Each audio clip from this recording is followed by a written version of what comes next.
introduction. Professor Harry Harding has been one of the leading top specialists of his generation on Asia, on US-Asia, the US-China relations, and he was also the mentor of some of the best and the brightest China hands or experts that we know today. And personally, I had the pleasure of knowing Harry way back when I was first posted in Washington, D.C. as a junior officer in the early 1980s, and when Harry was one of the major think tanks. Am I right? And of course, we are very fortunate. Now, Harry, throughout the years and the decades, and in one capacity or another, has been sharing his very insightful, in-depth, intriguing, inspiring observations in numerous books, articles, TV appearances, and speeches.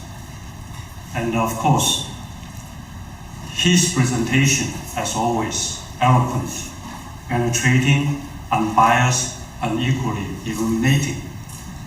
And we're also very fortunate. Harry is currently based in Taiwan as a university professor emeritus and continues his excellent research and teaching here in Taiwan. So we are all very blessed. So we cannot wait this afternoon to listen to and learn and benefit a great deal from Harry, what it means, and this keen subject matter of Xi Jinping's leadership as a supreme leader in China, and in this very highly precarious time, in our part of Asia Pacific and the world. So Harry, the floor is yours.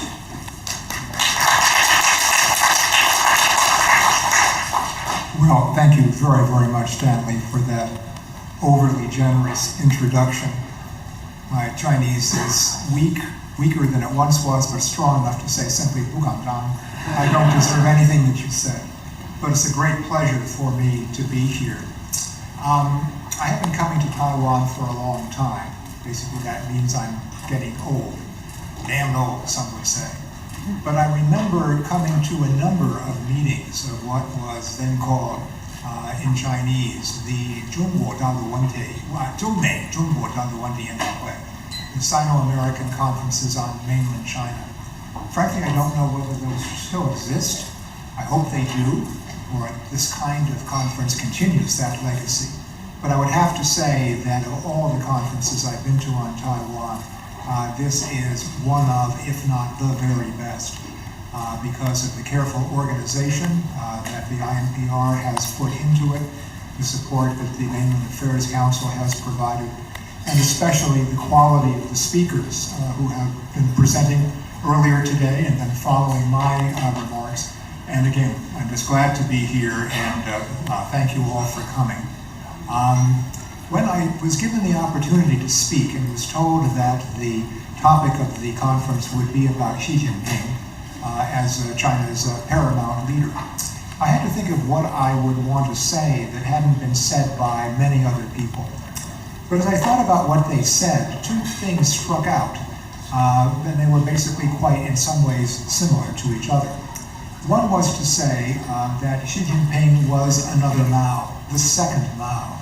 And the other was to say that he was, in some sense, the anti-Deng. In other words, someone who was going to basically turn the page on Deng Xiaoping and do things very, very differently. Now, how one would evaluate those assessments in terms of whether that was a good or a bad procession of leaders, that's up for everyone to decide for themselves. But I simply thought that I didn't see those as being entirely accurate comparisons. As I'll be talking in my remarks about how I don't think that Xi Jinping is entirely a second Mao, nor do I think he is entirely an anti or a non-Deng Xiaoping. There are fascinating similarities and differences between Xi Jinping and both of these leaders. As well as some other leaders that I will mention, and one other that I'm not sure is in my remarks, and Stanley and I were talking about him at lunch.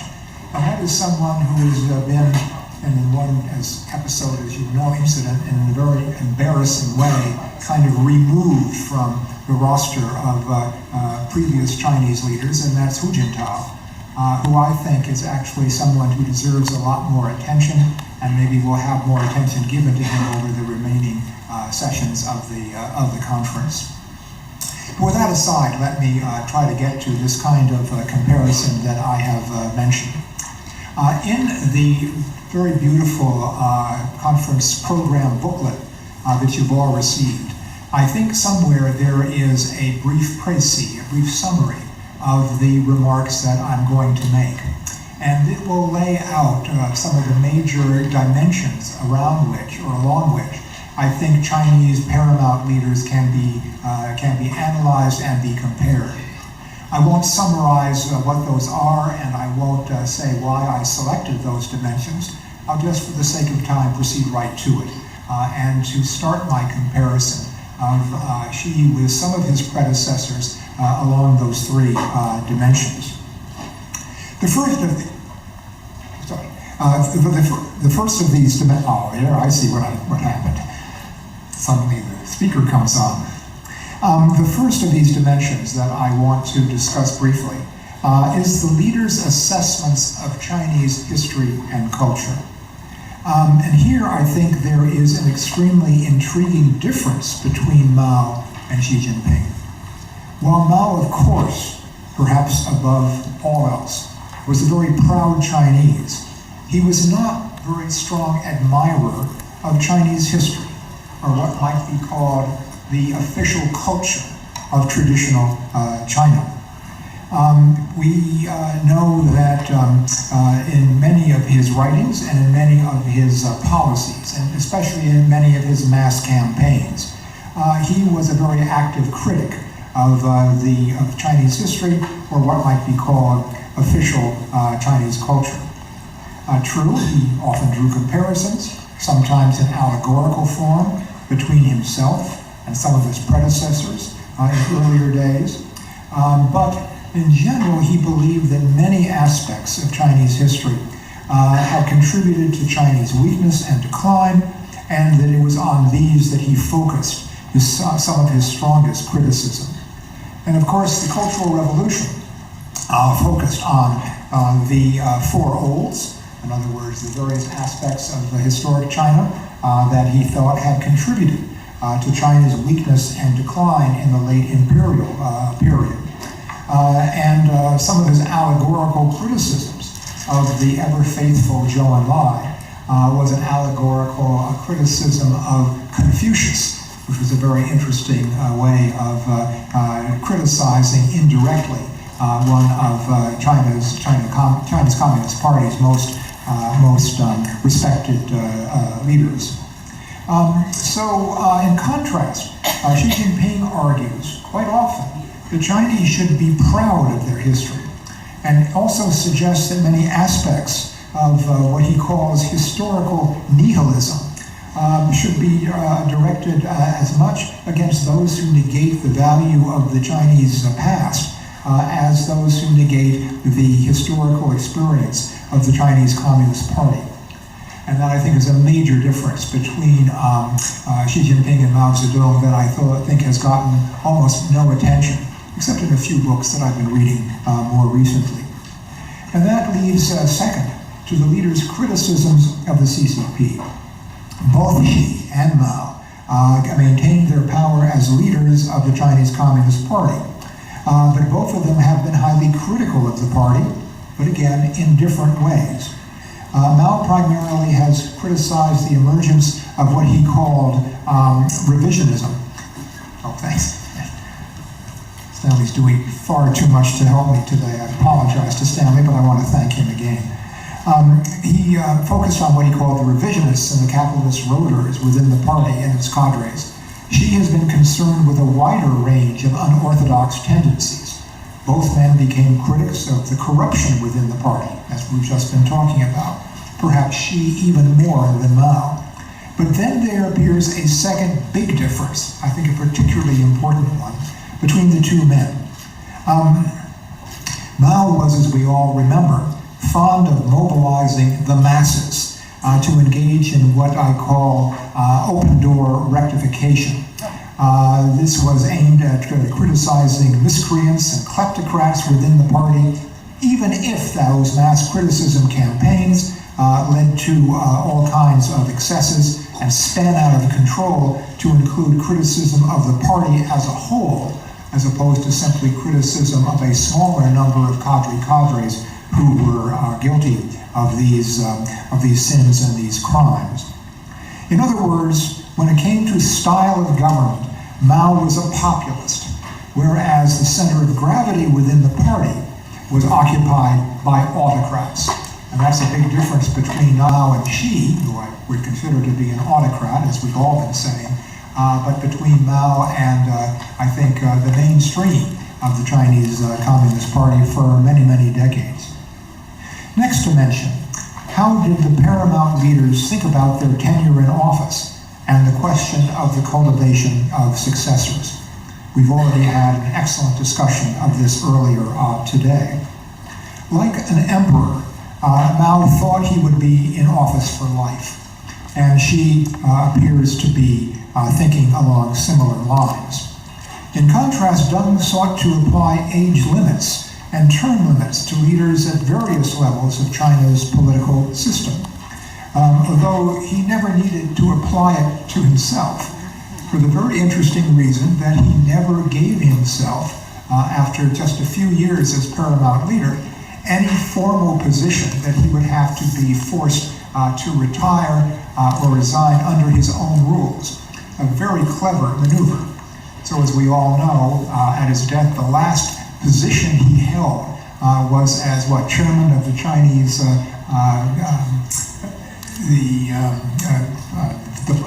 the card game. I can't even remember what it was. The bridge, the Chinese Bridge Association. Not bridges that span rivers, but bridges that you play at the table. The Chinese political system became much more institutionalized, as we've already been saying, under Xi Jinping. Now, next, both Mao and Deng, so I'll do another comparison now, in terms of thinking about how they apply tenure in office and cultivation of successors to their rule. Both Mao and Deng recognized the need to groom, identify, and even appoint successors. Although Mao was notoriously fickle about his choices and often tried to reverse them. You can think of Liu Shaoqi, you can think of Lin Biao, you can think of not a formal successor, but a very powerful person, Peng Dehuai, and as people who had quite unfortunate episodes with Mao, even though they seemed to be very close to him. We might even put Zhou Enlai, although never a formal successor, in that category as well. Deng seemed to prefer grooming to formally appointing, as opposed to Mao. Xi Jinping has violated Deng's norms for tenure and succession, and has seemed to deliberately to avoid the opportunity to identify anyone who might even be seen to be a possible successor, or be a plausible heir apparent. So, for example, we've had a succession of quite weak number twos, especially vice presidents, which in recent years has been the path to the chairmanship and the presidency in China, and she has scrupulously avoided naming a successor, for the very reason that Mao learned and deeply regretted. A successor is a potential challenge to the paramount leader for as long as that leader is still alive and active. The fourth and next dimension is a comparison of Chinese leaders' attempts to create a distinctive orientation towards what most Western observers still call ideology, or what the Chinese communist leaders more commonly call thought or theory, 思想或理论. Here again, Mao and Xi appear to be quite similar, both with each other and with Liu Shaoqi. All three favored the use of rectification to promote the official thought or ideology. But the form and content of the doctrines that they promoted was quite different. I believe that one can show that the content of Mao's writings, the material most often used for these study and rectification campaigns, were far more broad in scope and elegant, even insightful, even elegant in writing, whatever you might think of their content. The name formerly assigned to Mao's ideology was, of course, Marxism-Leninism Mao Zedong thought, whereas the term Xi Jinping thought is, in full, Xi Jinping thought on socialism with Chinese characteristics for a new era. The first phrase of that was basically borrowed from Deng Xiaoping, who in turn had appropriated it from the idea of actually from Mao's commitment to the idea of the necessary sinification of Marxism. Mao's thinking was more likely to be, as compared to Xi, more likely to be on the setting of broad strategy. Mao's thinking was more likely, as I said, on broad strategy and conceptualization, whereas Xi's thinking tends to focus on the details of specific problems and the specific policies he has put forward to address them. As far as I can see, Xi's thinking has little analytic originality. It basically is a bureaucrat talking about a set of policies that he wants the country to adopt and implement. In that sense, it is more like a president of the United States giving a State of the Union message, a kind of a menu of policies, rather than any binding and attractive concepts that will mobilize the public. Mao is much better at that than Xi Jinping has been in Xi Jinping thought. Two other comparisons also bear notice and emphasis here. Oh, I should also add, I think that therefore it may be that Xi's ideology, if it has a shelf life at all, in other words, endurance after his death, I think it will be far shorter than Mao Zedong's, let alone the fact that many people who survive Xi Jinping may wish to discredit him to the greatest degree possible. And given the rather anodyne quality of his endless numbers of speeches that are being published in various languages and bound in compendium are numerous indeed. Two other comparisons also deserve some notice. First of all, Mao was far more opposed to both private ownership and market forces in the Chinese economy than either Deng or even Xi, although both of them favored keeping these forces in a birdcage, as another prominent leader who was very influential in the communist period and then even in the post-Mao years, Chen Yun. And I think that Xi's birdcage is even more binding, even more restrictive, although I think that here there is a difference between Deng and Xi that's also striking. Deng is well known for promoting the idea that to get rich is glorious, as well as also for the idea that some will get rich earlier than others. Some will get rich first. Xi has now come to realize, however, that as a part of his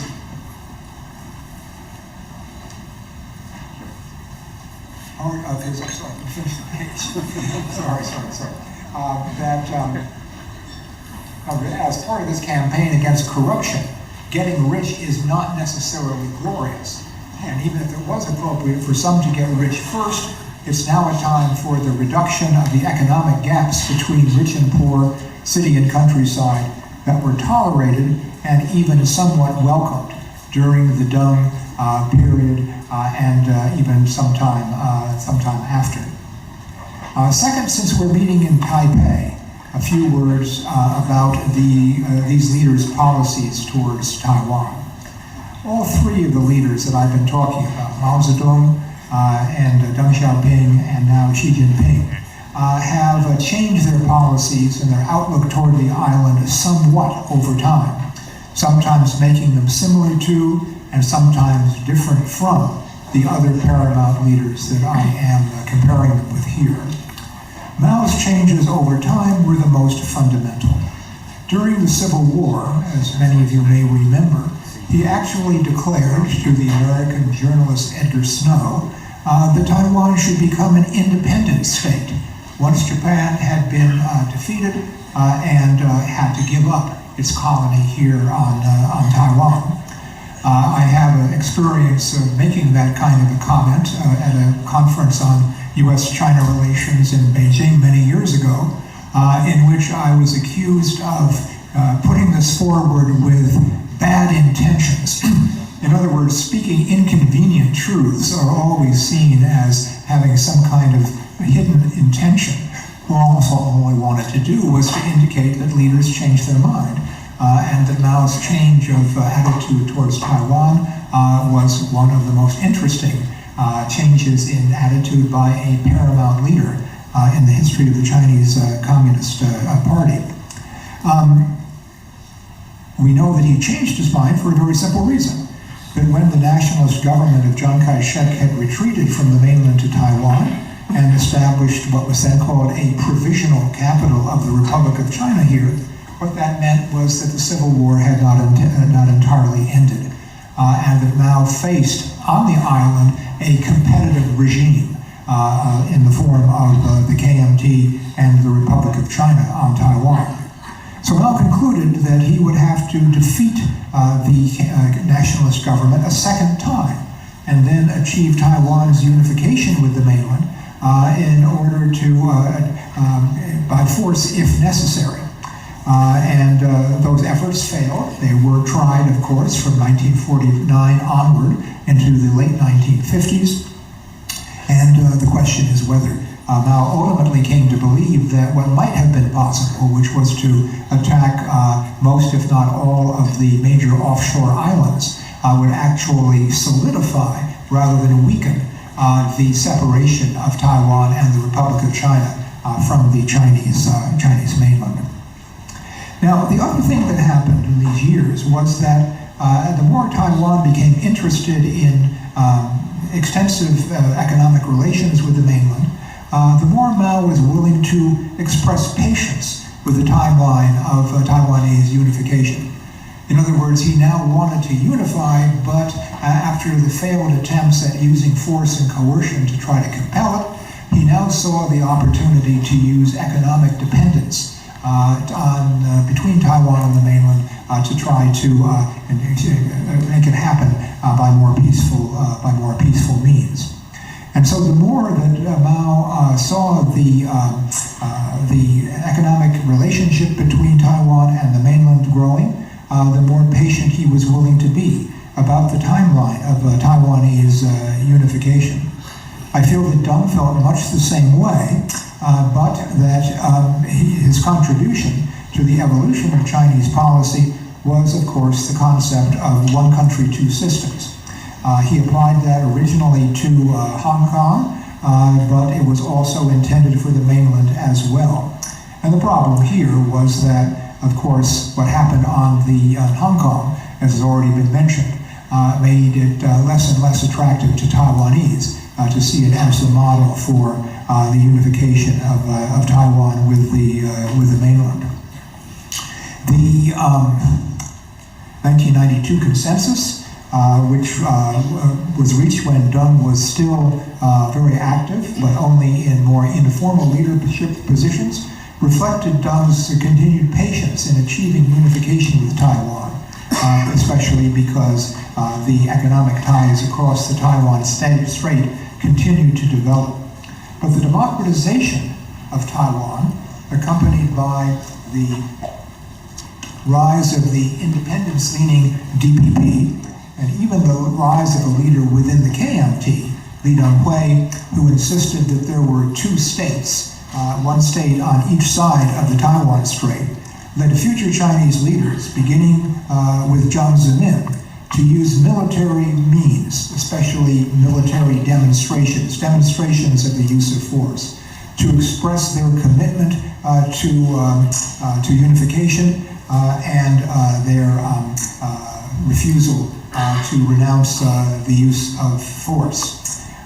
Xi Jinping also added some implicit deadlines for unification, one of his most important innovations, saying that he expected to achieve that goal in his lifetime, and rather than basically expressing the same degree of patience as Mao Zedong and Deng Xiaoping had done.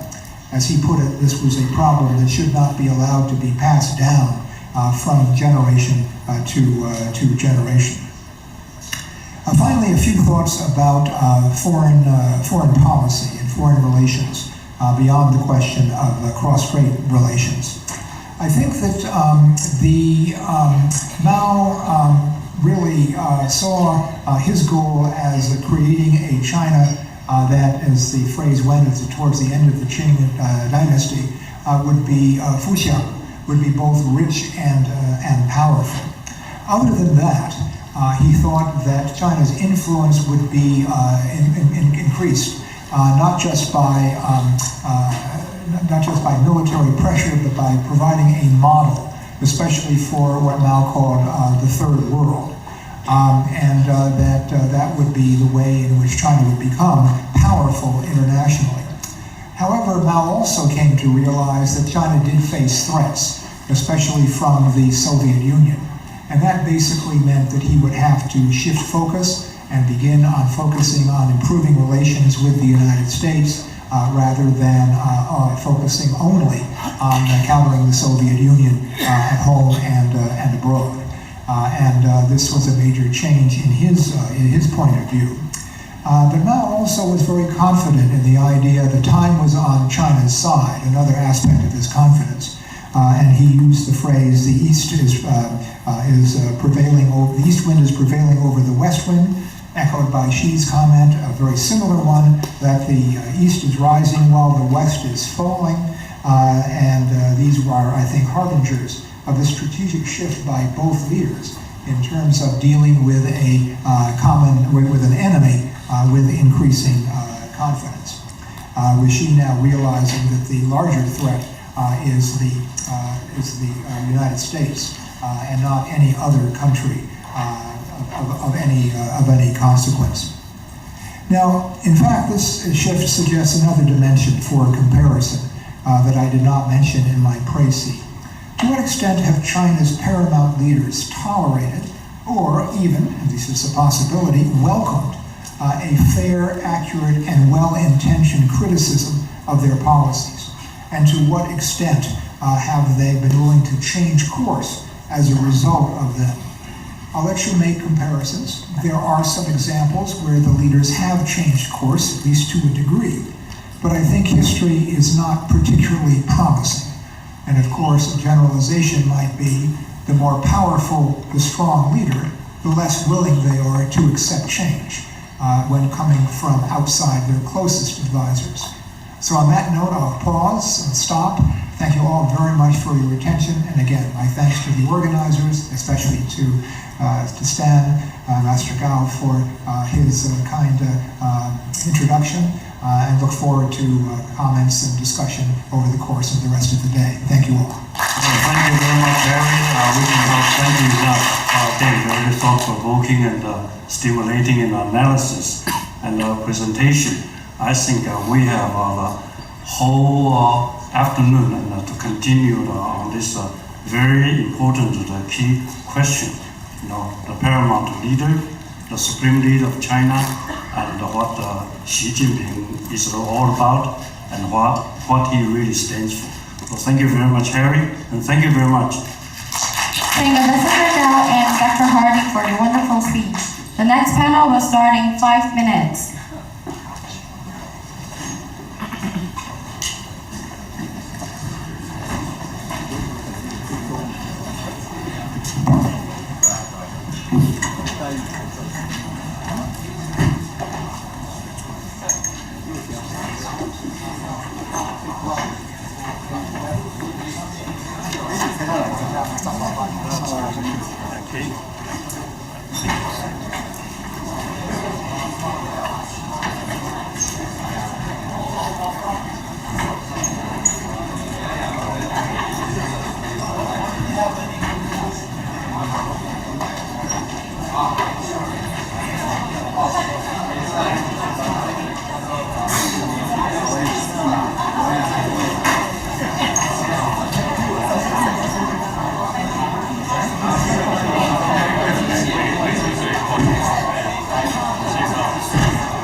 The next panel will begin soon. Please come back and be seated.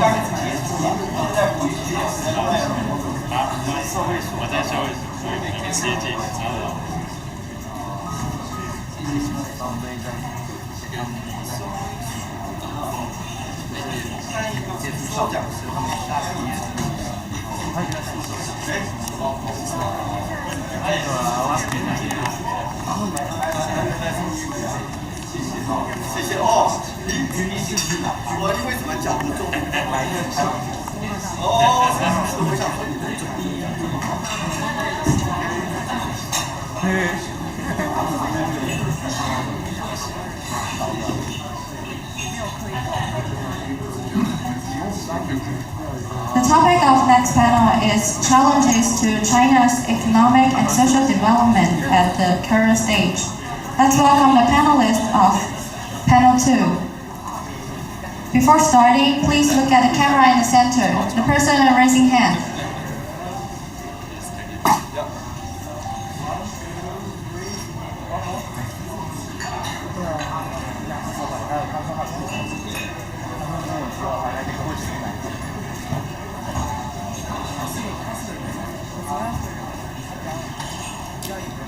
Panel 2 will be moderated by Dr. Wang Jianquan, Vice President of Zhonghua Institution for Economic Research. Please.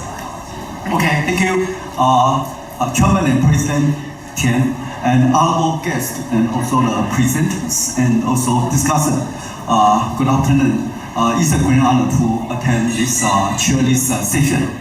My name is Jianquan Wang from Zhonghua Institution for Economic Research, which is a government economic think tank. And the topic of this session is about challenges to China economy and social development at the current stage. So I think the economic challenge facing China include the housing bubble, local government debts, and this bubble and debts actually is too large in scale, cannot be easily solved in short term, even though can solve maybe sometimes, but because in the past 20 years, China's economic growth has been contributed by the real estate driven. So I think need some of a new growth model to fill in this vacancy. So this challenge deserves attention. And in terms of social impacts, because the housing and local housing bubble and local government debts.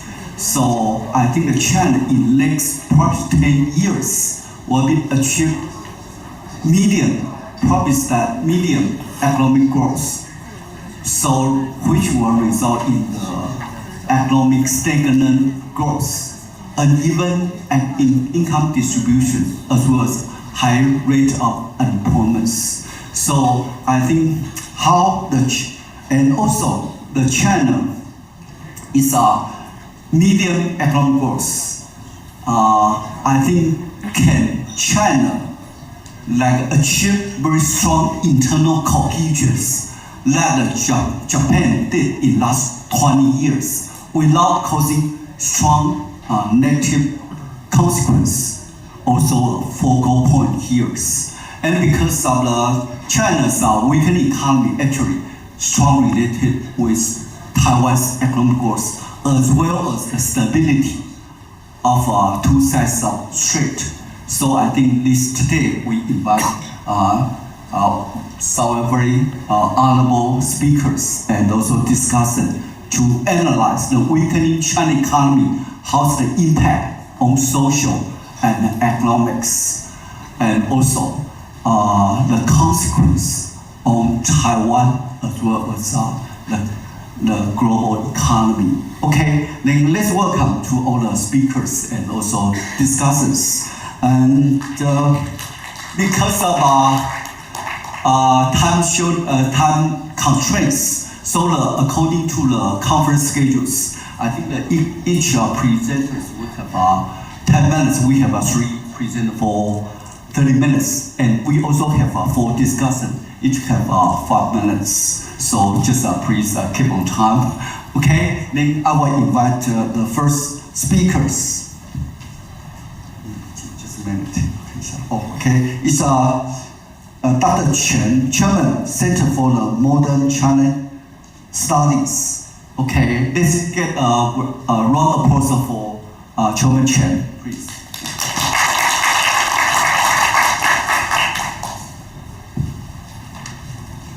Thank you, moderator, and good afternoon, everyone. At this time, after lunchtime, I'll try to not attract you with an interesting phenomenon because my topic is not really interesting, but it is sensitive.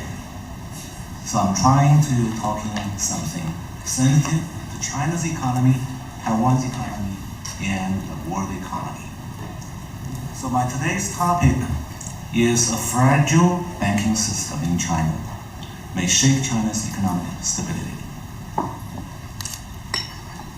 The biggest challenge for China's economy in the future is that it is difficult to cope with potential financial crisis, and signs of this crisis has already appeared.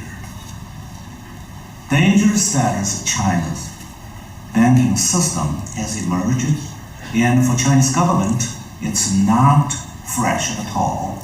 But previously, in 1995, China had a quite similar banking system crisis. It overcame it, but this time, Chinese government is not going to be able to do that.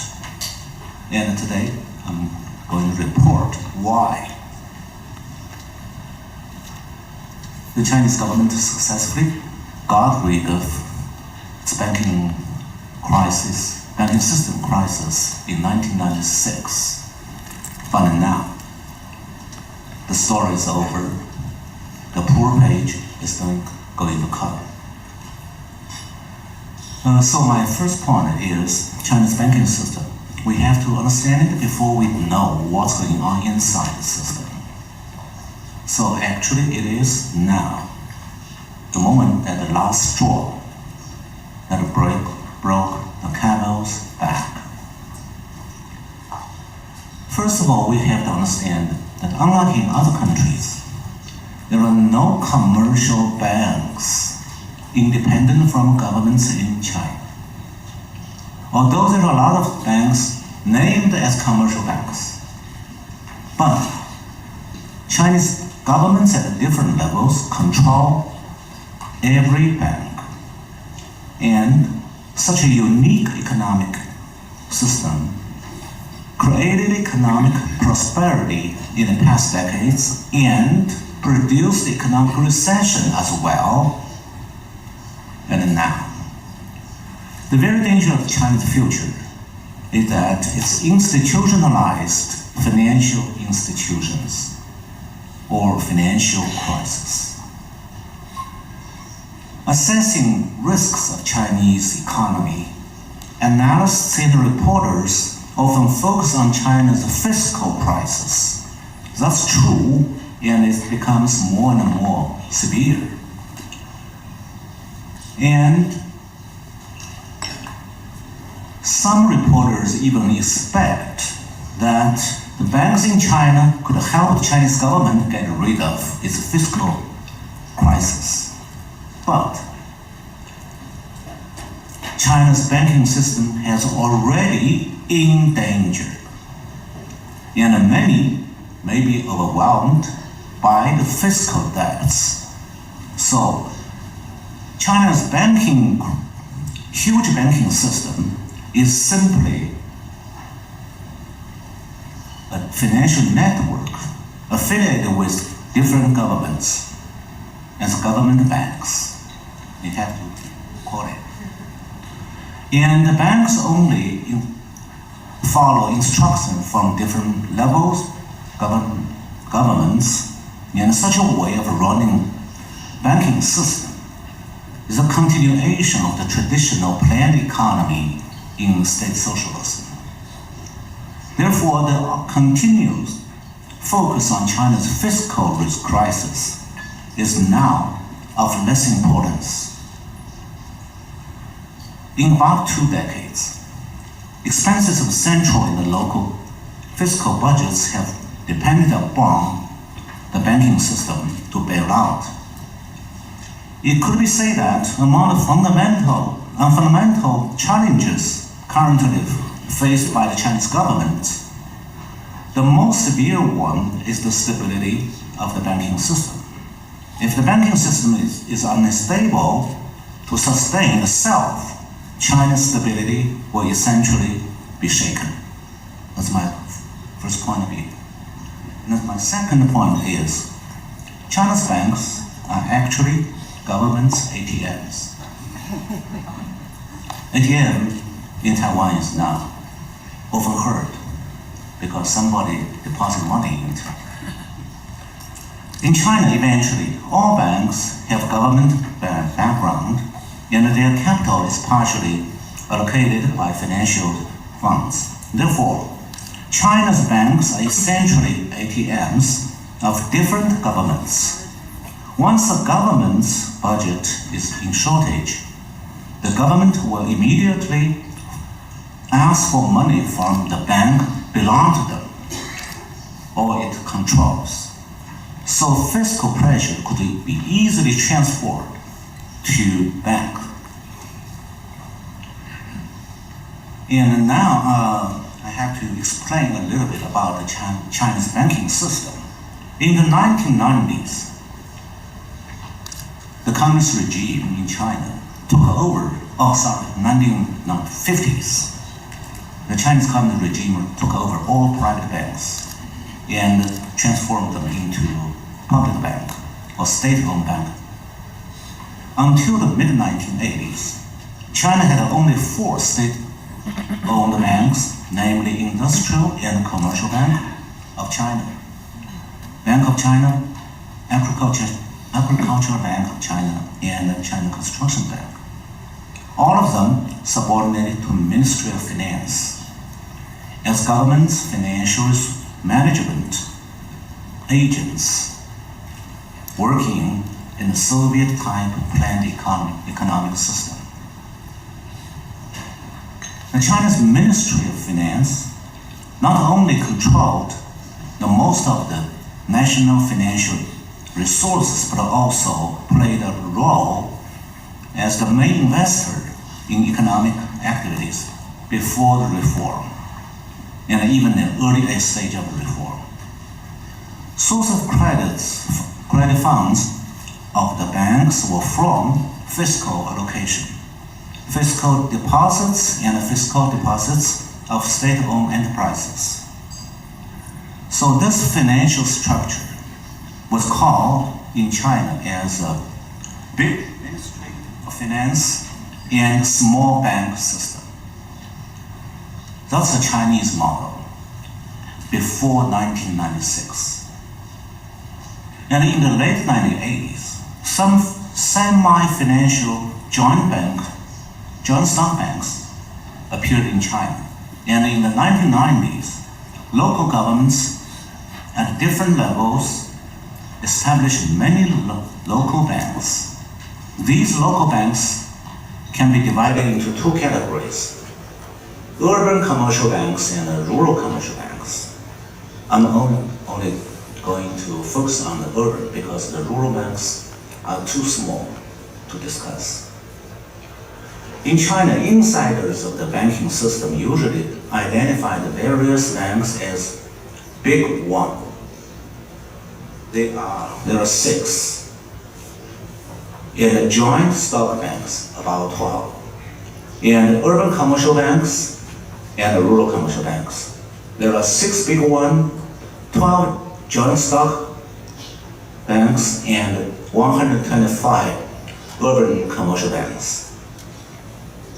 And the urban commercial banks serve governments at local levels, and the asset size of all those urban commercial banks accounts for 16 of 2003 of all banking assets. Now, we come to the crisis. That's my third point.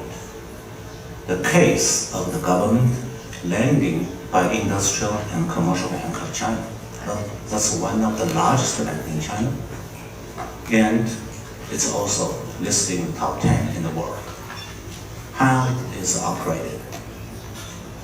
I'll take the case of China's largest state-owned group called China Railway. It's well known for its high-speed railway construction projects in all over the world, in all over China, and also exported to many countries. The key point is the China Railway only borrows but never repay. That's what I'm going to reveal today. So,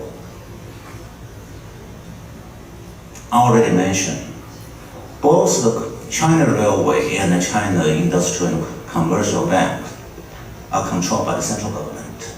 So they have the same owner. Therefore,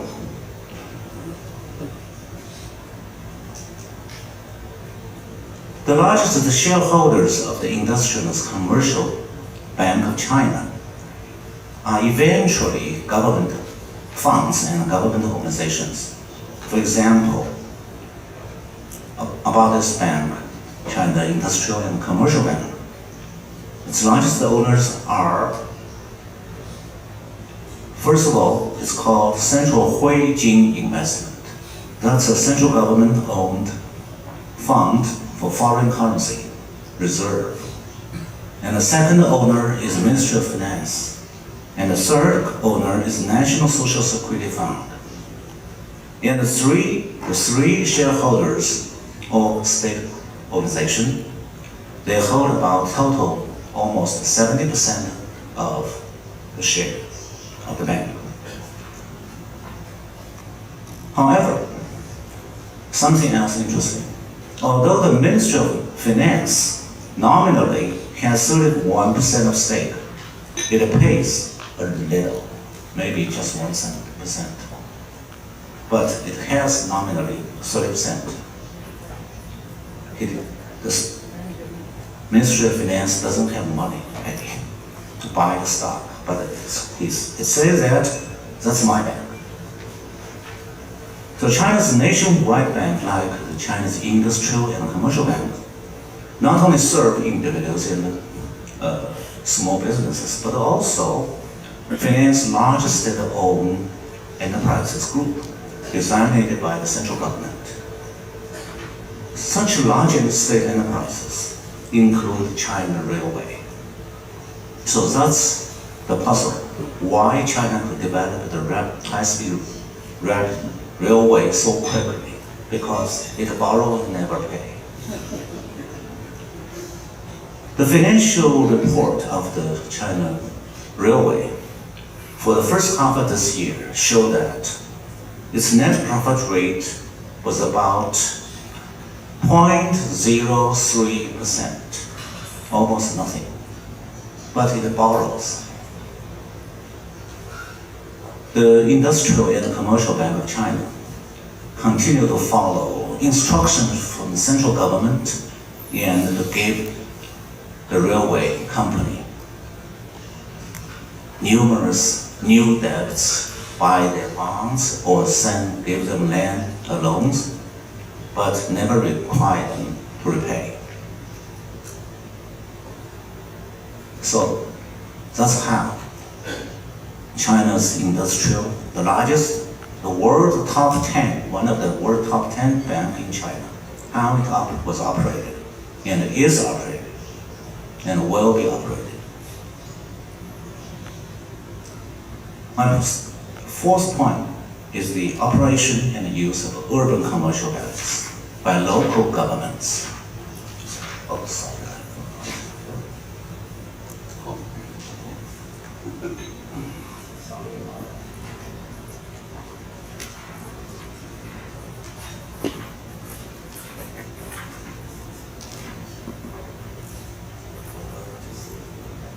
Just let you see what I just mentioned a moment ago. Sorry. That's not the way.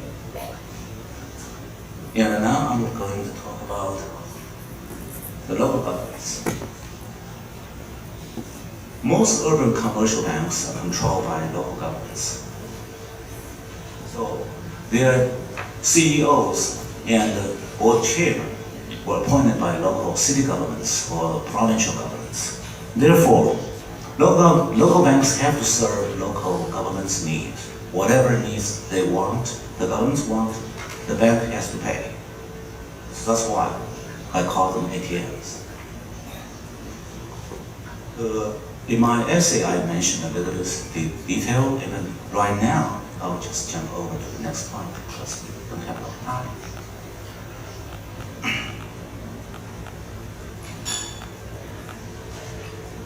Okay, I just give a very brief introduction about the banking system operation, and now I will point out 4 major risks of the banking system in China. So China's banking system faces quite high risks, and such risks mainly come from 4 aspects. Namely, the first, local governments, they issue bonds and force local banks buy it. Actually, that's a way to take money from bank and never pay back. And the second category is bonds of the local government itself. The government also issue bonds and ask local banks to buy it or pay it. And the third, the local banks has to pay loans from local state-owned enterprises. If the local state-owned enterprise want money to maintain their operation, the local government will order the local banks to pay. And the fourth one is the family mortgage loans. If there are a lot of the balloon of the Chinese real estate bubble now already broke up. So many families couldn't pay their mortgage, and all those debt now becomes local banks' burden. So within the 4 categories I mentioned, which composed of the risks of the local commercial banks. The first two are eventually the same. That's the local government's debts. So that's why I mentioned before. The local governments benefited from their local banks by taking unlimited money to develop local urban development, urban construction projects. But now it's the time to recalculate if those local governments could pay back.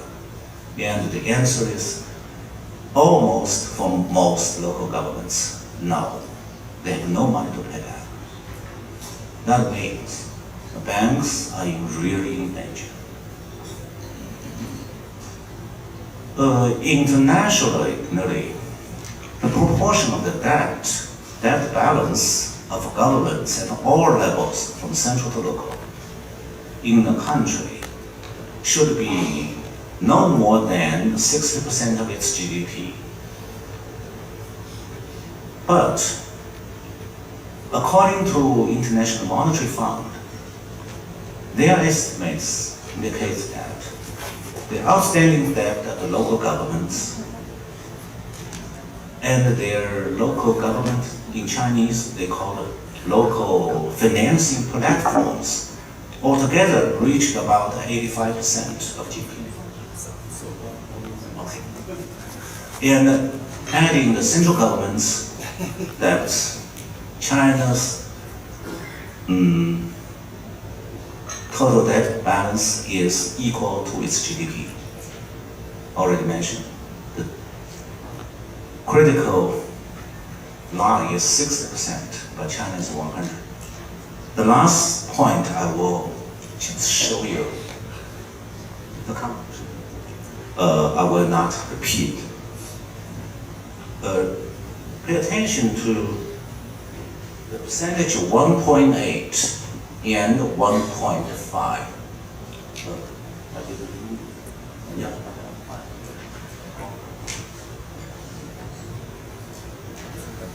It's not complicated, but it's really sensitive. That means banks could not feed themselves. They're not only losing their assets, they don't have money to pay salary. So recently, Chinese banking system began to lay off workers and to cut salaries. Because this equation, because the two percentages. Okay, I'll stop here. Thank you very much. Thank you, share his valuable insight about being not so confident about if China can strike across the financial crisis because of a very fragile banking system as well as the weak spot of centralized government regime. Okay, then I will just call the second speakers, Dr. Han Suk-hee, President, Institute for National Security Strategy. Okay, please. Thank you, Chairman. Good afternoon. My name is Seok-hee Han, coming from Korea. It's my great pleasure to participate in this conference today. I'd like to start with the term "the China's rise." For previous 30 years, we frequently use, when you're just talking about China, we frequently use the term "China's rise." But recently, more specifically speaking, after the COVID-19 pandemic, China has faced an unprecedented situation in its post-reform and open door era. That is China's decline. Currently, we have witnessed that China has struggled to fight against its economic crisis. So stock market crash, real estate downturn, economic slowdown, and fiscal deterioration of local governments are daily news topics that we receive from China. It has been almost 2 years since China has ambitiously implemented its reopening from austere COVID shutdown. However, Xi Jinping government has been failed to revive its already sagging economy, making people in and out of China embarrassed. Only last week, Chinese government has announced its economic stimulus measures, including pumping 100 million yuan, approximately $14.1 billion into the market from 2025. People in China welcome these long-awaited stimulus measures, but it looks very late, and nobody speculates the success of Chinese economic recovery with this measure. Then we have faced with one question: why Xi Jinping government doesn't respond to this crisis effectively?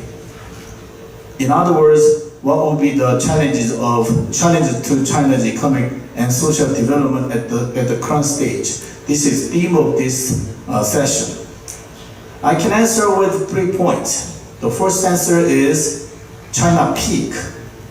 China is already reaching to the peak of its development. Although a number of scholars, journalists, and experts do not fully agree with this argument, I firmly believe that China cannot enjoy China's rise again.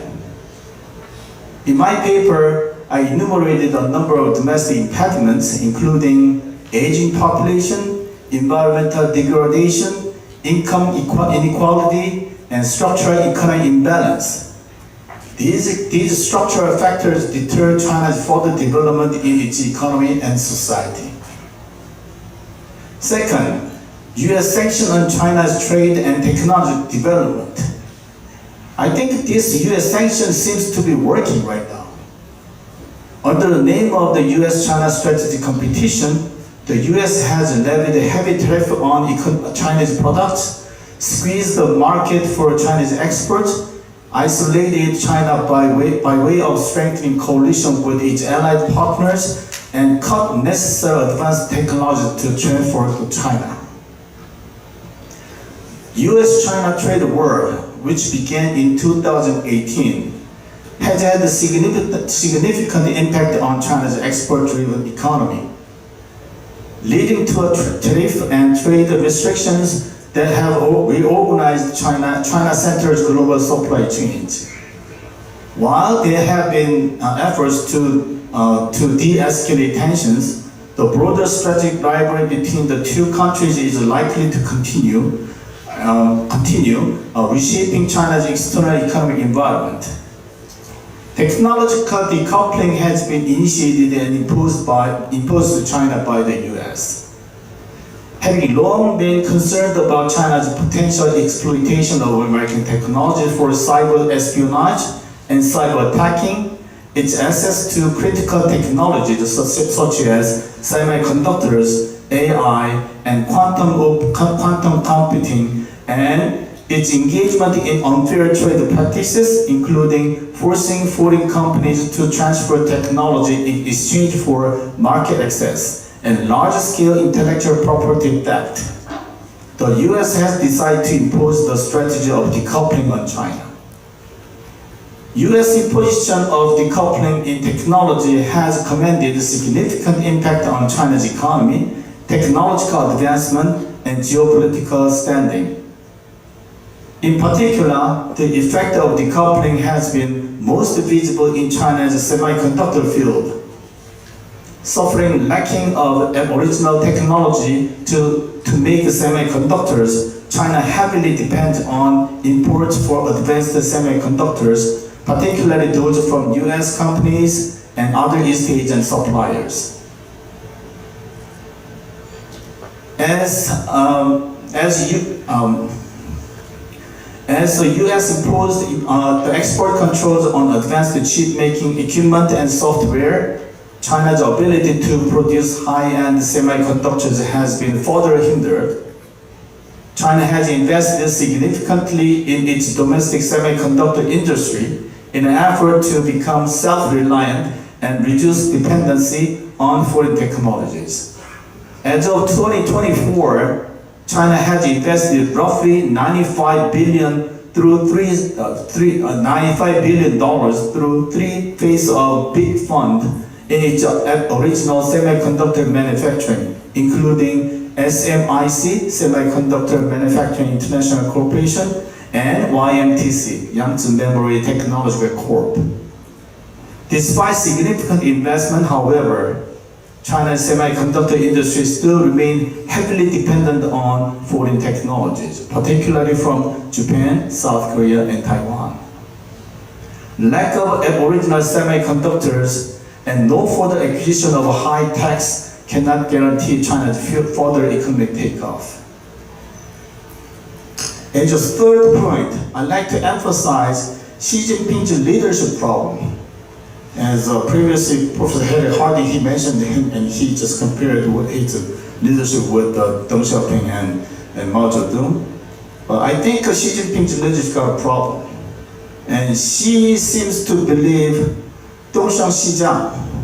In other words, the East is rising and the West is declining. This anachronistic perspective or perception was corrected in 2008 when the US has suffered a global financial crisis. But now, 16 years after the crisis, the situation seems to be changing and then it's vice versa. I cannot say the US is rising now, but US is sustaining its global leadership. But China is declining right now. And if you take a look at a lot of data or news from China, then you can recognize that China is declining. China's economy especially is declining. Then why this kind of anachronistic perceptions happen? I think Xi Jinping seems to be mal-informed. As an established autocrat, Xi seems to be reported what he wants to listen, not what the reality is. In other words, Xi Jinping has prioritized consolidation his political power over implementing economic stimulus measures. In other words, Xi Jinping's focus on maintaining and strengthening his political control, even at the expense of more aggressive economic policies that might stimulate growth. It reflects how political stability and control within the Communist Party have been central to his agenda, sometimes outweighing the urgency of addressing economic challenges. I reviewed to the answer of this session's question, I reviewed three points, but among them, the most important thing is Xi Jinping's leadership problem. So I stop here, thank you.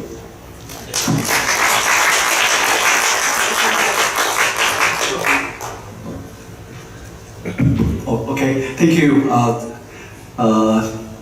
President Han was very good insight. He said that because of the stimulus package promised that a little bit too late and not so big, and also besides of these problems that because of we face some of structural imbalance problems like aging population, like environmental concern, especially the U.S.-China trade and technology confrontation. I have a small insight for everyone because I have a friend who work for the IC industry and also familiar with China's IC industries. The reason why China has spent tons of money on IC industry, how come they cannot promote IC industry successfully? The first reason is that because China's people love to pursue for quick money, like internet marketing and put a company on the stock market. But IC industry promoting is a very long pace from 20 nanometers to 100 nanometers from 1970 is a long, lengthy periods. Second one is how come every city got an IC industry firm? Because I think they can get the government subsidies as well as speculate real estate. But and if the company really make money, that's a side products. So this is why in the last 20 years, China is not so successful promoting the IC industry. Okay, let me call on the speakers. Dr. Chen, Director Chen is Chen Zhirou, who is from the Institute of Sociology and Silicon, please. Thank you, Chairman. It's my honor to make a presentation here. And I'm going to talk about the social consequences of China's weakening economy. And because time is limited, so I will focus on two major points. But for the social consequences from our surveys and from the literature, we can identify several points, including the growing unemployment and social insecurity, and increasing economic discontent, erosion of government and Xi Jinping's legitimacy, and rising social unrest, intensified surveillance, control, and repression. And we can also see surging nationalism and patriotism, and worsening mental distress for the victims of economic decline. And all these points actually are found among the surveys and several reports. So let's look about the figures from the surveys, and the surveys are different from the government statistics. So we can see in China, if you ask any random respondent, there is a chance to get about 50% of them are on labor market. They are one of the workforce. But from the 2023 to September of 2024, we can see the trend of the change. So, for example, we can compare the employment for the urban household and the rural household. So it shows that urban household has higher employment rate compared with the rural one. And if we look at the unemployment rate, and we know the Chinese statistics has shown that it's about 5%, 5 to 6% of unemployment rate for the urban household 城镇人口. But here we divided the respondents into rural and urban household. So in urban area, there are about 15 to 20% of the respondents are unemployed and they are looking for a job. But for the villagers, this number is even higher. About 1/4 or 23% of them are unemployed. So this is divided by education level, and we can see the employment and unemployment for the different economic classes. So we can see for the lower economic people, for those who have less education, it's about 30% of them have no job. They are looking for a job. And then for the higher educated people, it's about 9% or 10% of them. So this is about employment in China. And this is the figure for the income, the cash income from the survey. And for the urban household people, they receive about 4,000 yen every month, compared with the 3,000 yen for the villagers. And we can see for different education level, compared 2 years from last year to the September of this year. And for the higher educated people who have the university level education, they receive 7,000 yen, and then it kind of decreased to 5,000 yen. And for the lower educated people, actually the income, monthly income is about 2,000 to 1,500. Okay, so those are the widening social inequality and the worsening monthly income and employment in China. So I'm going to talk about the second topic for today's presentation. It's about the social unrest, the protest in China. How do we collect data? And we know Douyin in China, and then whenever people make any protest, they upload their videos. And then so one of our team members stayed in front of the monitor and have several cell phones to collect all the videos of protest.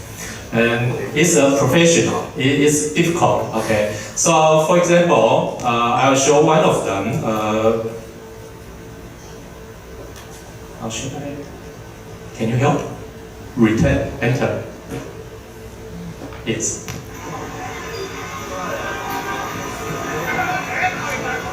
So this is about 20 seconds uploaded to Douyin, and it will stay in Douyin maybe for 1 or 2 hours. So you have to collect them, download it, okay? And from the short videos, we can tell where it is, who are they, how many of they, what's the issue, okay? And that's good enough.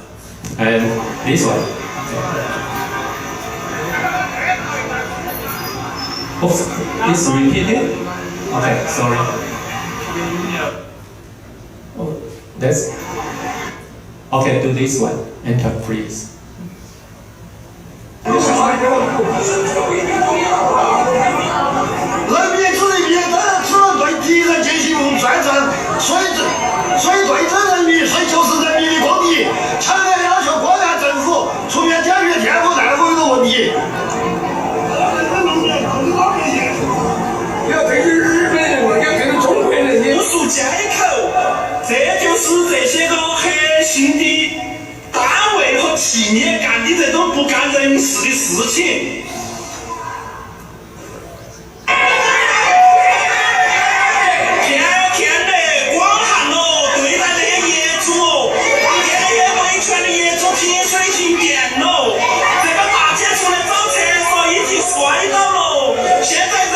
不行了，这个要出人命了，这个要出人命了！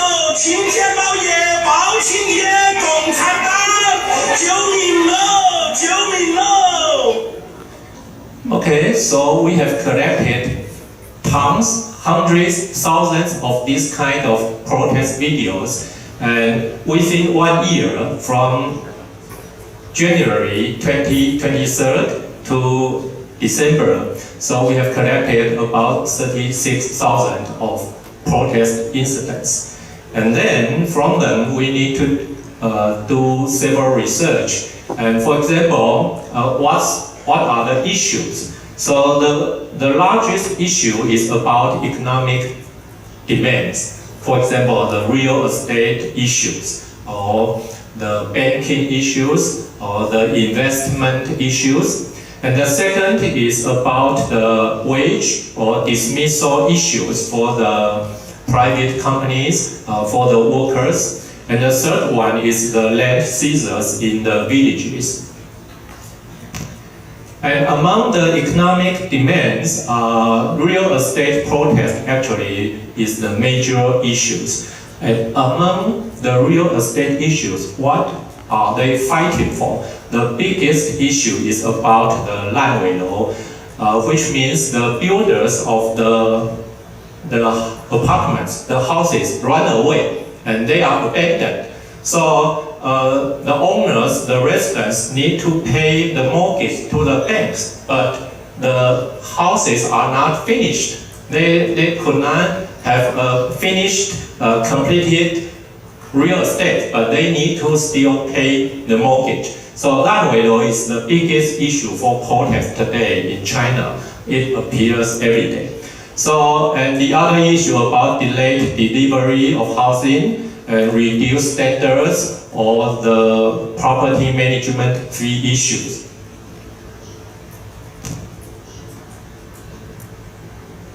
So, the final remarks for the 2 points about unemployment and rising social unrest is we can see the hardest hit groups have been the rural villagers and the lower class people.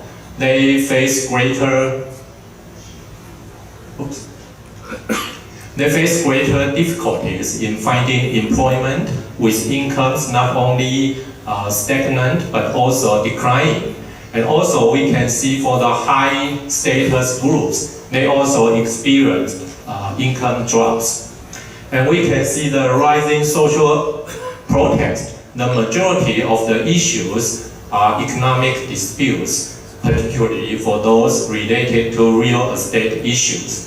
And this has been the greatest source of frustration and discontent for the middle class people. So, in conclusion, the social consequences of China's weakening economy includes rising discontent, erosion of legitimacy, increased repression, worsening inequality, stifled civil society, and increasing mental health distress among the victims. And then, all these social consequences underscore a lack of clear direction from the central leadership, a loss of guidance among government officials, a sense of insecurity among the upper class people. And then for the it's a typo. A sense of insecurity should be for the upper class people, and a sense of hopelessness for the middle and lower class people. And to understand these dynamics is critical for us to assess China's social stability and to anticipate potential changes in its political landscape. Thank you. Thank you, Director Chen's very good, valuable point, opinion about the high unemployment and income stagnation and even in the income distribution, and also real estate market crash probably will be the big social unrest problems for weakening Chinese economy. I also have a point to share is that because of this is so-called deindustrialization, because of US and China's trade and technology confrontation, so not only the foreign investor moves out, Taiwanese firm and also Chinese firm also need to doing some of the global deployment. But because even though the economics look not so bad, but because the job creation, consumption, power actually occurs in foreign countries. That means that they will hurt China's growth momentum for the next 10 years. Okay, and then just we finish all the presentation, and then we have four discussors, right? The first one probably is that Li Zhenyu, Dr. Li Zhenyu, he's graduated from Wisconsin, my good friend. So he's right now is the Chief Economist and the Corporate Sustainability Officer, Taixin Financial Holdings, and also Vice Chairman, Taixin Security Investment Advisory. Please. Hello everyone. I would like to share some ideas about the core problems with China's economy. The first one I want to mention that the hardest thing for people is not learning new ideas, but letting go old ideas. And I really think China is facing a similar struggle with its economic issues right now. Of course, many analysts, many professionals provide some fancy, rational, reasonable, irrational, ridiculous, different explanations for China economic struggles, like ongoing real estate crisis, like aging population, like tighter control by President Xi Jinping. But I don't really think Xi Jinping fully understand what's going on to China economy right now. Why China's past growth methodology doesn't work well recently. The economic structure problems maybe is much bigger than Xi Jinping himself. The crisis in China economy is not due to recent policy choices, but you need to go back to the imbalanced policy choice in China's early reform period in 1980. China focused too much on manufacturing and totally ignored consumer spending, this part.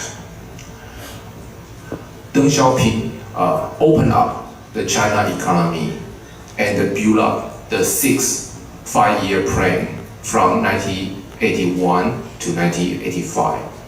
And if you take a look at this plan, they're around 100 pages.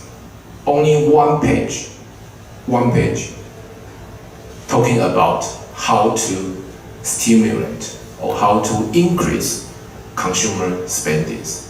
The other 100 pages was talking about how to boost international trade, how to push for the technological progress, how to build up China's industry. And after 40 years, right now, in their 14th five-year plan, 2021 to 2025, Xi Jinping and his team still think in the same way.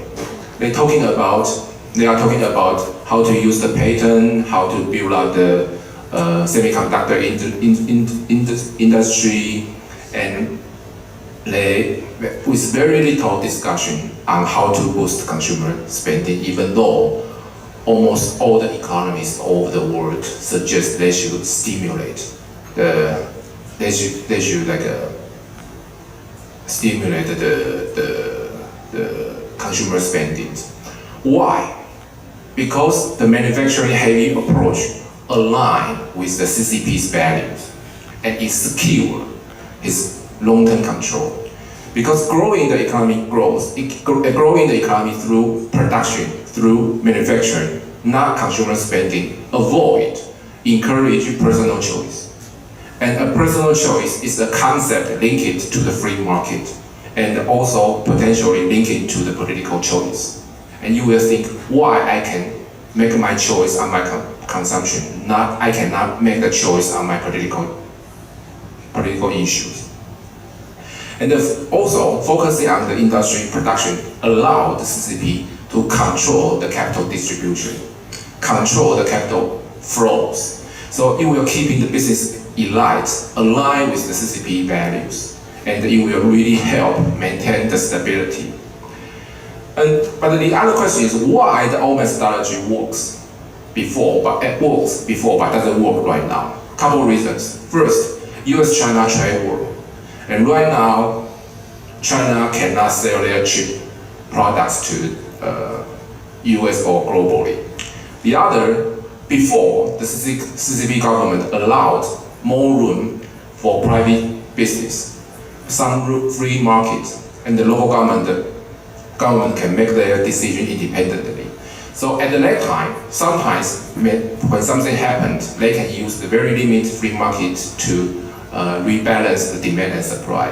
But not right now, because right now is very different. Right now, the top leader decide to develop a deep industry. Everyone will line up and rush into the industry. For example, take solar panel, for example. In 2010, China State Council announced the solar panel is the key important strategic new industry. Within 2 years, 31 of China's 34 provinces prioritize solar industry. More than 50% cities invest in the solar project, and more than 100 cities build up solar industry parks. And to meet their economic growth targets for the KPI for the local government actually increase the productions when price drop. You know, the price drop, you increase Q and you hope P times Q keep the same, even increase. So they can match their target. And this approach lead to problems. First problem, oversupply. Right now, the solar industry utilization rate is only 23%, and they decide to increase 50% production next year. You cannot imagine that.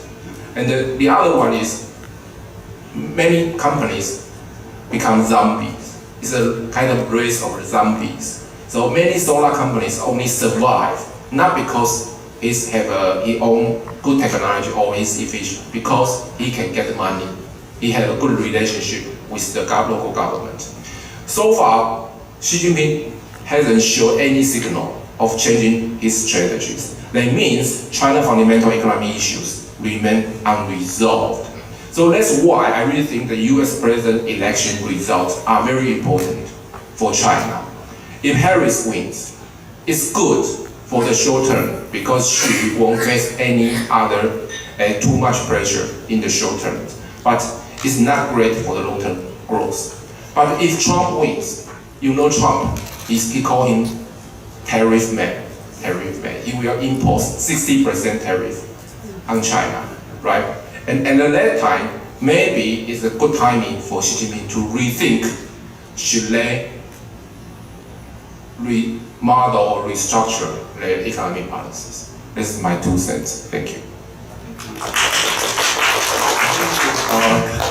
Chief Economist Li, next one call on Professor Kim from the South Korea, then Cook University, Department of Political Science, please. Thanks. Good afternoon. Thanks very much for audience who stayed in their sleep. Also thanks to the Institute of National Policy Research for inviting me, and was particularly impressed by the excellent presentations by many scholars, and especially agree with the Harry Harding's historical analysis of Chinese leaders and President Han Seok-Ki's analysis of Xi Jinping's leadership. My thought on science, technology, economic, and democracy in East China and Asia as follows.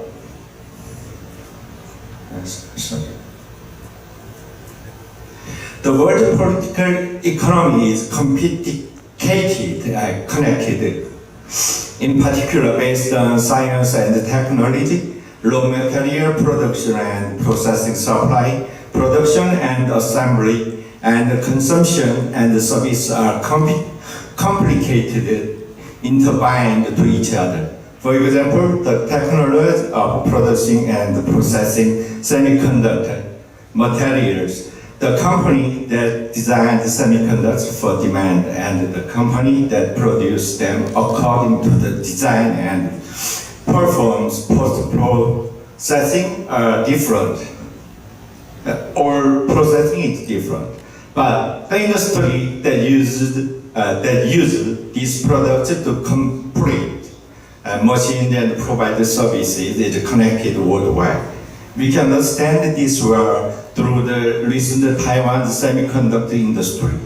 However, the development of world politics, world science and technology, and the production and consumption through the construction of factories, fabs, and ultimately led by the country that created the science and technology and opened the world market.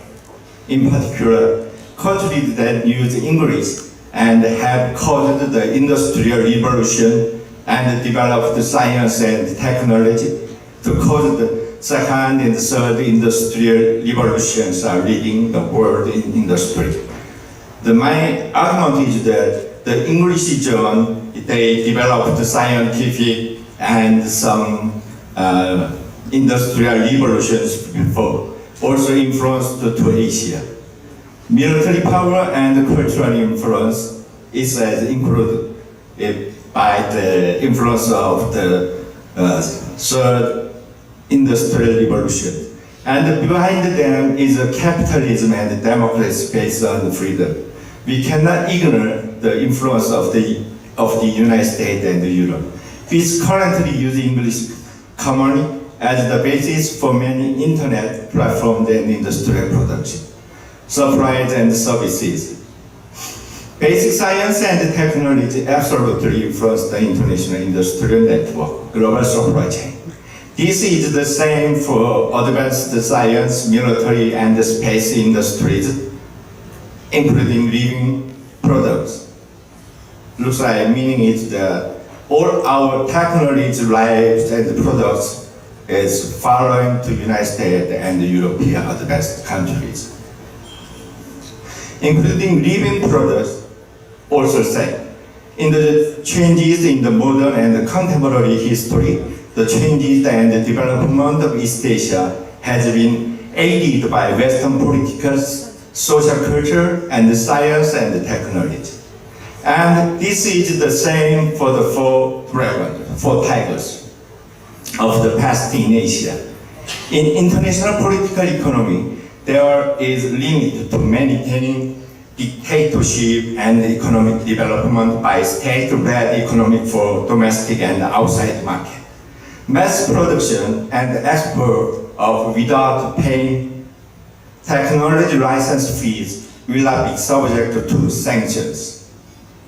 So, the reform and opening of the socialist China was achieved with the help of the West because of the reason West supported China, they can make some succeed reform and opening policies. Led by the United States, especially 2001, China entered WTO, so on. And the four tigers of the East Asia is as the same. This does not mean that we should ignore the effort of the Chinese people. We agree the effort of Chinese people, but main power is supported by Western side. This content means useful competitions, cooperations between the East and the West in the past era of neoliberalism. However, now the world is not over with the world for territory, ideology, and national interest. In this situation, East Asia, where countries with socialist characteristics, Russia, China, North Korea, blah, blah, blah, still exist. They are still focusing on ideology and national interest, nationalism for domestic politics. And the conflict in Asia is increasing day by day. North Korea is like that, so is Russia and China. However, if the cooperation and the effort of the democratic camp all over the world, I believe that dictatorship and violent war can be prevented. In the past, the Republic of China was a country that led freedom and peace in Asia, and Korea and the Philippines followed this trend. In the era of neoliberalism, Taiwan, Korea, Hong Kong, and Singapore achieved significant development based on the liberal system and market economy. Now, East Asia is once again caught in the dilemma of economy and security. In this situation, cooperation between the United States and the liberal countries will help create a peaceful environment in East Asia. East Asia countries, including Taiwan, Korea, Japan, and the Philippines, which are in conflict with the social conflict, we should strengthen cooperation with Western democratic countries. This cooperation will prevent war and become a driving force for East Asian countries to continue peaceful economic development. We do not intend to hinder China's peaceful development. We need cooperation to create a peaceful international society and prevent war. I have been living in Taiwan, Hong Kong, Macau, and Shanghai and Beijing every year since from the 1980s. But nowadays, I only come to Taiwan because of so many kind of reasons. The world is changing. However, the flow of democratic society should emphasize peace, development, and cooperating between countries, just like the trend of changes that occurred in the past world socialism camp. And Taiwan being threatened by China means that the free world in the international community is threatened by war, and like North Korea threatened South Korea. We must work together to safeguard human rights and freedom, maintain hopeful peace and civil development and firmly protect real democracy with freedom. Thanks very much. Okay, thank you. Then we hereby will just call on the third discussant, Professor Zhuo Zhendong, who is from National Taiwan University Department of Political Science. Please. Thank you, and thank you, Chairperson. Thank you for the Institute for National Policy Research to invite me. I'm very honored to be part of the conference. I'm also learning a lot from the presenters in this panel. I'm especially interested and curious about Professor Chen's discussion on on the social consequence of China's economic slowdown. I just want to throw a short question on that before I jump into my main point. Basically, in the meantime, when I see public unrest, especially among the young generation, I think it can work two ways. Of course, the unrest among the young generation can become a very strong force against political stability in mainland China. However, we should also be aware or be aware that those who are disappointed with the government could also be prone to nationalist appeal, and the government, CCP government, can direct people's attention overseas or toward Taiwan to find a scapegoat. And secondly, because of the fact that during the economic downturn, young people may be more eager to look for jobs within the government, the so-called 体制内. So they may have to follow the guidance from the government even more strictly. Okay, anyway, let me go back to my main point.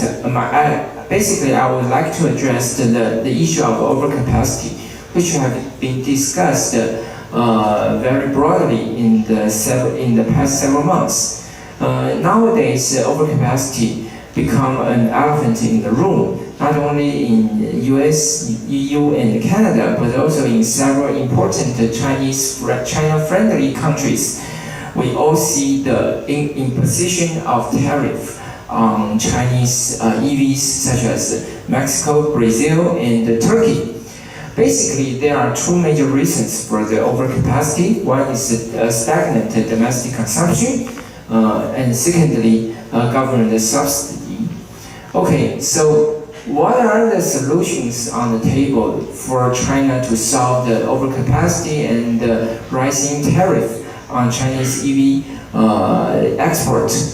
Of course, a natural solution is that the global demand for EV can decrease gradually. Why? Because there is already a reassessment of the EV's safety and utility, and also pressure from the labor union could postpone the wide acceptance of EV. But that may be too long for China to reboost its domestic economy, to keep its export fluent. So second one is to set a price floor. But it seems to me that strategy is not working, at least for China's dispute with EU. So the last one is joint venture. In fact, China has already become a net capital exporter, and the 2023 recorded the largest figure of Chinese outbound FDI. The previous peak is in 2016. And now, if we look at last year's figure, there are three largest projects. One is the project for auto manufactured by Geely in Malaysia. The other two are by Sinopec One in Sri Lanka, the other one is in Kazakhstan. So this will be the trend to go, but this could have different reception in different countries. For example, in the global south, I think it will be much more easier than in global north. So that would lead to a further integration between the global south and China.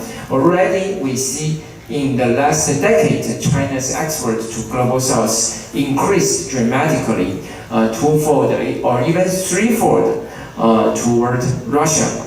And secondly, regulation over investment in Europe might be relaxed to a certain extent, though not as relaxed as global south. The last one, China's effort to attract the FDI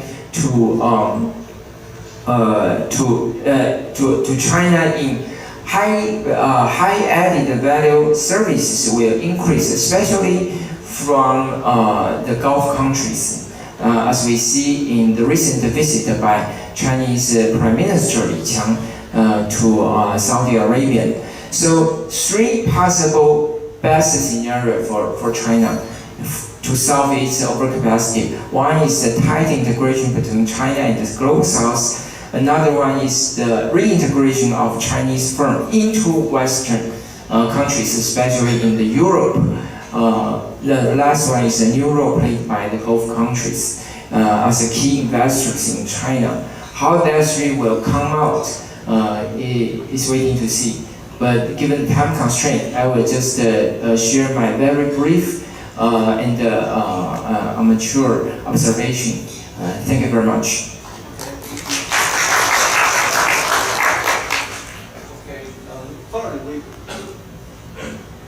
We are going to have a European perspective on China's financial problems. Just a Senior Associate Research Fellow Bertoldi Marinos from the Italian Institute for International Political Studies, please. Thank you, Chairman, and thank you to the Institute for International Policy Research for the kind invitation. My remarks will be very much in line with what Dr. Lee and Professor Tho have said in their intervention. And in fact, they will focus on the China's growth model, that is a model of growth based on overinvestment. Still today, the Chinese investment ratio is above 40% of GDP, the double of the investment ratio that we have, for instance, in the US and the EU, but not only, almost all, if not all, large emerging economies. The conventional wisdom is to say that this model can be changed through a gradual transition to more consumption, more service economy, and a reduction of the role of the state and of the industrial policy. The real issue is why it is not happening. And I think that it is not happening because the definition that the Chinese leadership and presidency have of what a strong economy is different from what in general we and the consensus says a strong economy. A strong economy is an economy that has a sound macroeconomic position, low inflation, low unemployment rate, efficient allocation of resources that allows productivity growth. In the case of the Chinese leadership, a strong economy means mostly leading in the high-tech sectors, to be self-reliant, not subject to economic coercion, and eventually exert economic coercion. And therefore, in this case, what you have is that the way in which the perception and the policy that we follow are very different from what is the conventional wisdom. I remember when I was the European Commission representative in the G20 framework for strong, sustainable, balanced growth. more than 10 years ago. I mean, the issue of rebalancing, using the overcapacity at the time was steel and aluminum, was there. The Chinese seemed to agree, and in fact they did something to reduce part of the overcapacity, although by no means it has disappeared. But instead of moving in the direction of saying of more consumption and so on, what we see is that in reality the overcapacity is pumping up in new sectors and is becoming even a stronger problem than it was in the past. So China is not moving towards rebalancing, is keeping the model it had in the past, but that is because that is what they consider a strong economy. It's a different concept that we have. But this model of gross model of investments generates overcapacity and creates important distortions domestically and internationally. In many sectors, China is producing far more output than its foreign or its market or the foreign market can absorb. Just to give two examples to the other that have already been presented by some of the speakers, by 2030, out of the latest China's annual manufacturing capacity for solar photovoltaic is expected to be the double of the level, to double the level of the global demand, and for the battery cells, it will cover the entire level of global demand. This overcapacity is driven by direct and indirect subsidies, fueled by a distorted system of incentives generated in the pursuit of political and economic objectives set by the party and the government. Overcapacity triggers falling prices, insolvencies, and financial losses. 27% of Chinese automakers in May 2024 were unprofitable. Shrinking profit forced producers to further increase output and more heavily discount their prices in order to generate cash to service their debts. Moreover, the survivors are not necessarily the most efficient, but rather those with the best access to government subsidies and cheap financing. And this fuels the weakness in the banking sector mentioned by Dr. Cheng in his presentation. In presence of domestically weak demand growth, Chinese companies flood the global markets with their products in order to remain profitable. This unstable and unbalanced growth model fuels international tensions. The focus has been mostly on the US-China relations, but, and I will conclude on this, I think that a larger view has to be taken. I mean, the US is not any longer the main trading partners of China. ASEAN and the EU are now ahead of that. And in particular for the development of the new productive forces that the Chinese Communist Party is speaking, there are much more critical markets than the US one that is becoming closer and closer. But we see here, as well as in the emerging market of the global south, there is a reaction to the overcapacity model of China, and I think that there should be more focus on these markets to understand the possibility at least that China has to continue with its economic model and how things could develop in the years to come. And that's totally thanks. Since time is running out, so I'll just call the end of this session. And again, thank you very much for the speaker and also the discussion for their very informative and very valuable contribution. Thank you. It's now break time. Please come back and be seated at 2:50.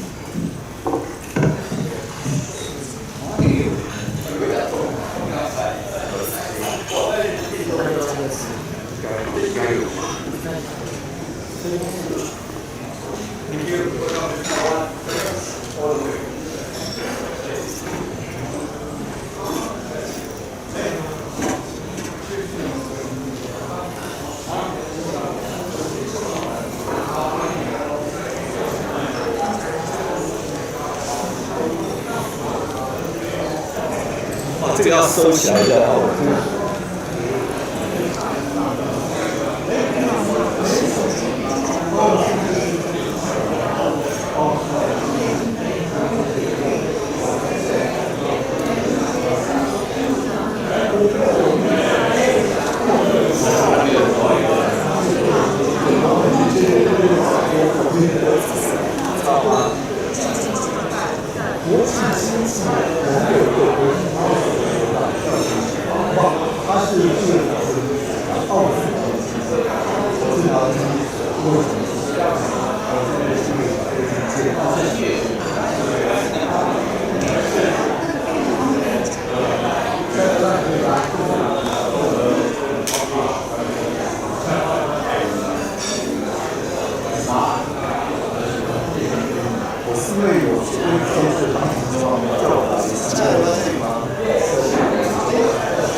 拿这么快？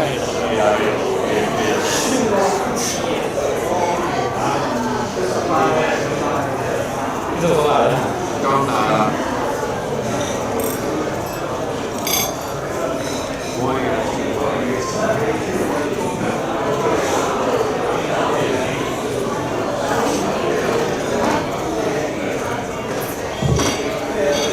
Ladies and gentlemen, the next panel will begin soon. Please come back and be seated.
To the international conference. The topic of third panel is China's military modernization and regional normalization actions. Let's welcome the panelists of panel 3.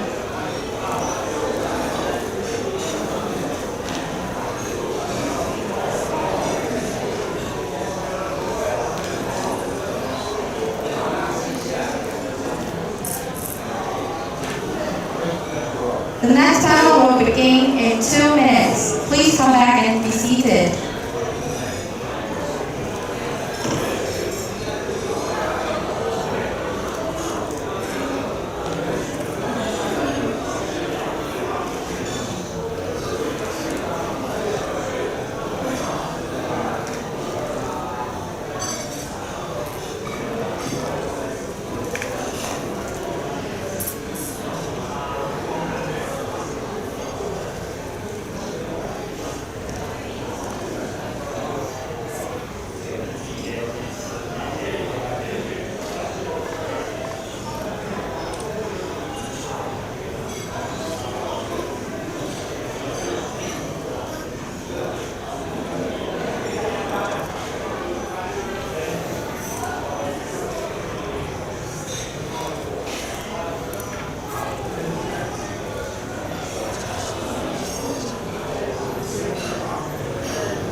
To the international conference. The topic of third panel is China's military modernization and regional normalization actions. Let's welcome the panelists of panel 3. Before starting, please look at the camera in the center.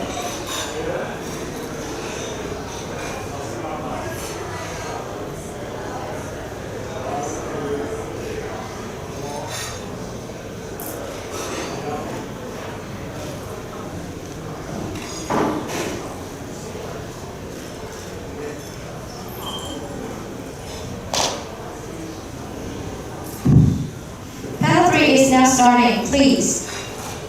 Good afternoon, ladies and gentlemen. I'm your chair for this panel. My name is Yu Jin. I'm currently Vice President to IMPR, and it's a great pleasure to moderate this panel entitled China's Military Modernization and Regional Normalization Actions. We discussed about Chinese Communist Party, the first panel, China's economic situation and development, the second panel. And at this panel, we are going to discuss modernization of POA since 2015. With Chinese support from this morning, making this panel especially important. And we will have our panelists to provide most up-to-date analysis on today's military drill from POA. Before I start this panel, I have to especially introduce the Deputy Minister of Military Affairs Council, Dr. Xi Jinping.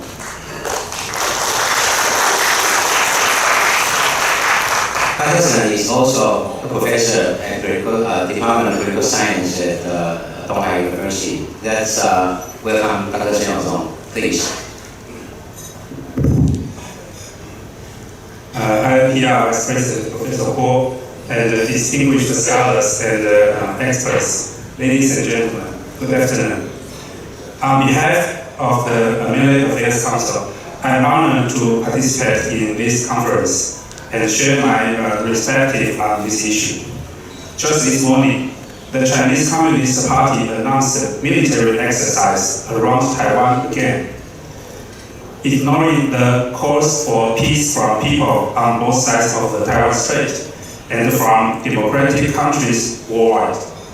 The Military Affairs Council has also issued a statement strongly condemning this action.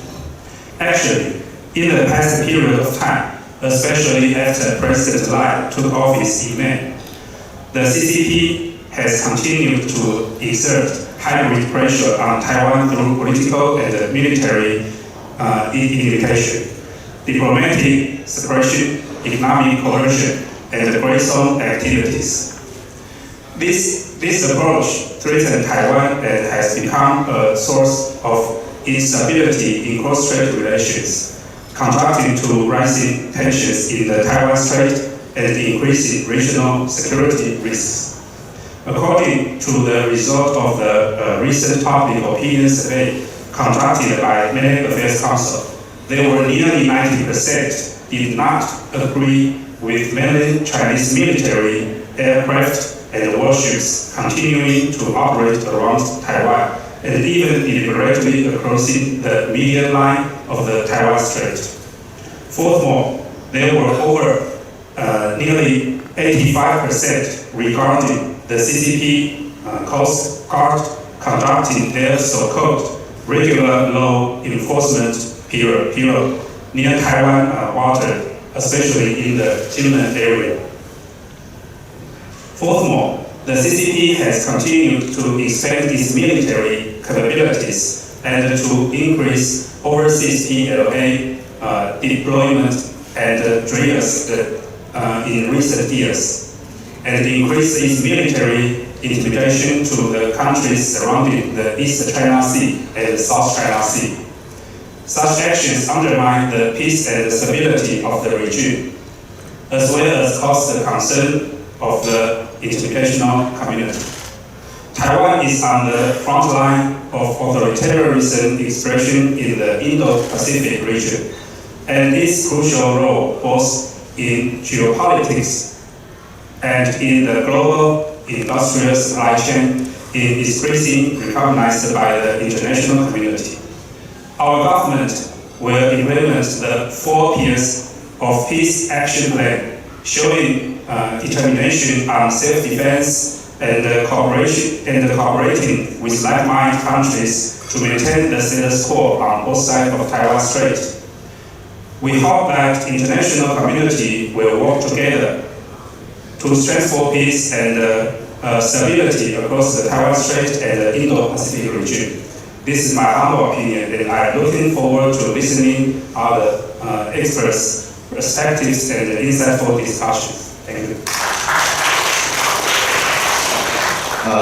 Thank you, Deputy Minister Xi Jinping. And without further ado, I would like to introduce this panel. Before I proceed this panel, I want to provide some basics of POA modernization and also normalization of their actions surrounding China. First of all, Xi Jinping proposed at the 19th Party Congress on his political report. He proposed 3 milestones for POA's modernization. First of all, in 2020, to finalize the reform on information and automation. The second milestone marked at year 2035 to finalize the basic modernization of POA. The third milestone and also the final stage of POA reform is basically to make POA world-class military in the world. And then on normalization or POA actions surrounding China, without doubt, 2013, China and POA start to, wage gray zone tactics against Japan at East China Sea. But also in 2013, China start to build these artificial islands of China Sea. Start to militarize those artificial islands starting from 2015.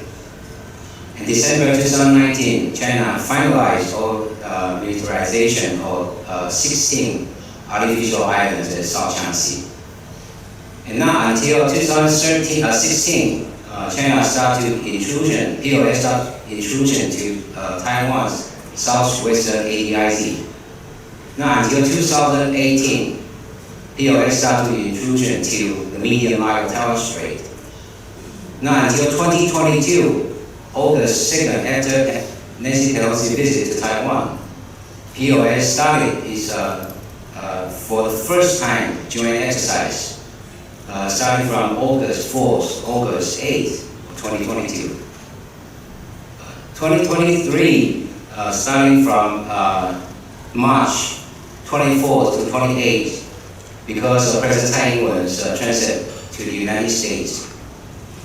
China started to circulating Taiwan with lots of vessels and aircrafts. And the third time is May 23rd, 24th this year, after the inaugural speech of President Xi Jinping. And today is the fourth time. With doing all these, China is basically doing a very good job on battlefield management. China tried to blur the distinction between military exercise and military mobilization, and try to numb our situation awareness capabilities. So ladies and gentlemen, I would like to introduce our first speaker, Dr. Chen Linqi. Dr. Chen Linqi used to be the CEO of INDSR and currently also professor at National Tsinghua University. Let's welcome Dr. Chen Linqi.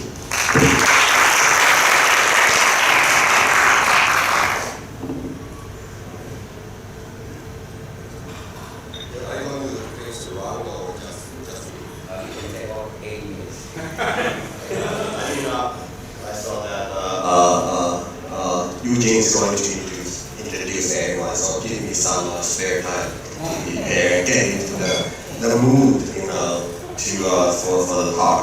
Well, yeah, I'm the former. Maybe you should have invited the current CEO and by inviting a sociologist to talk about military is less credible than other colleagues on the panel. It's an honor to be invited here, though it's a short notice. And I have to think through the whole thing seriously, what I have thought about the POA. So today I'm going to discuss China's ambitious defense modernization under Xi Jinping, particularly through the lens of the, Eugene just mentioned the three-step strategy, aimed at achieving a world-class military by 2049. We have a second? Sorry. So I do the web thing, or I have to sing to myself?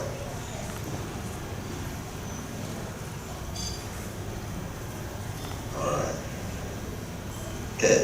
So to provide some context, China's defense modernization is underpinned by Xi Jinping's vision to elevate the People's Liberation Army into a leading global force by 2049.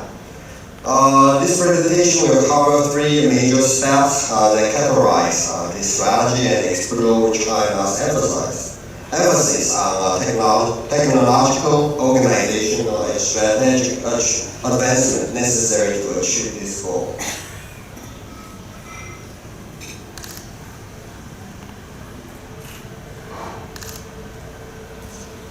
Okay, this is our three steps.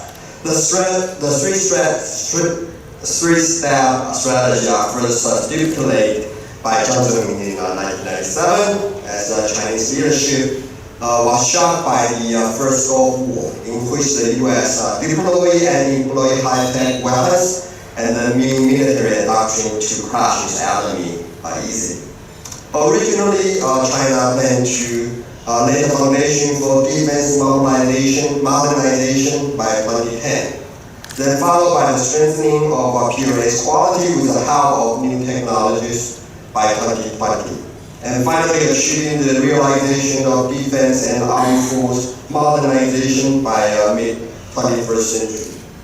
Hu Jintao has only met, as a weak leader, he has only met the second step more specific by requiring PRA to reach the goal of basic mechanization and informatization. He also mentioned that by mid-21st century, China will be able to establish a thoroughly informatized military, capable to win in an informatized war.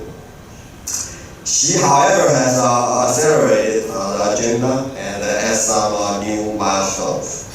He first proposed a new three-step strategy at the 19th Party Congress in 2017.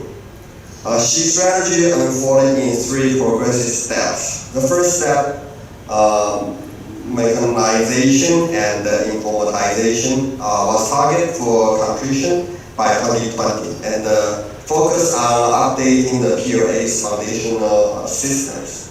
The second step, which China aims to achieve by 2035, emphasizes modernization, particularly through the integration of information technology across multiple military domains. Finally, by 2049, China aspires for the PRA to achieve the world-class status, capable of sophisticated global operations. In 2021, however, on the eve of CCP's 100 years anniversary, Xi Jinping added a new milestone. He asked the armed force to accelerate the integrated development of the mechanization, informatization, and most importantly, the intelligentization while modernize the military theories, organizations, personnel, weapons, and equipment. So first step, mechanization and informatization. The first step involved enhancing mechanization capability while laying the groundwork for information technology adaptation within the PRA.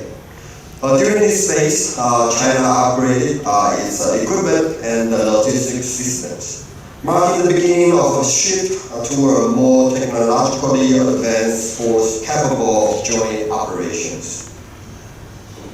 However, he had a new step, I call it the new first step, ensuring the achievement of the centenary military building goal 2027建军100年目标. So Xi Jinping plan for 2027 marks a significant interim milestone for the PRA centenary. The focus here is on achieving a military force that is not only mechanized and informatized, but also intelligentized. This involves integration of AI and emerging technologies into military strategies, modernized military theories, personnel training, and weaponry. Examples include the development of autonomous systems such as drone swarm and advanced UAV for surveillance and combat. So this is the new first step. And the second step to be achieved by 2035 actually is accelerating of the previous agenda. The second phase built on this improvement with a focus on deeper integration of information technology, enabling joint and multi-domain operations. China also emphasized the development of cyber and space capabilities, areas deemed essential for contemporary warfare and power projection. And the third, the world-class military status by 2049.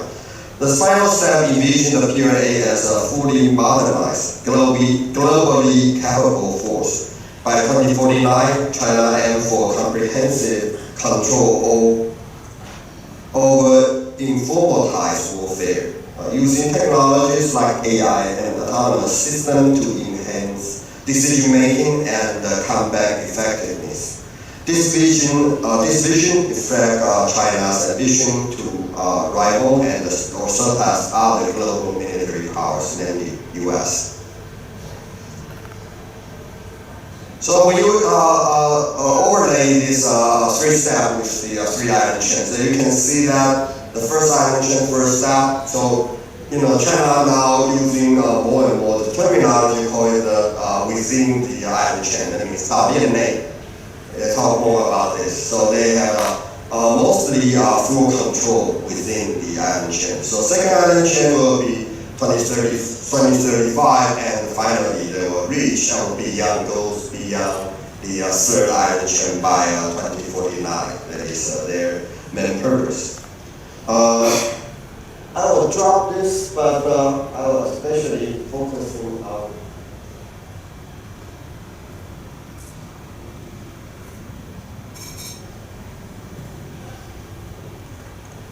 the strategy they are using against Taiwan. Taiwan is holds immense strategic importance for China. Positioned within the first island chain, Taiwan is not only critical for geopolitical standpoint, but it also symbolizes national unity for the Chinese government. The POA's modernization efforts are significantly influenced by this focus, as China seeks to deter foreign intervention and ultimately bring Taiwan under its control. PRC media, citing a military source, connected the POA 2027 goals to developing the capabilities to counter the U.S. military in the Indo-Pacific region and compel Taiwan's leadership to the negotiation table under the PRC's terms.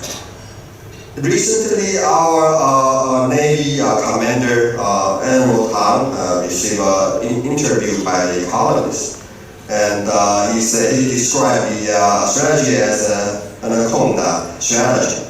So it involves a range of tactics designed to slowly exert pressure on Taiwan. This includes regular military drill, daily air sorties into Taiwan's AIZ, and the gray zone tactics such as using maritime militia for surveillance and harassment. Together, this effort aims to exhaust Taiwan's resources and deter international support for Taiwan, which also provides an opportunity to perfect POA's joint operation capability to launch a joint operation. That's what we see in the joint SWORD, nomadic 2024 Alpha or 2024 Beta nowadays. So it used the military drill serve dual purpose. First is sending the political message. Second is about training. They want to, we know their weakness lie with their lack of joiners between different services. But they use this opportunity to strengthen their capability to engage in joint operation. So that's how we can interpret these actions. So the more they use it, they are more capable of engaging in modern day warfare. So I stop here. It's too much time, sorry for that. So I welcome any comment and suggestion. Thank you. Thank you, Dr. Chanichi. This is summarize the progress of POS modernization at the first stage, and also the operation-wise surrounding China and Taiwan. The next panelist, I would like to introduce Dr. Ma Zhengbeng, professor of POA Institute at National Defense University. Dr. Ma is also the founder of POA Graduate Institute at National Defense University, the first and the only POA specialized graduate institute in the world. And Dr. Ma Zhengbeng will update us with China's today military drill from his presentation. Please, Dr. Ma. May I make a presentation on it?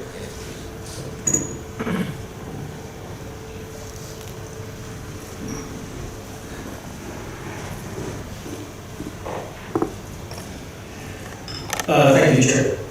Ladies and gentlemen, my pleasure to be invited to today's conference and as a panelist in this panel. And the topic of my presentation is China's gray-zone maneuvers around Taiwan.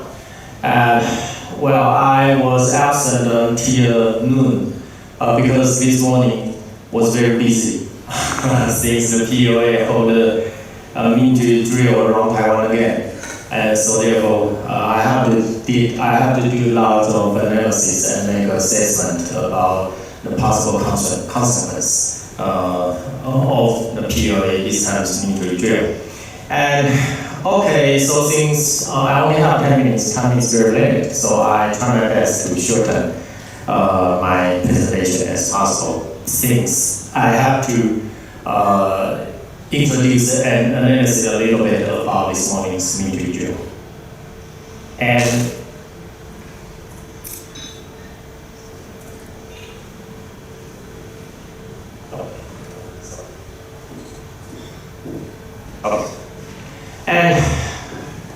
this diagram is this morning's POA military drill, codenamed Joint Sword 2024B, drill around Taiwan. And the location, the drill zone publicized by the POA.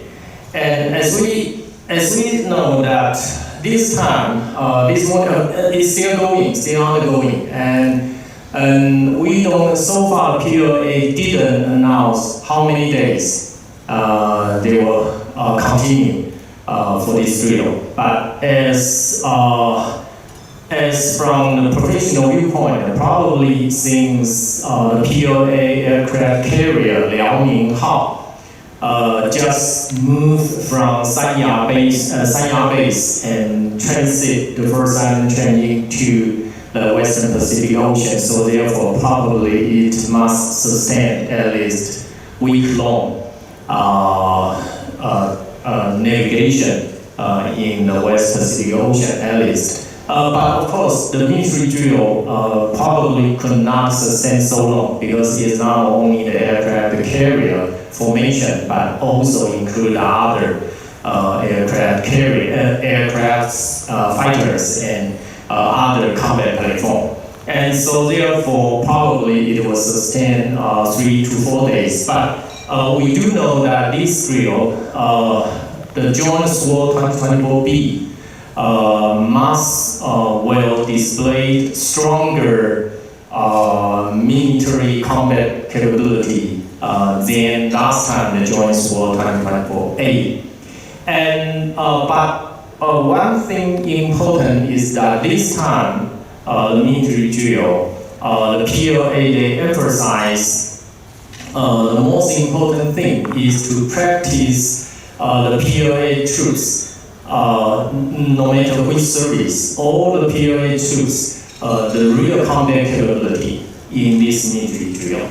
And so we can understand that this drill, the drill this time, is different to the drill the POA held before. Since Madam Nancy Pelosi visited Taiwan till now, including this morning's drill, totally they hold 4 times military drill around Taiwan, as the diagram show. And almost the exercise zone, the drill zone, the POA, they announced almost surround the Taiwan completely. But this time, we know, if we back to this morning's drill zone, they publicized, we can understand that all of the drill zone they announced are more approaching to Taiwan Island.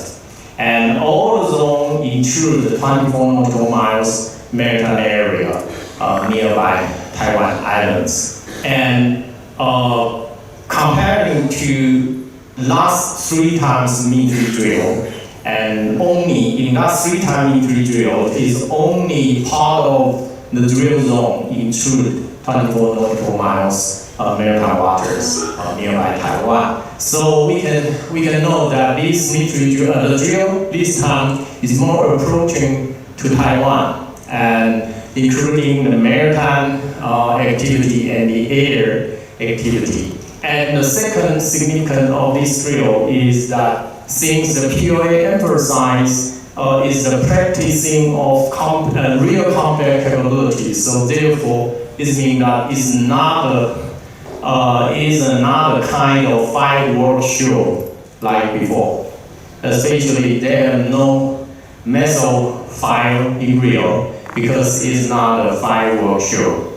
But this time, the military drill this time is more silent than before and more invisible. But it means that it is more, how should I say? It will create more threat to Taiwan security, and things that they are practicing the real combat activity in the potential Taiwan contingency in the future. And okay, so let's compare between this morning's military drill so far, according to the information the POA released, and the last 3 times military drill. You can understand very well. And the military drill of the POA around Taiwan is the strongest maneuvering of their gray zone operation by the POA to Taiwan. And in addition to military drill, the POA still have other pattern of gray zone maneuvering around Taiwan in past years. For example, this is from the air. The POA, and especially this diagram, show only this year, from January to the end of August, and the trajectory of the POA aircraft fighter jet surround Taiwan.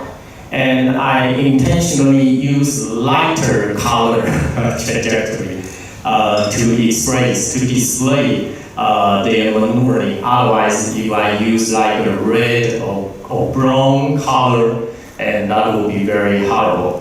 And so you may see that almost they surround Taiwan island, and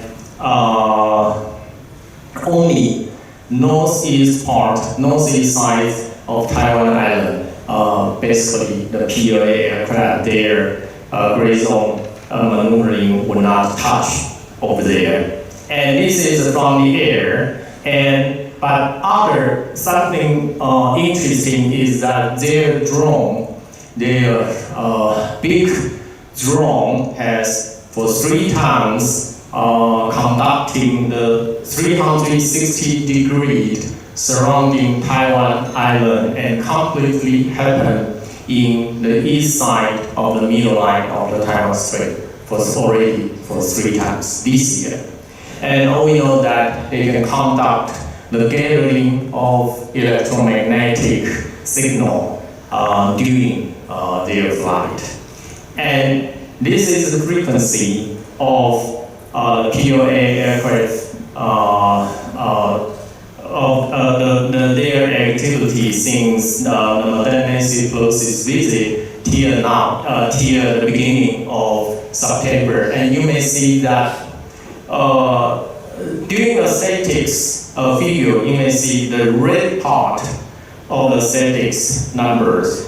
The red part represents that the aircraft cross the middle line of the Taiwan Strait and intrude the nearby airspace of Taiwan Island. And you may see since this year, especially after May, the number of the aircraft fly over the middle line of the Taiwan Strait and intrude the airspace nearby Taiwan Island increase very much.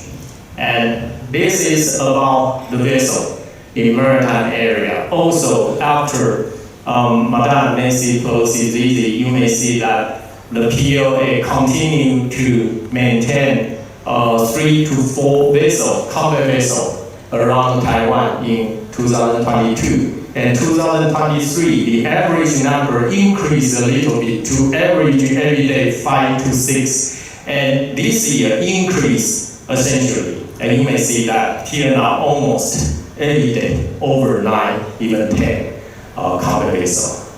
And we have to plus the Coast Guard vessel also. So it represents that no matter the PLA air activity or maritime activity, gradually increase separation over Taiwan by their gray zone maneuvering. And this is about another kind of gray zone activity, the Coast Guard. The Coast Guard since July began to harvest our fishing boat in the Taiwan Strait, especially in the waters of traditional fishery ground. And even arrest one of our fishing boats, the Dajinman AA. Till now, the captain of this boat still is retained in mainland China. And in addition to their Coast Guard, there is another Maritime Administration Bureau. The Maritime Administration ship also began to implement their jurisdiction inside Taiwan Strait for managing the international maritime transportation inside Taiwan Strait. And they use this way to reject our maritime jurisdiction by our Coast Guard. And this is also in August when Typhoon Gami passing over Taiwan, the northern part of the Taiwan island. They have 5 Japanese Coast Guard ships form a formation and move into Taiwan Strait to prevent the impact of Taiwan. And Chinese Coast Guard immediately sent 2 to 3 big Coast Guard ships to follow, even approach very closely to the Japanese formation until the Japanese Coast Guard formation left passing through the Bashi Channel and back to Okinawa. And so Chinese Coast Guard use this way to display their jurisdiction inside Taiwan Strait. And this is another case that the Chinese Hydrological Survey ship maneuvering in the waters between Taiwan, Ilan County, and the Yonaguni Island of Japan. And you may see that these diagrams show that last year and this year, the gravity of the PLA's hydrological survey activity is different. For last year, their gravity concentrate in the southern part of Taiwan Island, Bashi Channel, and the north part of South China Sea. For this year, till now, they highly concentrate in north part of Taiwan Island, especially the Yonaguni Channel. They conduct the underwater hydrological survey. And this is another case that they put attention, especially since this year, they highly concentrate on the anti-submarine operation. They conduct very tensely the anti-submarine operation in the southeast side of Taiwan Island. Okay, all of this activity and maneuver are the PLA gray zone activities around Taiwan. So therefore, my conclusion is that what's the purpose of the PLA gray zone maneuvering? I identify it into 4 different purposes. The first one is to generating feeling of desperation and capitulation in Taiwan society, just like the military drill they initiated this morning. And the second purpose is gaining battlefield familiarity, just like they conduct the underwater survey activity. And the third purpose is integrating battlefield management, just like the military exercise, they began to integrate the different service activity together to form a joint operation, sea and air joint operation. And the last purpose is also expanding maritime jurisdiction around Taiwan, like the Coast Guard and the Maritime Administration ship did inside Taiwan. So, okay, I think I'm running all the time very much, and I have to stop here. Thank you very much.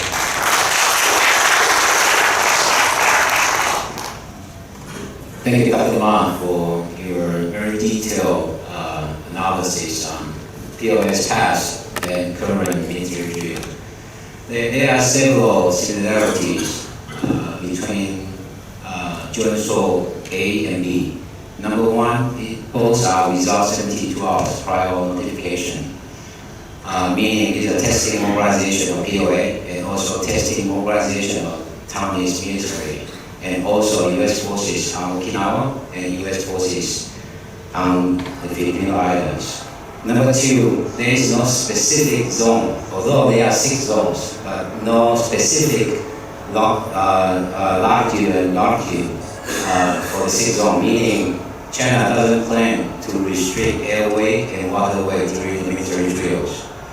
And number 3, there is no ending date and time so far, meaning this is purpose is to have strategic communication with the United States specifically.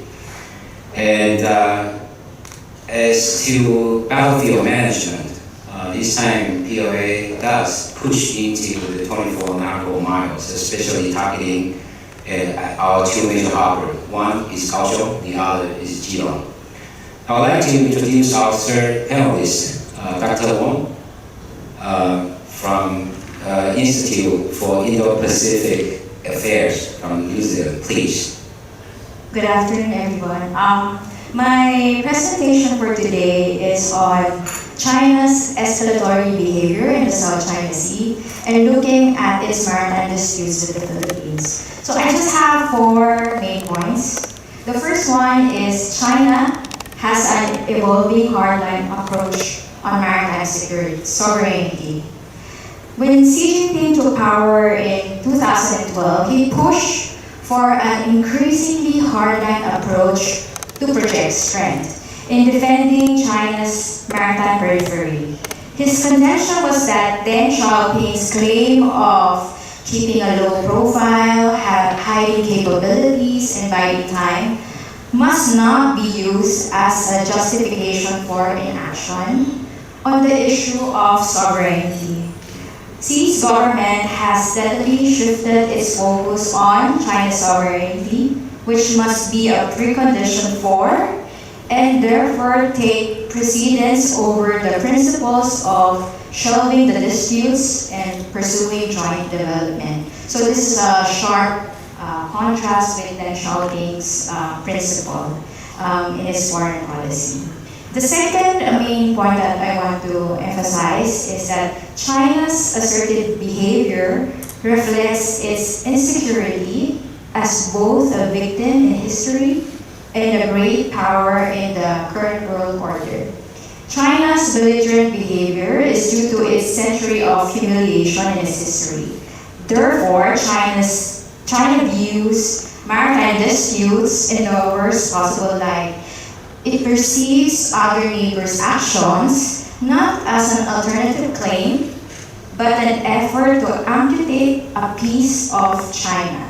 This feeds into China's need to stand up to its opponents and protect its rights. Not doing so revives its feeling of national humiliation during its historical past. And of course, China's assertive actions also manifest its insecurity as a great power, as it constantly expects to be respected and accommodated in the international order. If countries fail to do so, China views this not as a clash of interests, but an act of disrespect. Number 3, another point, is that China is more interested in winning crisis rather than preventing or resolving them. In its maritime disputes in the South China Sea, China is more interested in achieving victory rather than resolving conflict with other claimant states. In the case of the Scarborough Shoal standoff in the Philippines in 2012, China preferred to seize control of the shoal rather than ease bilateral tension. China preferred to leverage the instability created by the crisis to alter the status quo in its favor. Thus, the incident gave birth to the Scarborough Shoal model. It's a so-called playbook by China for annexing disputed territories forcefully without resorting to a military conflict. And lastly, my fourth point is China uses gray zone tactics to push the envelope in its maritime claims.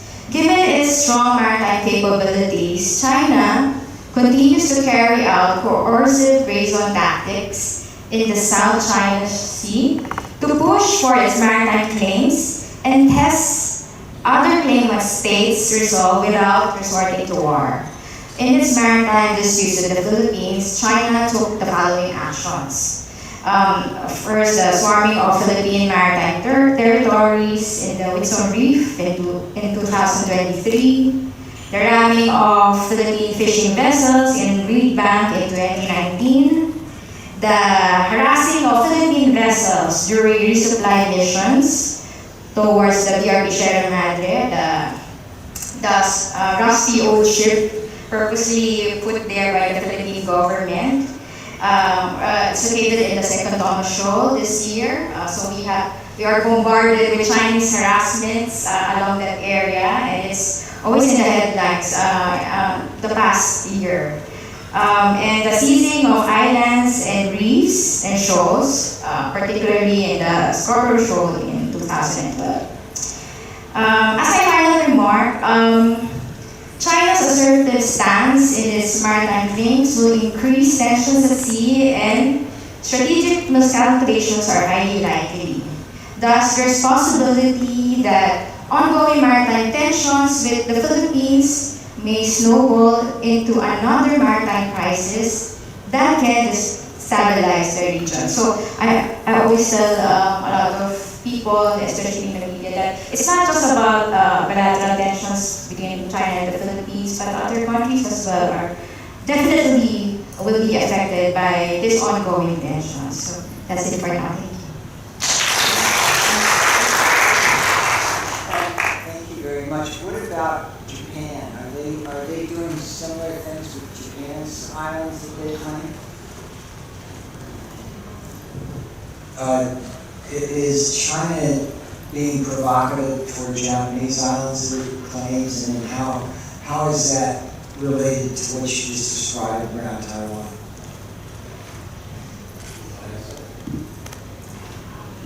I think a Japanese colleague can answer for that, but I understand that based on the experience in the Philippines, I understand that there is tensions between China and Japan in the Singapore Islands, and I think that's the reason why Japan and the Philippines have this agreement, just recently signed, reciprocal access agreement, because we have confluence of interests. We have similar maritime disputes with China. So I think that's also one of the reasons why I say that it's not about Philippines and China. It's also about other countries that have maritime disputes with China, like Japan and Vietnam as well. Okay, thank you, Dr. Wong. She basically provides a historical perspective of Xi Jinping's motivation to make all these troubles by gray zone tactics. And also, she provides a Filipino perspective on China's gray zone tactics against Filipino Coast Guard. And next, we will have three discussions. First of all, I'd like to introduce Chen Xiaomeng, the chairman of the Center for Modern China Studies, please.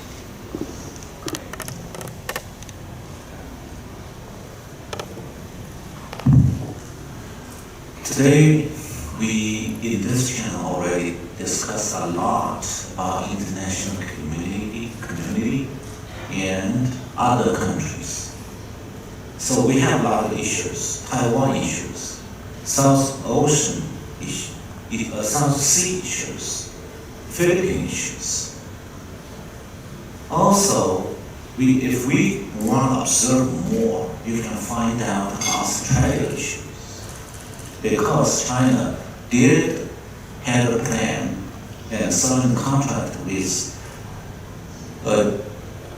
Papua New Guinea, with the province governor, planned to invest it several years ago. Invested about 50 billion Australian dollars to build a naval space in northern gate of Australia.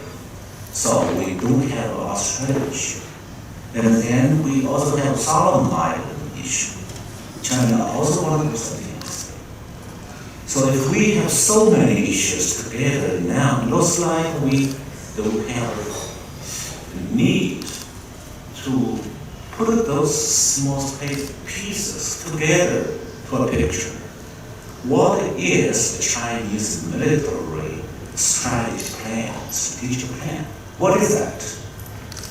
For example, in terms of Taiwan, what is that tactical threat behind that? What is the strategic plan? What is set? What is the final goal? Looks like before we move forward toward internationally incorporated study about China's military strategic plan, we first of all need to claim two divisions. Number one, currently we have kind of division between Northern Pacific area and Southern Pacific area. When we are talking about Australia, that's South. That's their issue. We are talking about Taiwan, that's North part. But what if we think about Indonesia recently decided to move its capital to Balikpapan, which is a place that most scholars have never heard of that. But that's an old place. The Japanese Empire fleet fought with the American and Australian Navy 80 years ago. So that's an important place. If we link Chinese nuclear submarine base in Hainan toward the south, that's Balikpapan, and between them is the Philippines. And after Hainan, Philippines, Balikpapan, and Papua New Guinea, then Australia. So if we think this way, we don't need a division between Northern Pacific and Southern Pacific. We can draw a big picture, and then it will make it much clearer that Chinese Navy in its future may very likely copying Japanese entire fleet's strategic plan 8 years ago. And if we think that way, you can find out that almost every spot, 8 years ago when Japanese Empire fleet were there, now PLA was there or is there. And so this picture is not imagination. It's a job we haven't done yet. Okay, that's what I want to add. Thank you, Chairman Zheng. Our next discussion is Dr. Li Daozhong from Dr. Li is a professor and director of graduate study of international affairs and strategy at Danjiang University. Please, Dr. Li. Thank you. Vice President Guo Yuan, Deputy Minister Shen, of the panelists, it's my great honor to be part of this panel discussion organized by IPR. I think due to the pandemic, I would like to focus on Professor Ma's presentation, the new developments regarding PLA maneuvers surrounding Taiwan. I think that we know over the past several years, the PLA has increased its military and civil-military operations surrounding Taiwan, combining so-called gray zone tactics. So these include a number of military drills, for example, 2022, the military drills surrounding Taiwan, and also so-called routine combat readiness patrol exercises, 战备警巡, and also joint SWORD 2024A and 2024B. So we also need to know that a similar situation has occurred in Taiwan airspace. The PLA Air Force increased its incursions into Taiwan ADIZ year by year. You can see the numbers, in particular in the southeastern airspace of Taiwan. So in my view, I think Beijing's military drills have set so-called new normal over the Taiwan Strait. And the military goal basically is to compress Taiwan's defense depth and so-called the warning response time. And I also want to add one thing.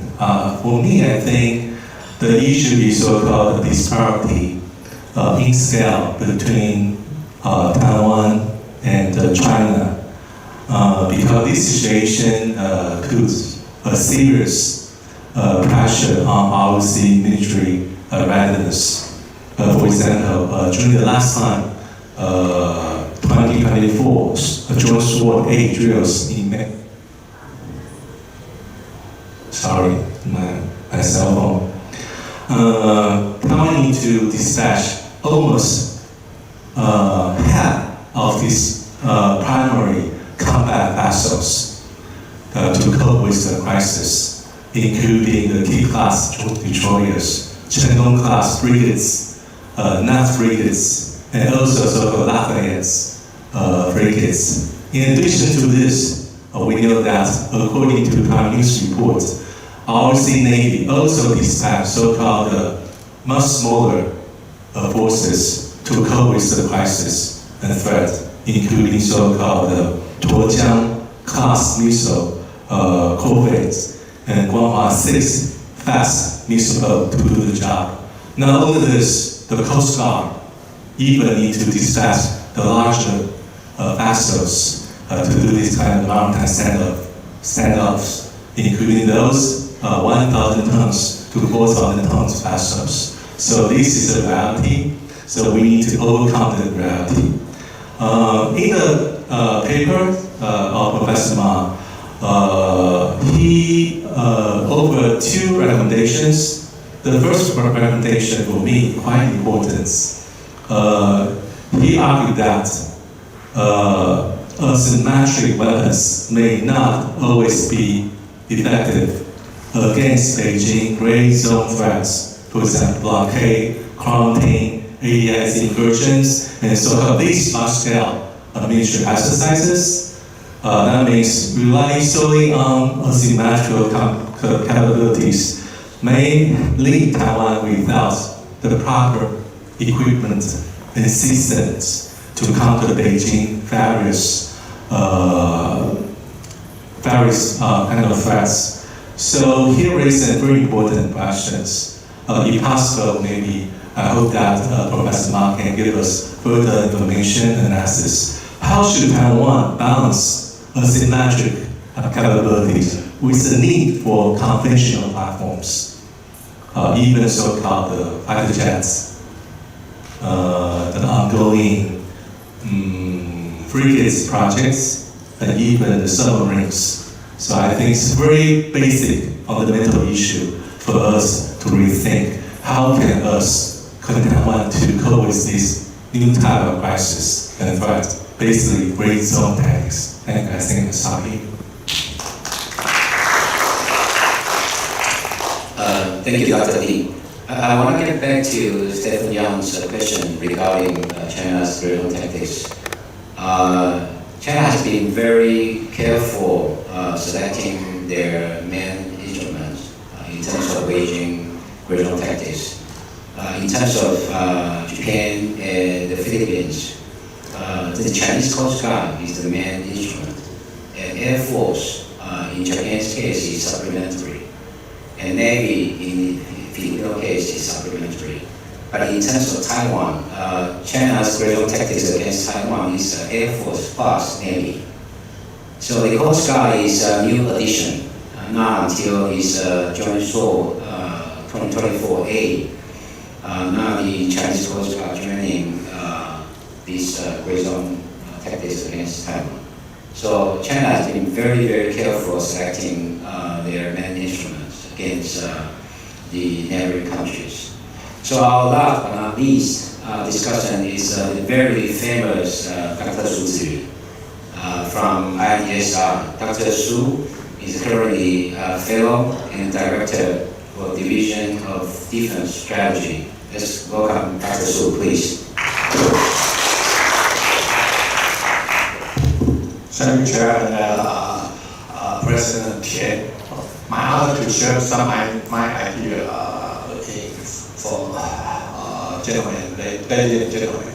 I want to say this, for example, the so-called Joint Seoul B exercise hot by the POA this morning actually show the Beijing's ambition is a totally new kind of superpower behavior. As you know, I do believe that you know that right now have a so-called huge, large-scale exercise close to southern Taiwan, almost Philippines, so-called Sama conduct, including the 6 countries, United States, Japan, and even Canada, French, or Australia.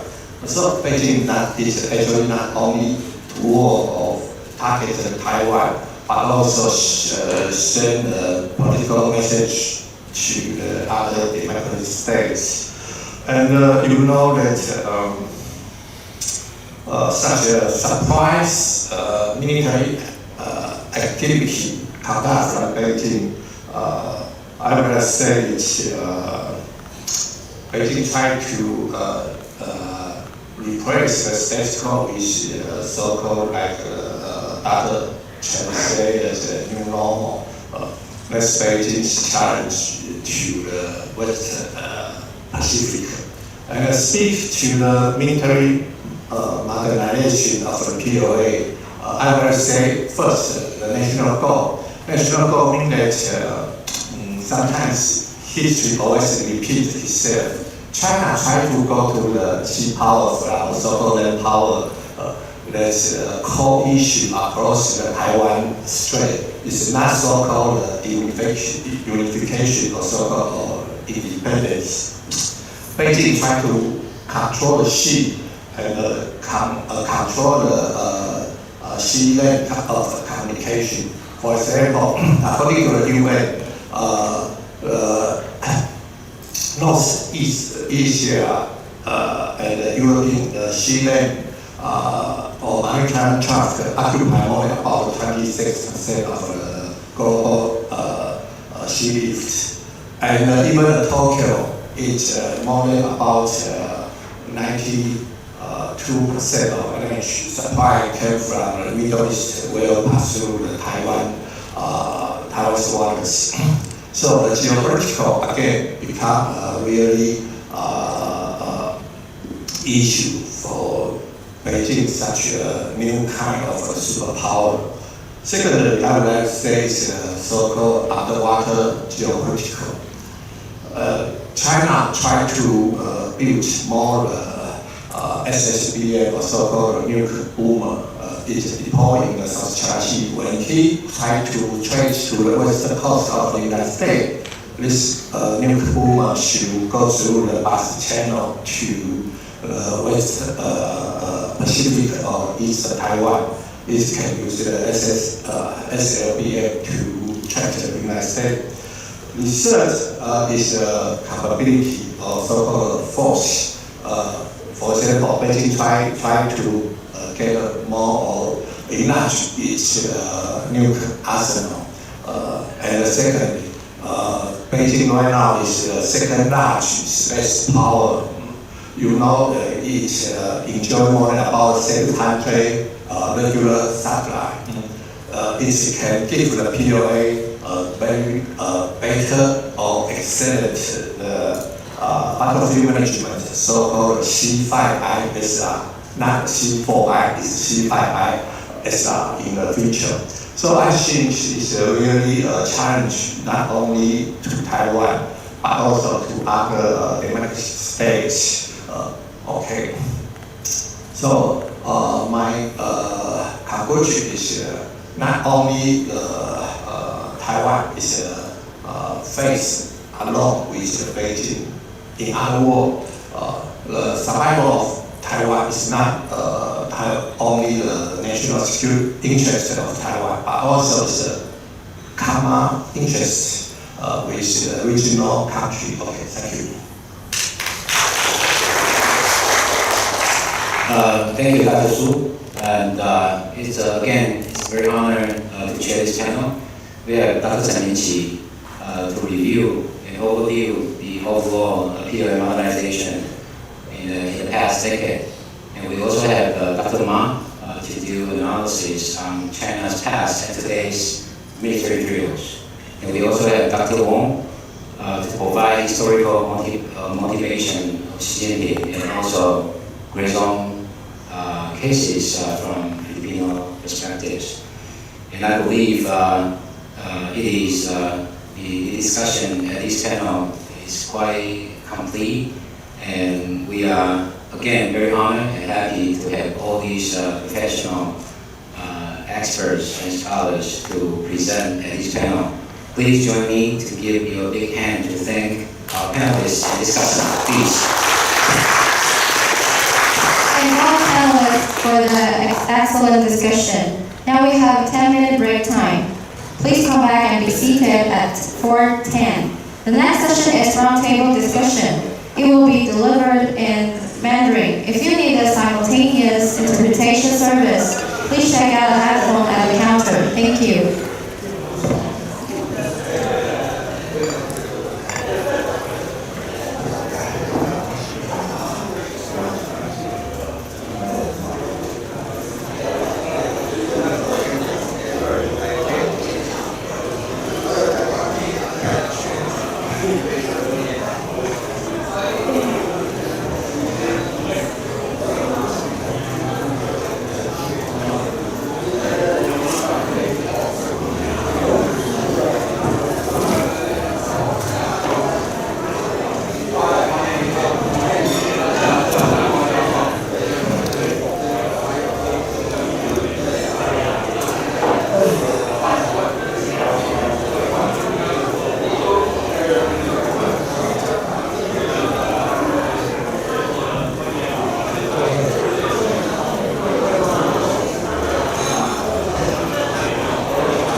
We've come to the last session of the conference. The topic of roundtable discussion is political, social changes, and human rights in mainland China. Let's welcome the panelists of roundtable discussion. Before starting, please look at the camera in the center.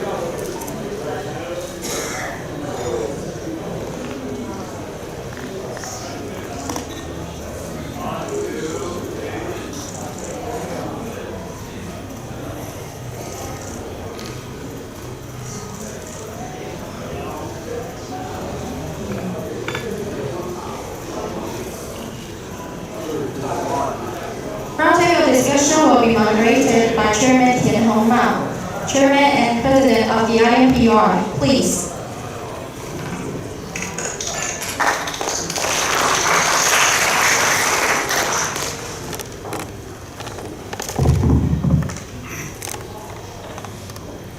This is the last panel. It's a roundtable. I propose that we use Chinese for the purpose of helping the audience to raise questions to the panelists so that there will be interaction in the process. For those of you who need to use equipment for translation, they are available upon request. And we have listened to many well-known experts and specialists discussing about China, focusing on 4 major areas. This last one is sort of concluding one sort of round table. That is to say that you can talk about anything you want. We have 5 distinguished panelists. I propose each of them speak for roughly about 10 minutes, not necessarily punctually, 10 minutes, but roughly about 10 minutes. And this session would have 75 minutes in total. So that would allow somewhere around at least 20 to 25 minutes for the audience to raise questions addressing to a particular speaker or any of them. I think we will proceed now. 各位理事会先生，最后这一场我希望呢能够让在座的我们的贵宾还有理事先生们有很多的问题在这一场希望能够有一个机会提出来，像在前面的这5位非常有名的学者、专家、评论家让他们来跟各位来互动。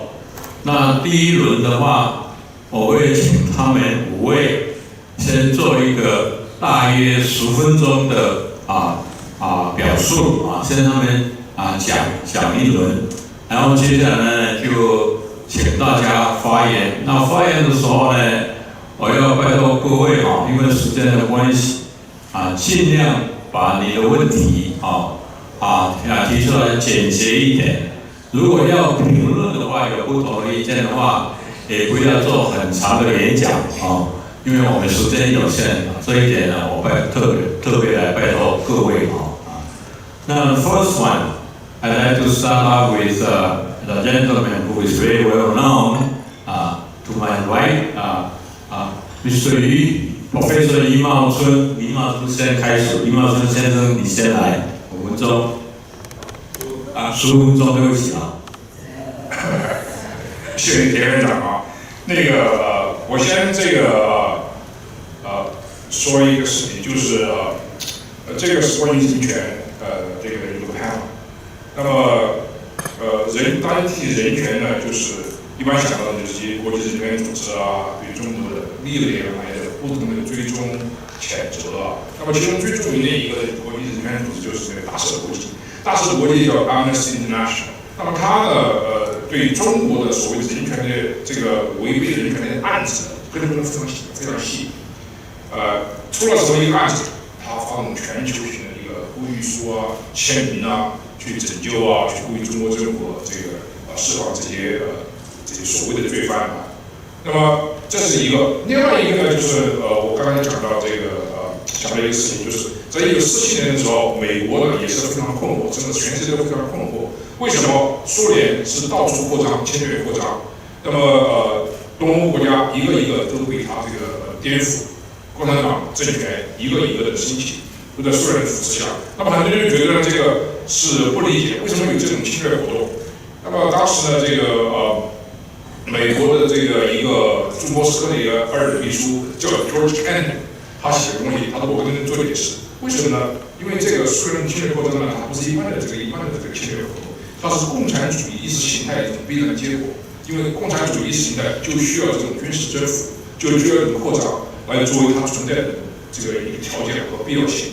那么大使国际呢，刚才题目呢就是怎么讲，就是它比较注重个案，但是对于究竟为什么有那么多人权的侵犯，它没有做出一种理论性的解释。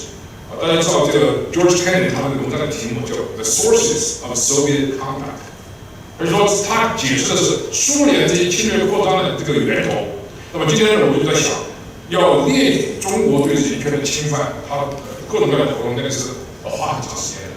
那我想比较讲就是 sources of China's human rights abuse， 就基本的概念方面它是怎么回事啊？第一个东西呢，就是我觉得应该是跟国家权利和个人人权有关系。人权呢，实际上在很多程度上可以看作是独立的个人权利的缩写。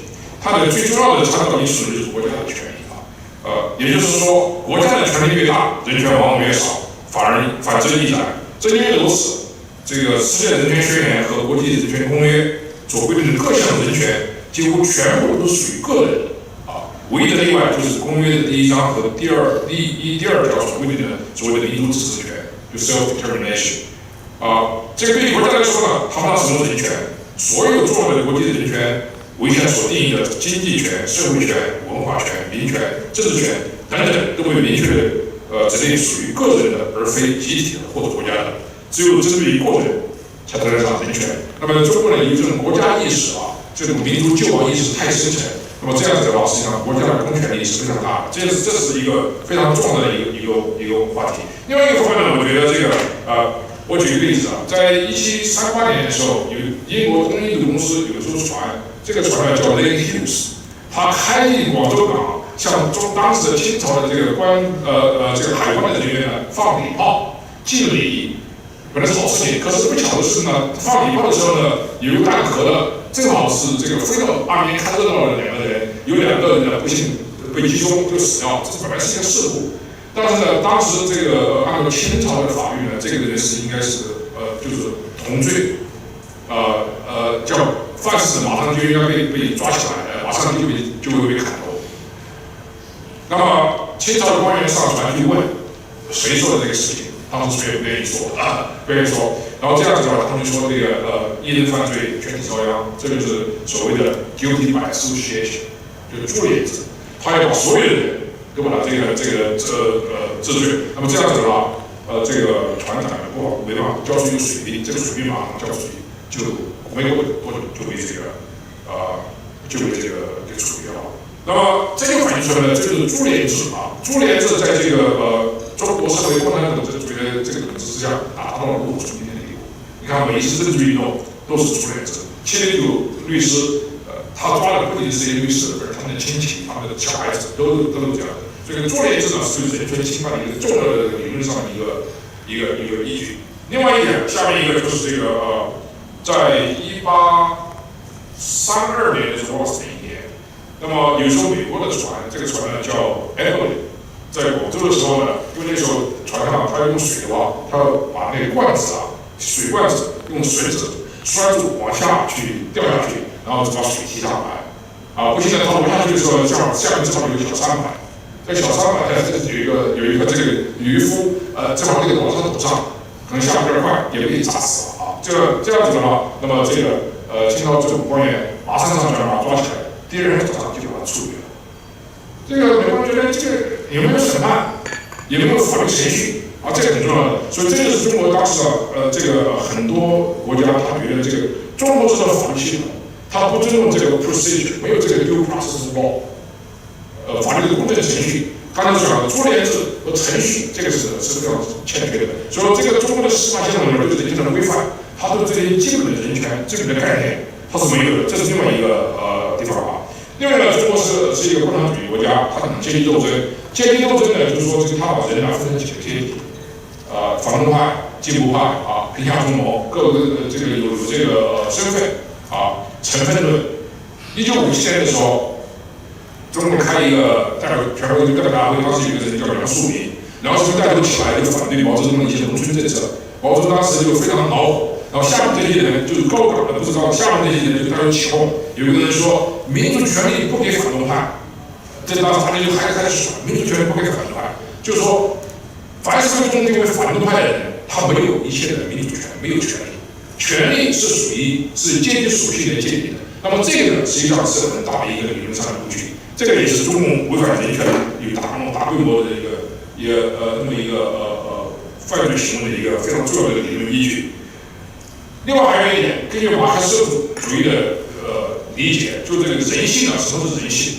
这个马克思在1844年的哲学经济学讲稿中间，他提到这个资本主义就是对人性的一种异化，就是说劳动的创造者创造出了财富，反而成了这个压榨剥削劳动人民的这个一个东西。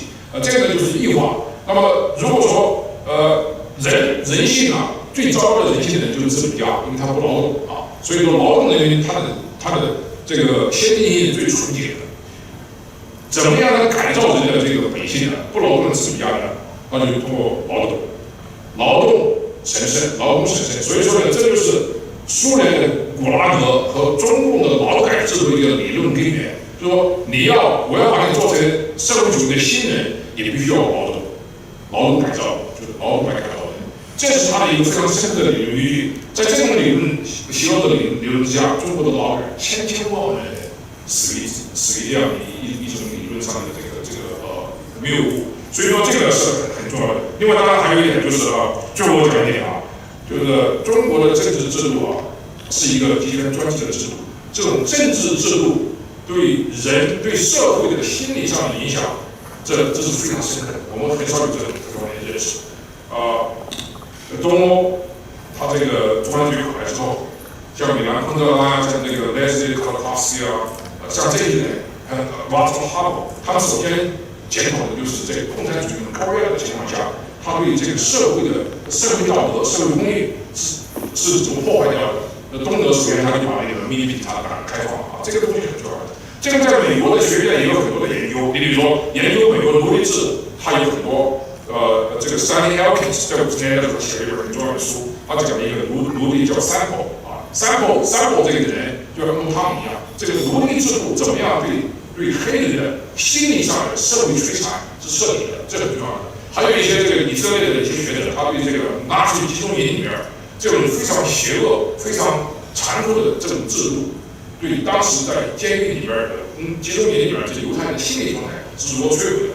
那么这个呢，我觉得这个我们还研究不够。中国的很多这个对人权的危害呢，也是非常这个方面很重要。你比如说中国很多制度，户口制度、当地制度、档案制度，把人把它机械化，把它这个就是 tribalize， 大家都是这个当地是很重要的。你看天安门广场89年的时候，天安门广场每个党旗帜不是以个人的这个身份来建立它自己的，都是说每个单位人民大学的、北京大学的、哪个大学的，它都是有单位。你看很多中国大陆出来的人，首先问的第一个问题，哪个单位的？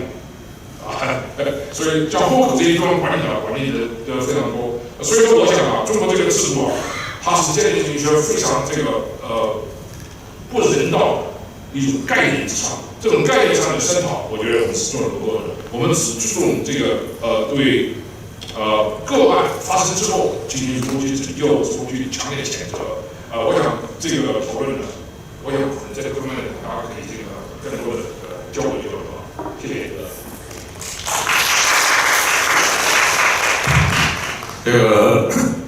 刚才这个余茂春教授也许在座有一个人不晓得他是鼎鼎有名的前川普总统任内国务卿蓬佩奥的一个首席中国顾问所以今天他能够来，我们觉得很荣幸。他有很多话可以讲，等一下提问的时候再请余教授来给我们指教那第二位，我们现在请这个我左边的吴国光教授。吴国光教授从前也来过也跟我们国策有共同合作过。他现在在斯坦福大学我想你是 Princeton 毕业的嘛现在在斯坦福大学那边做研究对这个中国的问题有很深的研究跟造诣。现在我们就请他来发言吴教授。谢谢前院长，谢谢各位，美言不敢当我想我还是从当前中国大陆的政局这个角度来谈一下政治的力量和社会力量互相之间的这样一个角力。那么习近平作为中共的党魁，到这个月他的第3任期呢满2年了。那么这2年他干了些什么呢？他的施政的主要的思路是什么呢？我想呢，不如他的第一个10年看起来那么清晰。第一个10年，他很快的也很成功的集中了权力。那么主要的手段，大家今天已经多次讨论到了，大家也很熟悉。第一，当然就是用强力的手段，包括反腐，包括军改，包括对公安系统的反复的清洗，掌握coercive power，这是第一个方面的动作。那么第二个方面的动作呢，就是采取了反市场、反民营企业、反全球化的这样一个经济和社会政策。那么这个的用途呢，我想我个人的分析也是着重于权力的角度，就是因为前朝领导人所遗留下来的官员、精英、就是企业家，包括干部，那么都是和刚才讲的这个市场化政策、民营企业的发展，那么中国对全球化的深度介入相互联系在一起的。那么习要抓权力，集中权力到自己的手里呢，就要清洗这些人。那么在反腐的过程中呢，自然也采取了刚才讲的反市场、反民企和反全球化的政策。那么第3呢，就是迅速的大面积的提拔他的人马，在政治学里就叫做所谓精英的登记。那么这个呢，我想到20大的时候呢，已经完成了最高层，就是高达中央政治局常委这样层次的全部的登记，形成了一个全部的习家班的人马。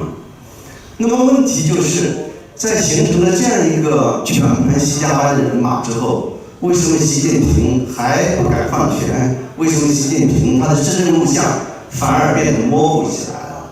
那么我个人的看法呢，就是他在新的这个任期内呢，遇到了这样一些问题。那么第一个问题呢，就是反市场、反民企的这个政策的反弹，这个不可避免的造成了中国经济的持续的下滑。当然，中国经济的放慢呢，有各种各样的结构性原因。中国经济自从1970年代末开始高速增长，那么增长了这么长时间以后呢，经济上的这个结构性的因素开始出现，那么不可能在长期保持高度增长。但是呢，习近平的政策显然在这里边起了非常重要的作用。比如说还有这个疫情的这样一个政策我们也看到呢，这个就是带来民众的非常深重的灾难。那么这个经济的持续的下滑经济所带来的社会的普遍的不满，这个呢，我想是习近平呢可能在他的第一个任期里没有想到会这么严重因为他在第一个任期，不是第一个任期了，头2个任期了。那么第一个10年当中呢，可以用强力的手段对那些掌握有政治权力和经济权力的精英阶层，能够如此迅速的收拾他们。那么一般的社会大众在经济上有不满，社会上有不满，难道会有这么强的一个阻力吗？对他？那么现在我们看到呢，显然是对他形成很强的这个压力，是很大的一个阻力。那么第二个呢，就是他的这样一个持续的清洗，还有对干部任用的这样一个拉拔亲信、不公平的这个打破过去的各种各样的论资排辈也好，总而言之，过去有一定的规则呢，现在就是唯上是从，这个造成了中共官员队伍普遍的一个躺平的这样一个状态。这个我在前不久的一个分析当中呢，曾经引用习近平自从新任期以来，不断的强调3个区分开来，3个区分开来我就不去重复，大家有兴趣的话上网一搜就可以搜到了。那么它主要的用意就是说，我虽然对你们管得很严，他说不是要把你们管死，那么还是要让你们发挥积极性，那么要把你在发挥积极性进行改革推动治理的这方面这个出现的误差和我不让你做的事情一定要去做主要的是把这个区分开来。那显然的就是他遇到了这些中共干部队伍。那么第一呢，由于这个反市场、反全球化的政策呢，使得这些精英的个人的利益受损，那么这个他们的这个硬3点降低。另外一个呢，讲的就是反腐败使得这些官员的安全感大大降低，不确定性大大降低，不知道在哪个地方呢可能会引起这个习近平的不满，整个体系不满。那么这是第2个严重的问题，这就使得治理上的问题呢不断的会持续的放大。第3个问题呢，我想就是它本来可能会有什么样的这样一个施政路向呢？我想基本上来讲呢，就是打压民企，那么壮大国企。那么在壮大的国企过程中呢，尤其壮大军工经济，那么塑造以军工经济为带头的这样一个经济架构。那么军工经济呢，在经济当中呢，还扮演一个非常重要的角色，就是对中国的所谓科技之力他试图通过军工经济的集中资源像毛时代一样，就是哪怕中国的科技是闭关自守的，但是呢，也能制造人造卫星也能制造两弹。那么他想用这个模式就是科技自强。那么再一个呢，当然就是所谓共同富裕。共同富裕呢，是他提出来的对于全球化几10年来造成的全球普遍的各国贫富严重分化的这样一个实际上他看到了这个弊病，但是呢，能不能通过中国的这样一个所谓中国式现代化完成共同富裕？那么显然呢，是不可能的。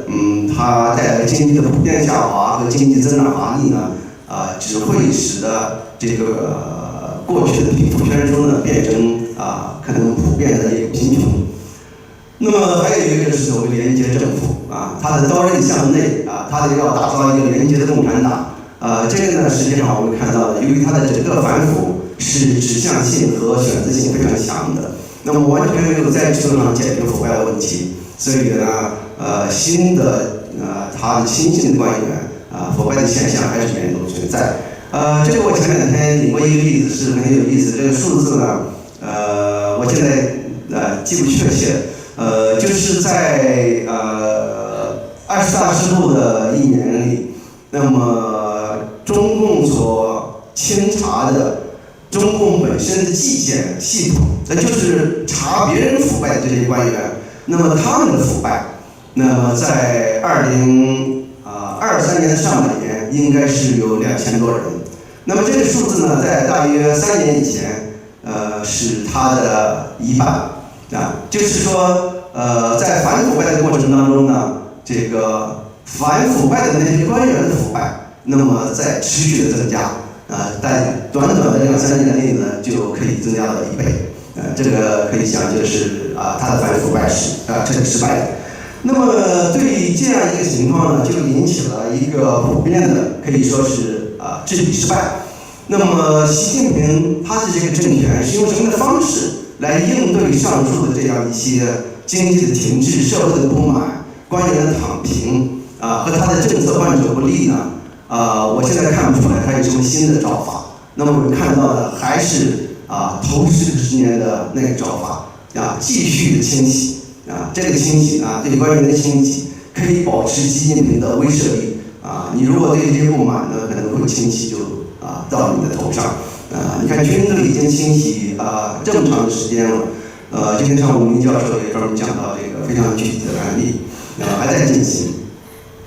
那么再一个呢，就是这个开始加速的提拔年轻干部。那么20大以前，他是有意这个放缓提拔年轻干部的这样一个脚步。那么为的是呢，把他呢这个在特别是胡锦涛时代提拔的年轻干部呢，把他们清除掉之后把他们边缘化。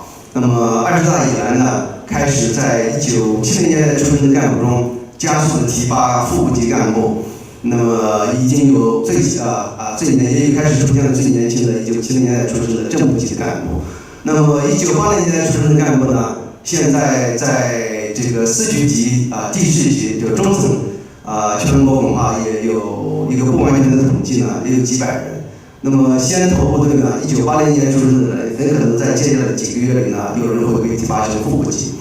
那么由于这个整个中共官员老龄化的这样一个程度呢，在习近平的前10年当中严重的发展，这个官员的年轻化的进度和江泽民时代、胡锦涛时代相比严重的滞后。那么因此呢，也可以说呢，习近平在提拔这个年轻干部的这个过程当中呢，他有很大的余地，空间很大。那么但是这个东西呢，也会带来一个很大的问题。就是会使得习近平下面的各个这个亚太系习近平下面的派系互相之间争夺这个新一代领导位置的这个斗争在加剧。这个上午好像明教授还有其他的几位教授都提到，有一个现象，可能有一个事情大家可能我不记得是不是讲到了就是包括连彭丽媛在中央组织部的亲信也被清洗。那么这个呢，主要就是习近平下面各个派系互相之间斗争的一个结果。那么这个我抓紧1分钟结束。就是我看呢，就是进入20大之后的习近平第3任期以来，我想呢，这进入了一个习近平可能没有料到的，我把它叫做中盘厮杀这就像下围棋一样，进入一个中盘厮杀。为什么叫中盘呢？因为我想呢，习近平一定是不愿意在第2个10年内结束他的任期的，他很可能还想再做到第3个10年。如果我们用3个10年这样一个时段来看的话呢，第1个10年就是他迅速集中权力。那么第2个10年呢，本来他可能想贯彻他的社会经济这样一个计划，就是所谓中国式现代化。但是呢，他现在遇到了一个严酷的中盘厮杀。那么第3个10年呢，很可能就会重点安排他的权力继承。那么现在这种情况下呢，如果心理健康也有问题的话呢，很可能这个权力继承呢，会在这个下一个5年就开始提上日程。那么好，我就讲到这里，谢谢各位。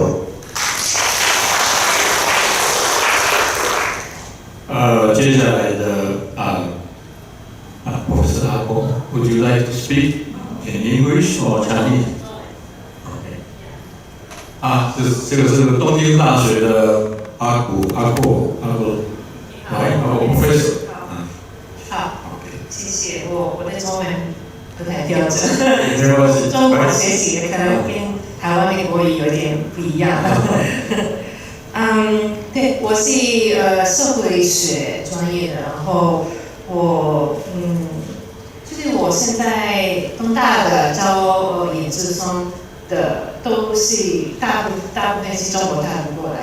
然后我最近以前我教中国大陆过来的学生的时候，有一点客气，因为我讲这个中国的人权问题，我有点担心他们会伤心，因为其中自己国家的很多负面的问题，如果我多讲起来的话，他们可能会伤心，所以我有一点客气。但是我最近多讲这些问题了，因为我觉得非常重要，因为现在我觉得中国是已经进入了转型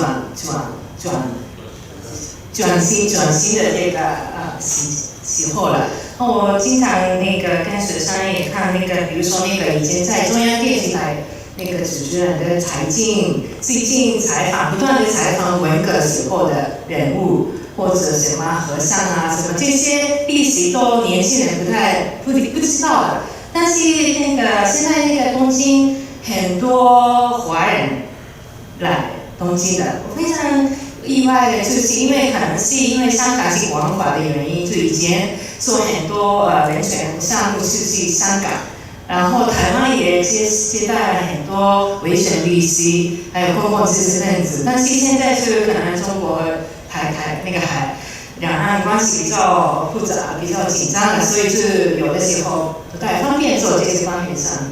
那现在就日本变成了一个华人的言论基地了，就是人权的比较重要的地方了。但是不是这个是因为日本政府重视这个方面的，就是好像是不知道是怎么回事，但是就慢慢的变成这样子。然后中国的年轻人也是这个白纸运动也是在东京新宿南口也是很多人去参加，然后白纸之后也有很多女权的，还有同性恋的或者劳工方面的，有每个星期好像是我最近的话，每个星期有2-3个活动，讲座也好，纪录片上映会也好，还有邀请中国的或者香港的维吾尔人啊、西藏人啊这些方面的活动特别多。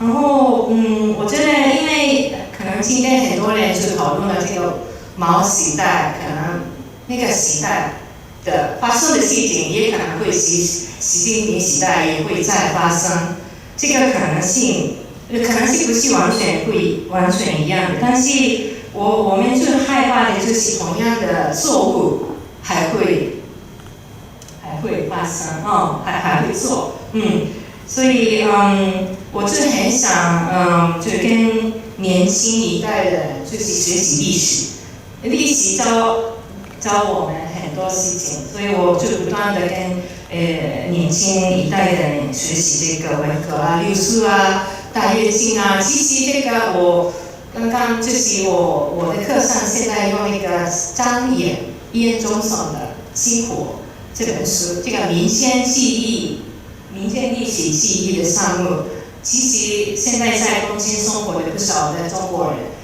在自己的故乡拍大跃进时代，还采访这个年纪大的老人，就是口述史啊什么的。然后我觉得这些民间的历史是非常重要，然后我最近就也关注这个中国经济，就今天很多人讲的这个社会不稳定这样的现象。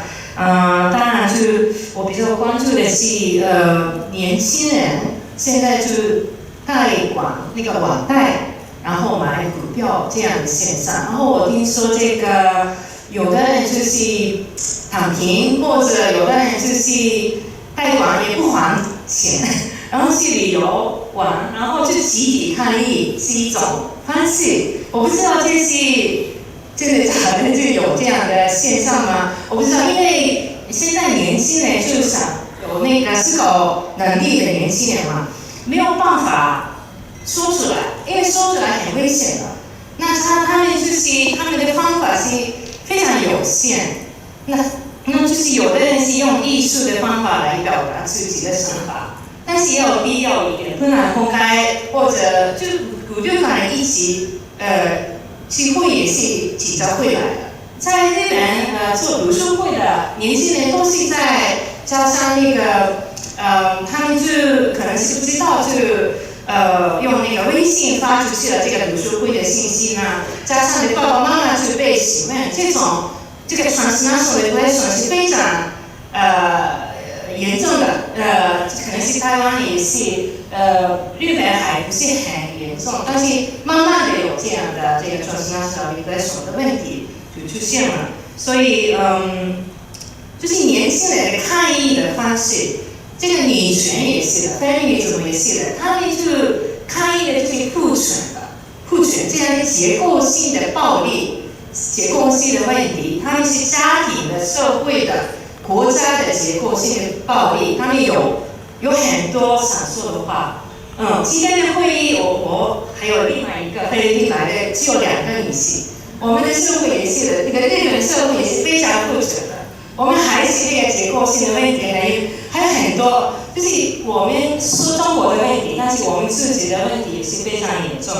我们就一起讨论这样的问题。然后还有就是最近这个日本方面这个仇日的现象也是比较严重。然后就是刚刚那个深圳的日本国籍的孩子，妈妈是中国人，然后爸爸是日本人，然后他们在深圳日本人学校，就是他不是深圳本地的杀那个孩子，是外地人。外地这个概念就是中国特色的，中国就是等一下可能是那个中国制度，那个中国现在经济很不稳定，然后很多就是很困难的就是外地人，就是失业的大学生，那个年轻的大学生也是失业，但是这种外地人就是非常困难嘛，然后。那这个仇恨的这个心理是从哪里来？这种对仇日的心理是从哪里来的？那当然是我们可以想象这个言论问题嘛，言论控制的非常厉害，他就是天天看官方媒体说这个海外的这些势力是中国美国也好，日本也好，台湾的独立派什么什么都是。他们这些人是场内生活的，就喜欢看到官方的信息。然后我的一个朋友说，这个上海的日本人学校，因为日本政府要考虑这个日本人学校的安全问题，所以他们就门口是盖起来的，就是然后就每天早上小孩子上学的时候，一个孩子进去了就关门，一个孩子进去了关门。然后我的朋友就在上海那个日本人学校旁边的，他们是高档就是大学毕业的，研究生毕业的知识分子，但是他们也有一点，这个日本学校是不是有一点做秘密的事情吗？所以这个日本政府也要考虑这个安全的，这个保证这个安全的方法要考虑，因为那网络上就看很多。信息，然后这种你可以流量民主主义嘛，你那个得到流量就是可以，就是不断的说这个仇恨的、仇日的，那可以得到更多的流量嘛，所以这个恶性循环。那这样场内的人看这个仇日的这个言论，然后是说很多人说这个日本人学校是培养间谍的，那可能是很多人也可能是相信的嘛。所以这种就是场内和场外，还有这个机会有限的这样的年轻人，或者就中国大部分的农村的或者工人啊这些人，我们不能说所有的人中国人是一样的，中国人也有不同地区的不同特点的，他们也有那个不同的特点。我们可能是要分析的时候，分析中国社会的时候，要分析的细一点，要看的。一个人是这样什么样的特点，所以我现在就觉得，因为就今天早上也看到那个military drill 的这个信息，然后我们也很担心这个日本的那个海峡那个的情况比较紧张的状况，我们是怎么样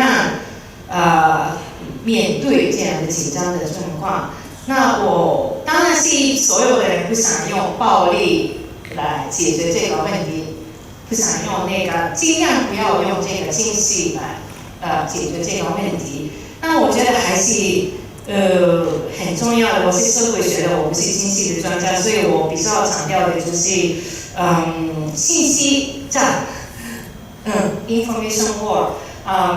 我们要 counter narrative 非常重要，因为中国的官方的这个 narrative， 他们做的宣传非常厉害，然后很多中国人就相信这个官方媒体做起来的宣传 propaganda 非常严重的。但是我还是强调这个，还有很多中国人，很多中国知识分子也好，年轻人也好，他们很努力做起来这个 counter narrative， 他们也是做的，他们也想提抗这样的被欺压的这种状态，他们也不幸福的这样的国家，就是言论不断的被控制的这样的状况，是最那个辛苦的、最受苦的，就是中国的很多年轻人，他们非常努力的。我很想那个跟这些年轻人继续活动。谢谢。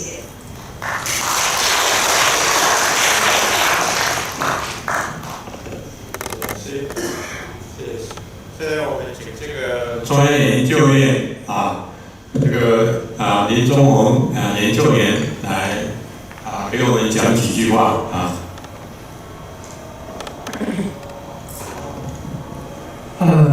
谢谢童董事长，然后各位与谈的嘉宾，各位现场的听众，大家午安。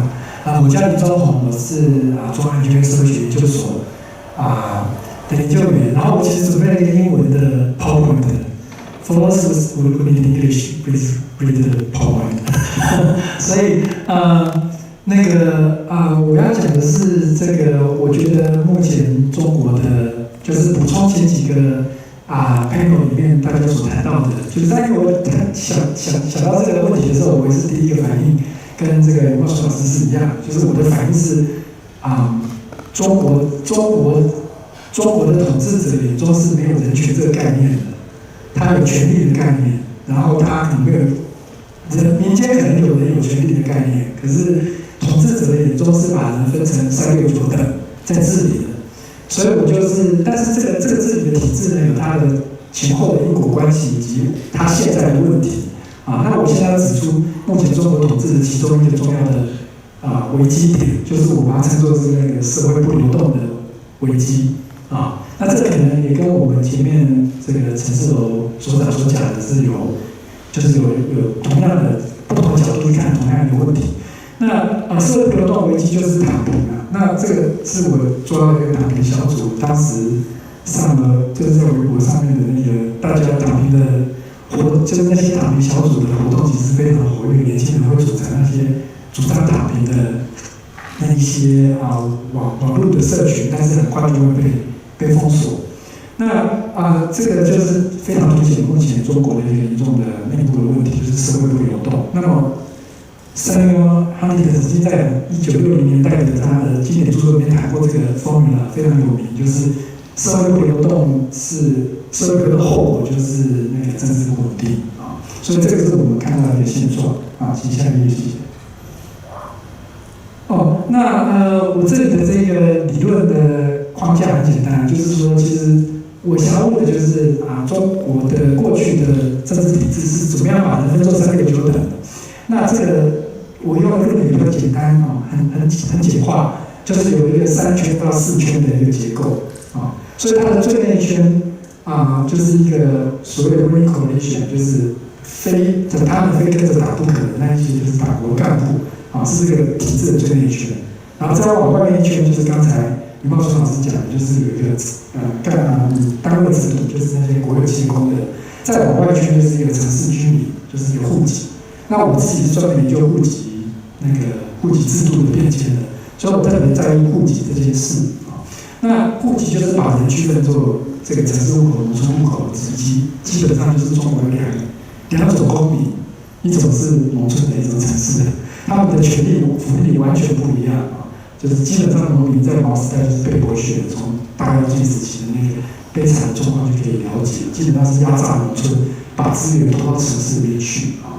那所以这个是它整个统治架构里面很重要的一个输送资源跟掌握权力的一个架构。那么人们要穿越这些屏障才能够社会流动啊。那其实毛时代是流动非常困难。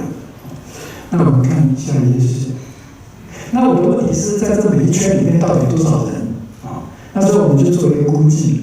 那干部根据这个干部，我们的计算就是到1982年改革开放刚刚初期的时候，干部群大概是3.0%的人口，然后这个工人阶级，就是国营和企业工人大概是8.5%，集体的工人或者是那些城市户籍的，还要再加上7%，也就是说20%的人口是城市户口，然后另外80%是农村户口。也就是这个体制是剥削80%的人去养活20%的人的一个机构，然后越往内圈福利越大权力越大，所以它就是一个这样子的一个机制啊。里面的3%是这个国家干部的比例啊。那我们再看下一页，那这一页不用看，下一页。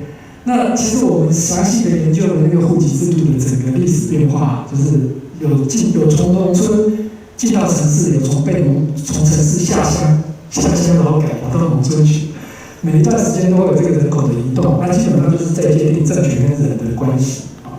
那下一页所以就是它分作了几个时期啊，但是到了2015年，习近平上台的第3年左右是一个重大的变革啊。下一个就是在这之前呢，改革开放的时期，地方政府跟中央政府是有权利去讨价还价。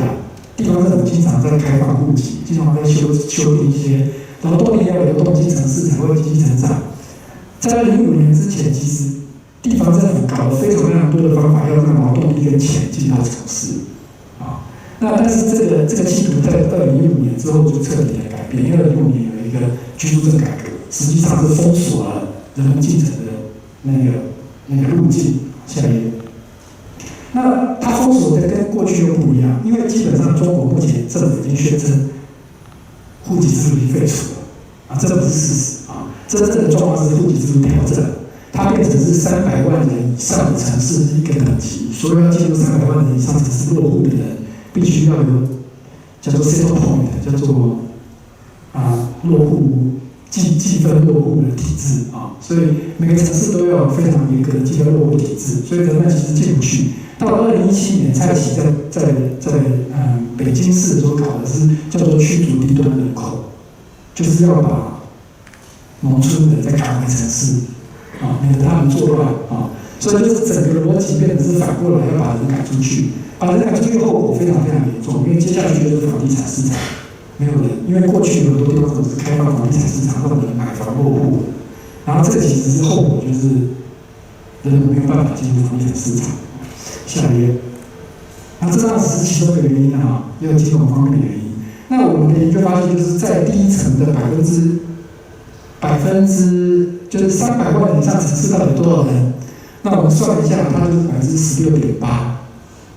也就是说，从过去的那一圈的统治者那一圈的那20%的受益者，到目前为止，你把它换成是300万人以上的那一圈是获益者。其实它还是只有20%，整个政权体制都是靠着这个少数统治的机制那但是他们享受多少的985的大学跟这个所谓的三甲，我们算一下3甲的医院跟985的大学集中度到这些300万以上城市，有79%有80%的80%的300万以上985大学有80%集中在300万人以上的城市，然后30%几快，其实加起来快50%的好的医院也是在这些被限制进入的城市里面。换句话说，它提供了户籍制度的改变，在2015年的居住证改革，实际上是提供了一个保障城市人拥有相当大的优势去获得医疗跟教育资源的一个机制。后果是，其实现在整个社会流动会变得越来越困难。你进城也没办法，买房子不一定能拿户口，然后大学的配额制度其实没什么修改，然后这个医疗体制到了 COVID 之后更严重，基本上农村人都会侵退到自己的社区里面去，他不可能在城里拿到他自己的医疗资源，所以整个架构就是所有的公共物品的供应跟流动进入了一个静止的状态那这个是一个很严重的问题下一页。那所以虽然说在2015年之前是一个旧的架构，但2015年之后是一个新的架构，就是说户口制度变成是300万人，我们称它是高一的 cities 我基本上把这个新的居住证制度称作是 New Great Wall， 就是新长城。所以基本上他把农村人封锁在，把300万人以下城市的人封锁在外面，希望他们进入中小城市。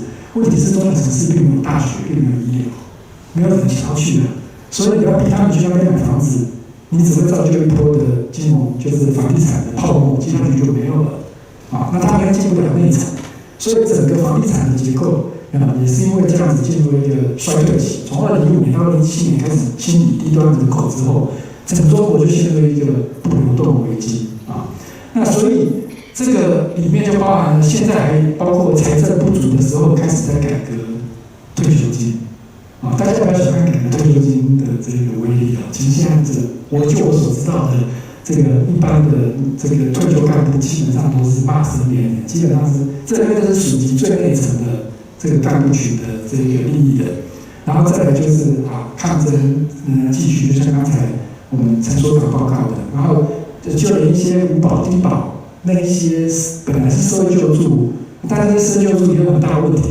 但是基本上连那些钱都是有问题的目前那所以整个社会救助体系，还有它的 pension， 它的这个年金制度，还有它的这个上大学的这个上大学之后的出路，还有这个买房子的动机基本上全部都陷入了一个危机的时期，就是不流动，社会不流动的危机那我们看下一页这个结论那就是说我自己觉得这个是一个从社会学的角度，或者是从比较政治的，从社会安定的著名的风来一个很重要的观点，就是社会不流动，后面是政治不稳定，然后这政治不稳定会不会导致这个习近平在一段时间找不到出路，就像吴国光老师讲的，找不到办法。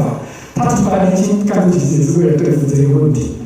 那这个社会不流动的危机继续下去，会不会是真的要对外扩张这个在过去不是没有潜力的这也是我们台湾的需要去认知到说，这个中国内部有这样子的危机存在的一个需要有这样子的一个观点那我的这个报告就到这边，谢谢。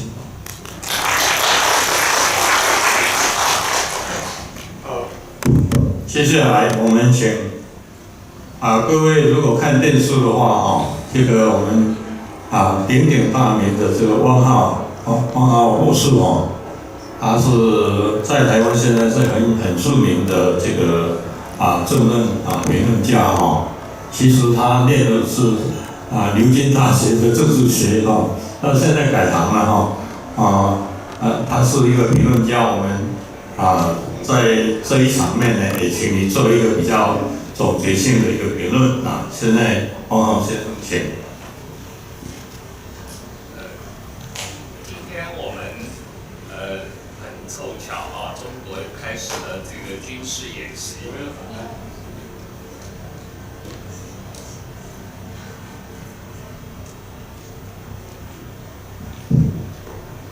那么这个一天演习下来，他们从早上5点钟就开始演习了一天演习下来的结果是，台湾的股市涨上去了，香港的股市跌下来了所以我们希望中共的演习多搞几天，这样的台湾的股市会继续涨，香港的股市就继续跌了。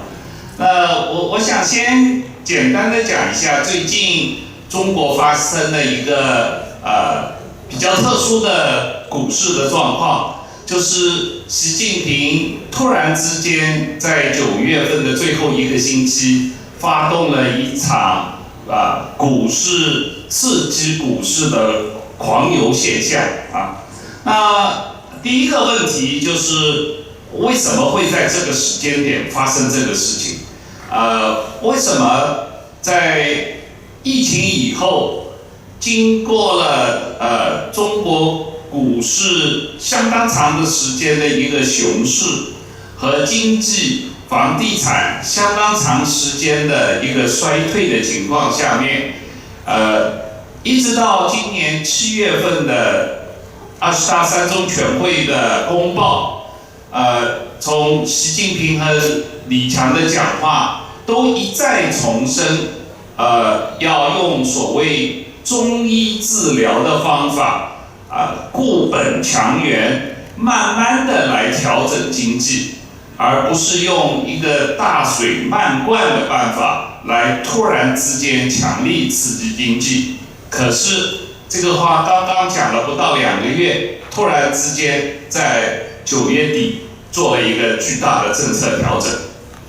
那我当然没有去参加政治局会议，不过我猜这个做法的一个比较可信的可能性，就是因为习近平看到了一些我们大家没有看到的真实的经济数据，就是这个实际上的经济情况比大家了解的要差很多很多，而这个习近平吓到的结果，他就会做一个180度的政策的大转变，就像在疫情结束的2022年的11月份，他突然之间做了一个180度的政策大转变，从2年、3年的动态清零变成了阴阳尽阳，让全国人民都感染这样一个巨大的政策转变，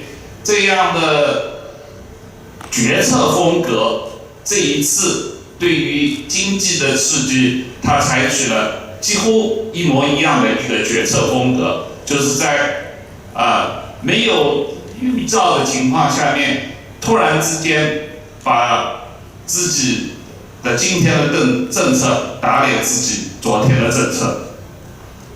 那我们从目前为止公布的中央银行的政策和2天前财政部的记者招待会和1个星期前发改委的记者招待会所能看到的，实际上只有一个真正的有意义的政策，就是用中央银行的贷款来鼓励金融机构借中央银行的钱去买股票，然后用金融机构的股票做抵押，去中央银行借更多的钱来买更多的股票。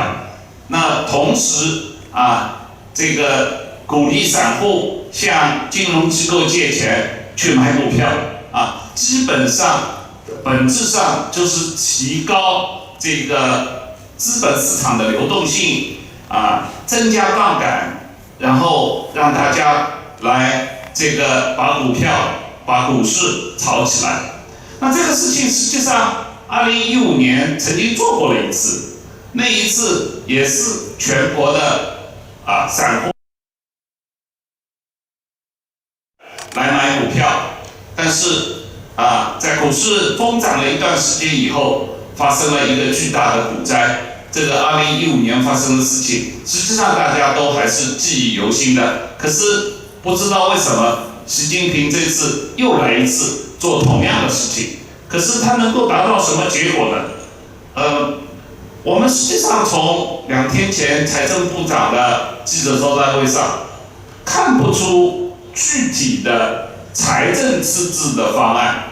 他提到了一些数据，提到了到年底之前还要发将近2.3兆人民币的债，可是这个钱到底是年初财政人大的时候财政报告已经预计的全年的财政赤字计划的一部分，还是在人大的时候开的财政部的财政赤字计划之外，在9月份政治局会议以后新加的2.3兆人民币呢，并不是很清楚。对这个问题，实际上各个分析单位和媒体的报道是相互矛盾的，大家对这个问题是理解是有很大的争议的。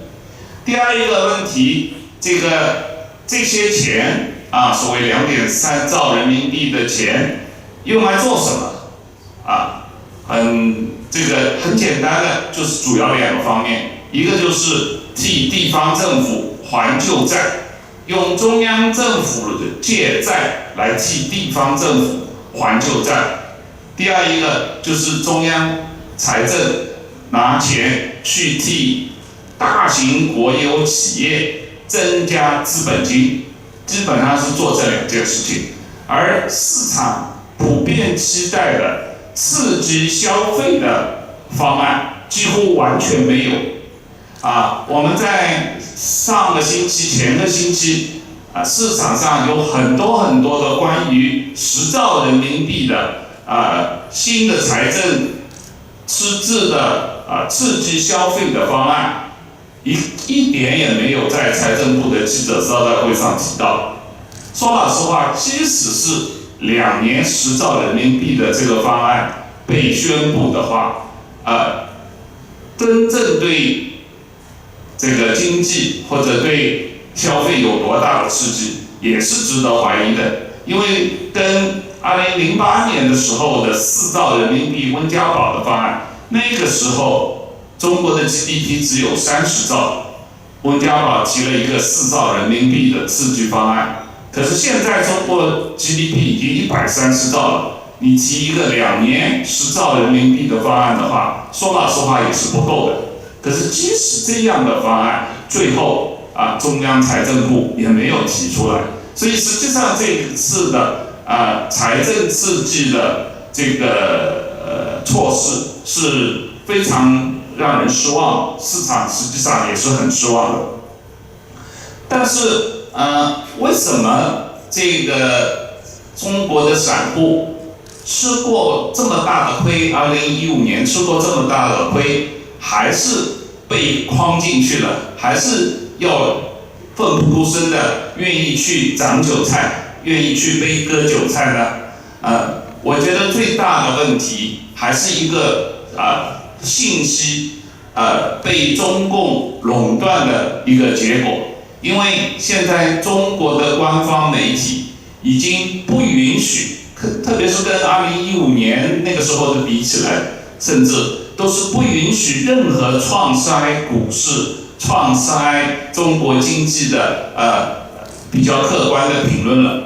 所以中国的散户几乎没有办法得到任何的这个负面的信息，或者任何负面的或者更比较客观的对中国政府政策的评论。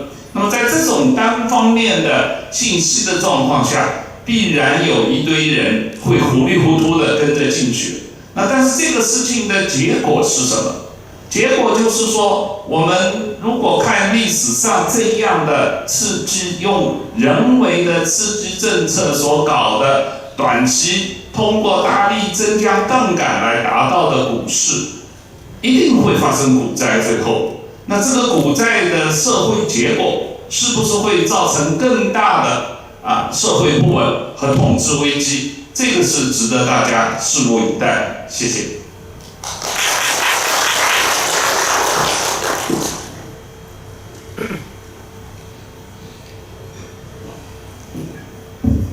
好，接下来各位贵宾，你们的机会来了哦。所以，请你举手的时候麻烦你 identify yourself， 告诉我们您是谁。那你要提问题的时候，是指定某一个人呢，或是在上面的这5位都可以来回答。现在就开始，请举手。中间这位，请。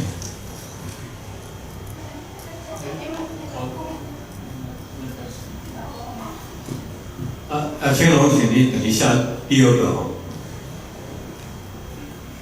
你姓黄是台南人，请教这个余茂春余主任，常常听演讲。我们知道1779年美国跟中华民国断交，跟中国断交，那时候为什么有台湾关系法，没有用中华民国关系法？是不是暗示着将来美国会承认台湾是独立？第二个问题是说，最近我们都讲2758号，美国国会通过那是将来是不是有一天美国会承认中华民国？不是，因为这次赖清德总统就任，美国正式给台湾的祝贺是第5任总统，表示不承认中华民国。那么说将来有一天是不是美国会跟台湾建交？你的看法怎么样？谢谢。这个国家的名称啊很重要，但是呢，台湾是一个非常独特的地方，它有各种各样的这个界定啊。我曾经这个大家知道我是被中国政府制裁的，那么有一次呢，我的一个同事，他是国务院高级官员，他打电话给我，他说你为什么被中国政府制裁了还要去中国？我说你怎么知道的？他说我们看见你好像是订了飞机票去做这个是 China Airline。要去的，我说 China Airlines 是在台湾内，为什么叫台湾 Airline？ 这个我想这样子啊，台湾是一个俗称，就是说你在这个美国社会，你说中华民国，可能很多人真不知道这是台湾，这样子吧。至于说1979年那个时候，为什么他没用中华民国这个词那个时候就是一说起这个台湾，它就是指台湾。它其中那个台湾关系法在45年的时候，它对这个词呢不是特别在意，但它对其他的一些，它台湾关系法呢其中专门有一条，它指的是我忘了是具体怎么说的，大概意思就是说，美国政府承认就是在现在台湾岛上的这个政府叫中华民国，以及中华民国以后的任何国号为标志的那么一个政治实体。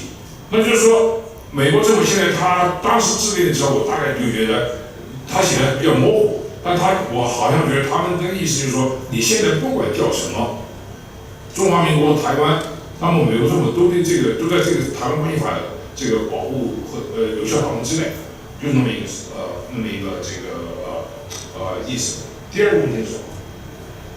美国会不会承认台湾是一个主权国家，跟台湾建交？跟台湾建交275号决议是一个比较奇怪的决议。首先，它是一个联合国全体会议的决议，它是 UN General Assembly， 它不是UN Security Council。那么 Security Council resolution 是非常非常有效力的。那么这个ANGA 的决议呢，一般不是特别有效，而且在程序上的275号决议呢是一个非常大的一个错误，就是说，它要通过投票的这个程序呢，如果说首先你要决定你要讨论的问题是不是重要的问题，就是所谓的是不是一个 important question。如果说你认定不是 important question， 那么你只需要简单多数投票可以通过。如果说这个你认定是 important question， 你就要2/3票通过。那么决定中华人民共和国和中华民国在联合国的代表权的问题，尤其是安理会常任理事会席位问题，这绝对是一个重大的问题。但是呢，当时由于英国和阿尔巴尼亚这样非常奇怪的这个结合体他们反对，他说这个不是重要的问题。所以说呢，这就是为什么联合国在讨论275号决议的时候，它是以不重要的问题来讨论的，所以这就很容易就通过了。这样呢，所以程序上的问题呢，但是美国政府呢，承认在这个275号决议解决了中华人民共和国在联合国的代表席位的问题，但是没有解决台湾的问题。所以说，这就是美国政府现在的这个基底方针。那么我想，外交承认不承认的问题呢，这个是一个比较棘手的问题。但是呢，已经有美国不少的人士，他对这些问题重新的考虑，因为现在国际上对台湾的这个争论呢，基本上逐渐的远离主权的这么一个范围，就是说台湾是不是中华人民共和国的一部分，大家很少有人去谈这个。大家一谈到台湾问题，主要就是专制独裁和民主自由的这么一个差别所以说呢，从这个框架上来讲的话，那么美国当然在很多名义上，在一些非官方的问题上，还有在官方政治上对台湾的这个民主进步它有很多的这个认同感。那么外交承认不承认呢？那么涉及到就是怎么样面对台湾的这个事实？这个事实就是什么呢？我们现在基本的国策就是要保护现状，台湾老百姓也是承认现状，就是说，美国坚决反对任何用武力的方式来改变现状，这是一个。那么问题就是啥呀？什么是现状？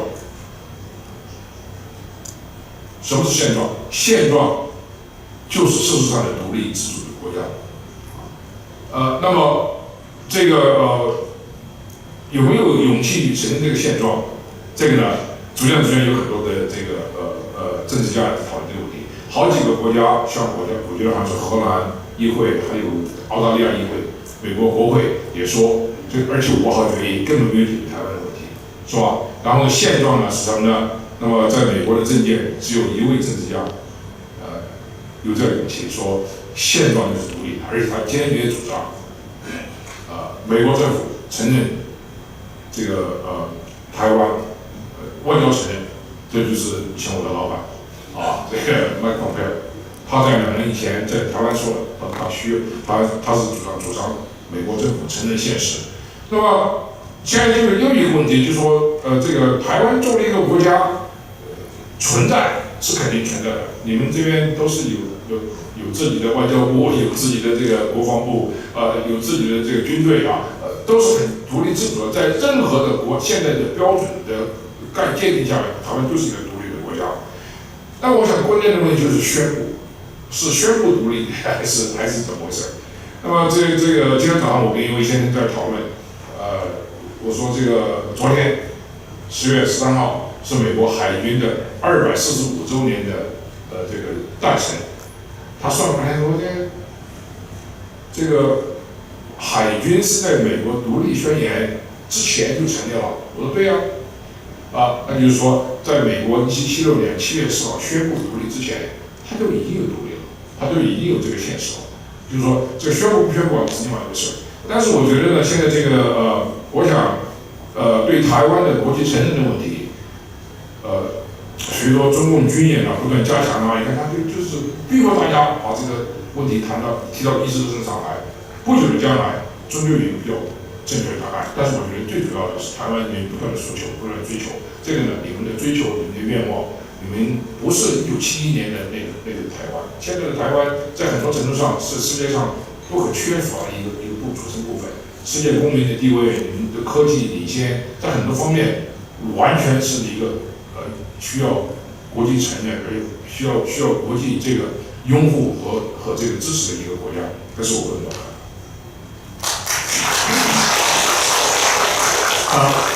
我简单补充一下这个问题是一个很严肃的政治问题，也是法律问题于教授目前呢是教授假如说在11月5号美国大选之后我们当然没有权利采取什么立场了。我们用假设性的假如说是共和党的候选人当选总统的话，我相信那个时候呢，你再来问于先生、于教授他讲出来的话，他自己要负责这个要代表美国政府负责这个今天这个是很复杂的问题，我们很感谢他第二个位，我们请这个王清龙先生那你先补充一下。好，行，对不起，王先生，我跟你讲，这个还有一个问题实际上这个很大的问题就是什么？就是乌克兰战争，把这个实际上这个提到了一个非常重要的一个意识上的一个东西，就是什么是主权？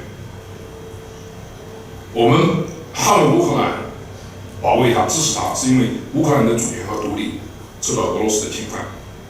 俄罗斯侵犯乌克兰，它的牵制的逻辑跟中共讲侵犯台湾的逻辑是完全一样的。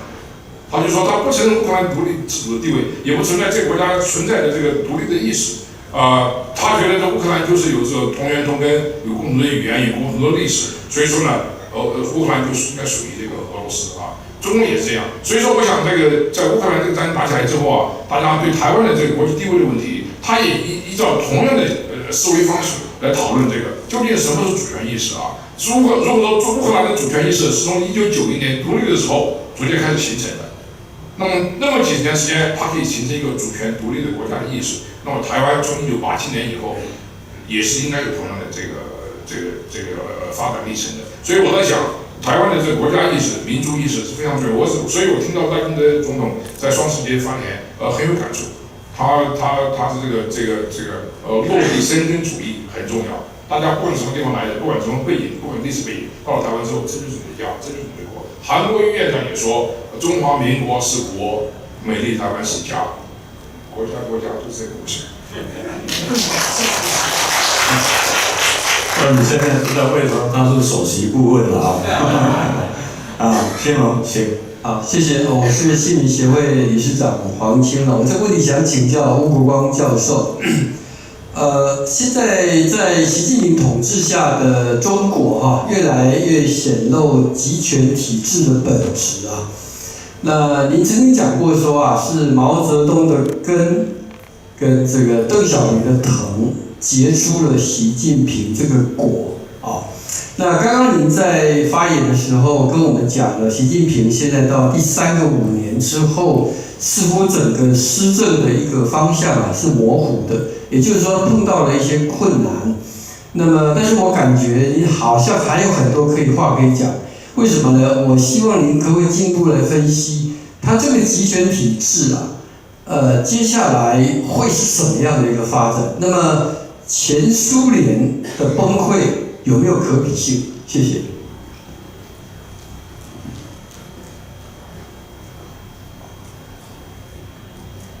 谢谢黄先生。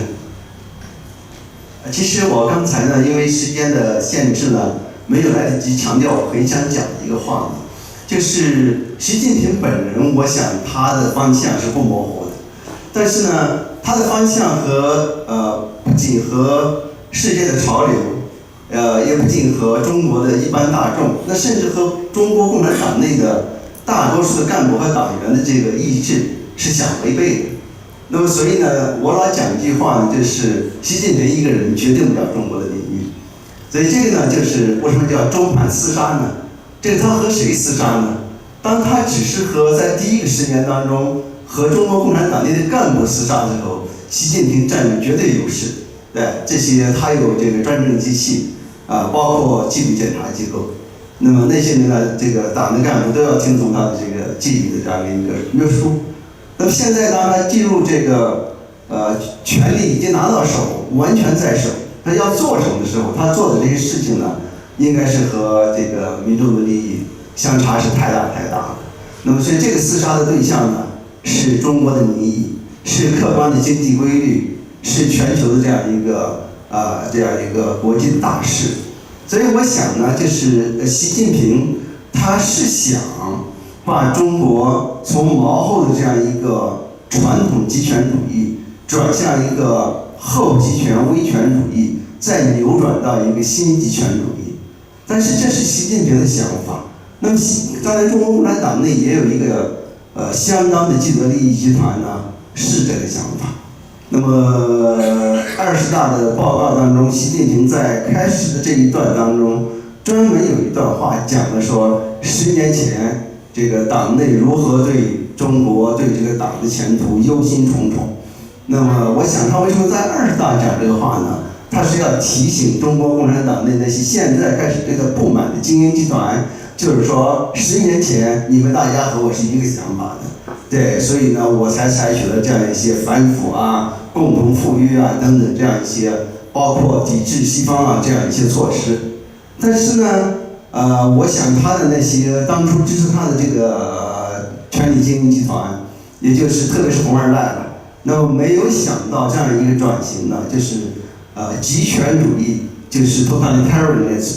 这个在1956年布尔津斯基和他的合作者写的那本这个关于集权主义的经典的著作当中呢，对于集权主义有6个特征的描述。那么其中第一个特征呢，就讲到这每一个特征都描述得很复杂，但是其中一个特征呢，就讲到就是说，这个政权不仅是一党制，而且 typically by one leader 啊，这就是说它不仅是一个一党专制，而且它是个一人集权下的一党专制。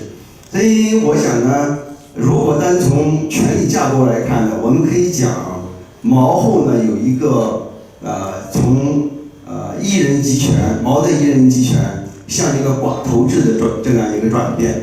寡头制就是有一小撮人在那掌握权力，那么集权一人集权制，因为这个概念不清晰啊。因为当我们讲 totalitarianism， 我讲的是国家对社会，但是呢，它 typically 是有一个这个 personal dictator， 有一个一人的独裁。那么这样就是我觉得习近平呢，他在这个其实是看到了这个一人独裁和这个国家对社会的 totalitarian control 这两个之间是有关联的，他把这两个东西连到一起，验证他为什么在集中个人权利过程当中呢，会改变过去的这个邓江湖时代的那样一个带有威权主义色彩的这样一个统治方式。那么下一步会怎么样呢？那么我想呢，这个不决定于任何一个人，这个决定于中国的各种的这样一个力量，这个中盘厮杀到底会厮杀到什么样子？那么刚才汪浩博士讲到比如说这个股市这个事情，就像刚才我想讲的，就是习近平的措施除了旧的以外就是继续清洗，那么等等这个也有一个新的措施就是他本来认为经济这个事情可以不干扰他的统治他认为就是说王岐山讲过嘛，中文吃草也可以过3年这个王岐山的这个老丈人的老板陈云讲过，对中国农民饿死也不会造反的这个是他们按这个思路，他们会想就是说经济差一点你怎么样？你在毛的时代4000万人饿死，你们不是照样拥护毛吗？对你现在日子比那时候好过多了吧？我让你苦几年又怎么样呢？我认为这是他们当时的这样一个算盘就是能够在最开始的时候按住你，然后你过上10年苦日子你就习惯了，对，那时候你会山呼习近平万岁。他现在搞加速的这样一个精英的替代也是这样，现在身轻身弱的干部已经不知道改革开放高潮时期的那个样子，也不知道中美国之间那个当时那个样子都是习近平上来的。10年以后，这些人权力到了这个高层，那么都是来拥护习近平，这是他的一个如意算盘吧。我想这个是我们来读他的心的话是这么想，但是呢，这个显然是不能如意，对吧？那中国人呢，现在他的这样一个觉醒的程度杀到自己的肉上了现在不等到死，可能就会要有很多的不满。那白纸革命是一个表征。那么白纸革命，我相信的就是，如果股市，其实他对股市这个大转向呢，我感觉到逻辑和他之前是一样的。什么样呢？就是照样是用国家的强力来解决经济问题。那么这个呢，你知道，就是说你解决不了的。那么如果是股市崩盘，那么会一个什么样的景象？我们很难想象。疫情死了的人就死掉了，不会再造反了。那么没死的人呢，出于这样一个心理的因素，很想把过去忘掉，然后呢宣传，最后大家就把它忘掉，继续歌舞升平嘛。但是如果你把你的枕头里的钱都拿走了，我想为了钱失去跳楼的人还是少数吧。那么大多数人就是钱没了以后，日子怎么过下去？好像上午应该陈志如教授应该讲过，但是不在场所以我想，就是中国社会、中国政治在这个中盘厮杀，我假设的这10年，我觉得这个变数是很大的未来的7、8年是中国未来方向的一个决定性的一个关口。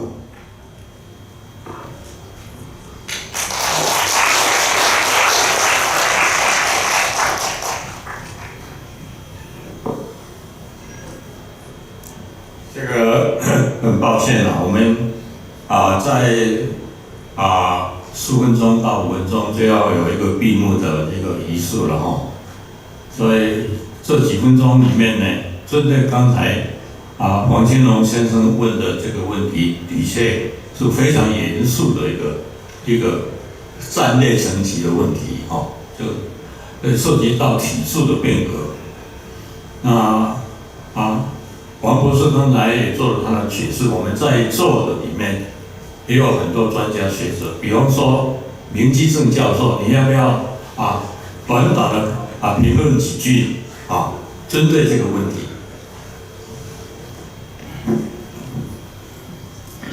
是，谢谢院长，不敢当。这个问题，我想大家都有一些观察现在简单说就是，我今天早上提的意思就是，他帮我照相，我做好了，你看。今天早上我提的问题就是说，其实中共现在面对的问题呢，比我们想象中大很多。就像刚吴国光吴博士讲的事情一样，我们从外界看很多时候看到是中共的宣传的数字，但如果说我们像这个在座几位教授，我们都做研究的，你真正看进去里面那些数据的时候，你发现是非常惊人的。我讲一个例子就好，这次那个武汉肺炎到底死多少人？到底死多少人？中共的宣传就是几万人而已那现在最多加上血库就10来万人。可是我们用日本的一些数据来看我们看到一些什么东西呢？我只举一个例子就好。日本观察中国大陆这几年的用盐量大量减少。用盐呢有2块，一块是民生用盐，一块是工业用盐。任何国家的这用盐量基本上是比较稳定的。如果人口成长的话，工商业成长的话，它用盐量会温和成长。反过来说，如果是经济下滑、人口下滑了，它用盐量会温和下降。日本学者在大概2年前，我就不举具体数字，上网可以查得到的，他们看到中国大陆前几年用盐量大幅减少。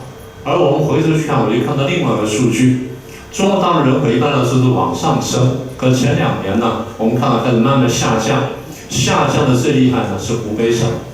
我看到的数字呢，湖北省减少人口最少是89万，最多是119万，所以这样两者相除的话，除以2的话呢，大概减少人口在100万出头。湖北省减少人口100万，这还愿意承认的。我先回到刚讲日本的数据。日本的用盐量的数据，我们推算回去之后呢，中国大陆这疫情呢，大概死掉不少1亿人，1亿人。我可以公开讲这个数字，因为我们看到那推算回来了。所以我在说什么呢？我们说就是，如果你不看见中国大陆里面的数据，不拿到里面的东西的话，你光听到宣传呢，会很误导。所以大家会觉得说中共非常强大什么等等。所以我会呼应这个于教授也好，吴教授也好。我认为第一呢，中共没有想象中那么强大，他现在做的很多动作呢，不是表现他强大，恰好是表现他的心虚。他怕大家看穿他的这个真实面貌之后呢，对他动手，他是害怕的。我们一直告诉大家，共产党呢有一种围城心态，叫 besiegement mentality， 而这个是非常强烈的，这个不是从今天开始。所以今天中共的所有反应呢，我认为基本上就是想要表现说，我不怕你了，其实我非常强大，但他自己心里有数，他的经济各方面呢都出了很大的问题。所以应该这样说吧，我对中国大陆呢是未来呢，应该说是几年内我是审慎的悲观，我只能这样说。那我不要占用太多时间，我要在座有更多更高明的意见，我是决先停在这里谢谢院长给我的机会。现在这个我违反我自己的规则了现在这个我们在座有一位很著名的这个媒体界的主播廖小军小姐请我听说你有问题要问，现在请你问好不好？OK， 谢谢院长在这场研讨会从早上到现在，那尤其在这个国际形势非常复杂的时候，今天这场研讨会别具有意义刚好军演又在早上宣布。我想请教于教授，当然也期待听听田院长您的声音就是中共对台湾其实从早期的和平统一，然后并吞到现在不惜武力犯台。最近赖总统其实从5月份接受专访提到了《爱国条约》提到了10月5号的非祖国论，到国庆当天对中共的召唤，希望共同加入国际知识一份子。大家会觉得说，一个民选总统已经说到至此了，中国你要怎么样？你要对台湾要怎么样，你们才会满意？台湾到底要做到什么，中国才会满意？所以我请教是余茂春教授的是，中国改进的空间应该很大，共产党有没有可能转型？那么其次，对美国总统大选当中，川普总统曾经提到，不惜跟俄罗斯恢复外交关系，联合对抗中国。但是中俄之间的合作，尤其在俄乌战争里头，这种合作是昭然若揭。川普一旦当选之后，他会改变他的政策吗？期待余茂春教授，那么您的评论，谢谢。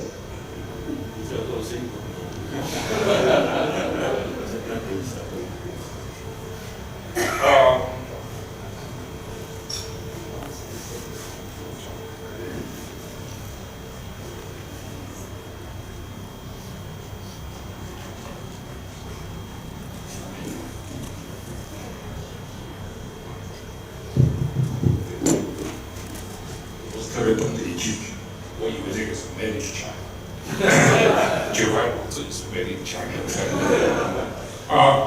这个问题呢比较复杂啊。首先讲这个中共，说对台湾是不是有这个回心转意的那种可能性啊？台湾对中共来讲，它就是一种中国。我最近经常写一篇文章啊，是讲这个中国的边界政策、边界战略。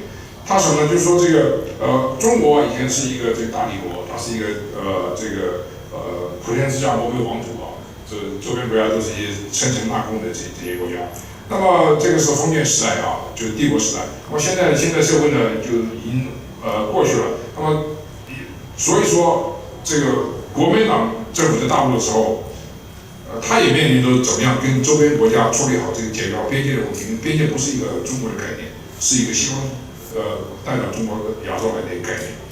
那么那个时候战乱呢打了几十年也没有机会去战，所以说中华人民共和国成立的时候，它有很多机会和周边国家把这个边界的问题把它处理好。但是呢，它没有，因为它是共产党的这种哲学，它是对边界的问题基本上是一种意识形态方面的这个角度来看的。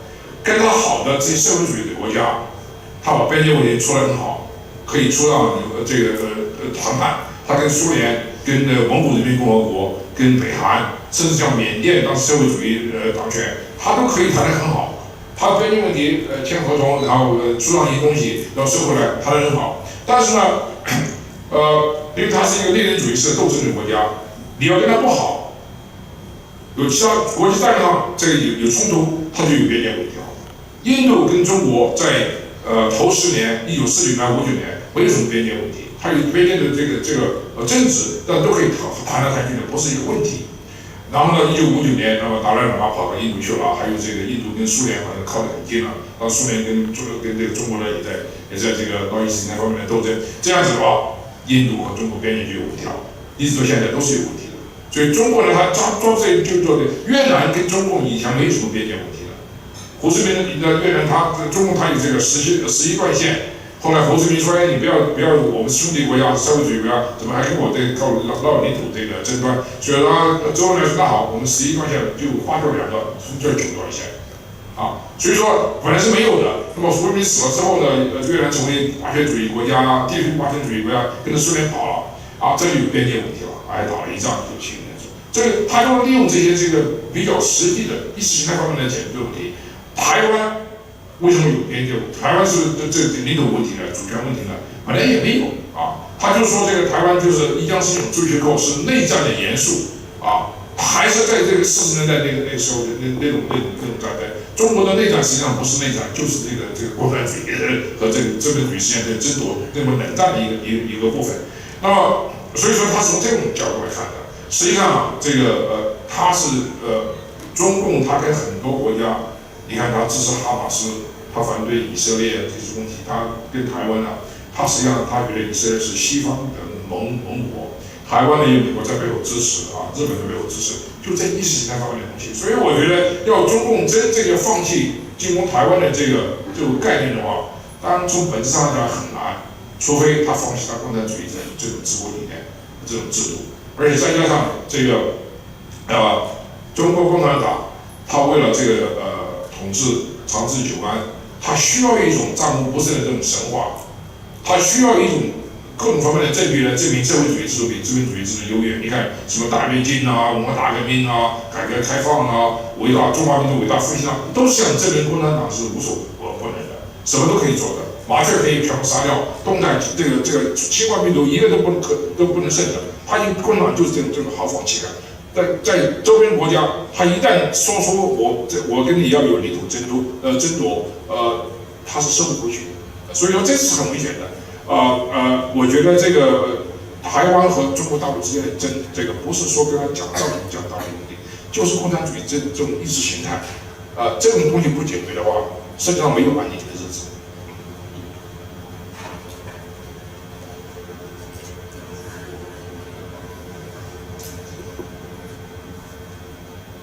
小金满意吗？不满意，没关系，我们以后还会有机会，我们再邀请他来哦。因为时间的关系哦，我们这个最后这一场圆桌论坛就要结束哦。因为接下来我们要邀请我们这个合作的这个单位的主委邱主委，等一下他应该也来向大家讲几句话来谢谢大家。不过在这个之前，我想我平常不是很快的人，我话也很多了啦，教书教了20几年话也很多了但是今天我们听到了很多的在他们的领域里面非常有权威的学者。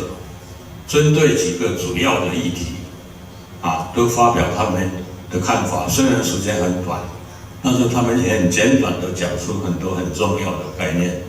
但是毕竟我们要记住中华人民共和国是一个非常复杂的国家中国大陆是一个很大的地方，人很多，土地也很大中华共产党刚才像余教授提到了这个列宁主义的这种权力结构，它的决策过程整个是不公开的、不透明的他们讲做斗争的，所以很多问题虽然我们今天一天下来得到某一部分的一些安设了也学了很多，但是毕竟这么大的一个地方，这么大的一个国家，这么复杂的这些问题，不是一天能够完全理解的。但是至少我们对中国大陆的理解，我相信我们听完了这些专家学者的意见之后呢，也已经应该有进了一步那接下来的以后。我们有机会的时候会再邀请这个在台上的几位，还有更多其他的这个专家学者来一起继续去讨论，因为这个大陆要怎么变这个刚才我们早上听到了，在政治上它的权力结构非常的复杂那习近平好像他的权力已经达到一个高峰，也有人甚至认为他在走下坡，我们不晓得不透明的。我们听到很多这个有关经济跟金融方面的一些报告，也有数字给我们，但是我们也不晓得这些数字可不可靠我们也听到有关社会方面的一些报道，很精彩的报道，经济对社会的影响，但是这些都只是让我们进一步的想象中好像更了解中国大陆。事实上，它是一个不开放的社会，它是跟世界有点隔绝的社会。这样的一个国家，这么大的一个地方，这么复杂的问题，不是3-2天可以完全做一个完整的答复的。至少我们谢谢在台上的5位，我们先给他们谢谢他们然后我的部分呢就到此结束。等一下我们会邀请这个陆委会的邱主委给我们讲几句话现在我们就结束这个正式的议程谢谢。and all speakers for the excellent discussion. And thank you to all the panelists for your attendance. We've come to the end of today's conference. Now let's welcome Minister Chiu Chui-cheng, Minister of Mainland Affairs Council, to give a closing remark.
The closing ceremony will start in 1 minute.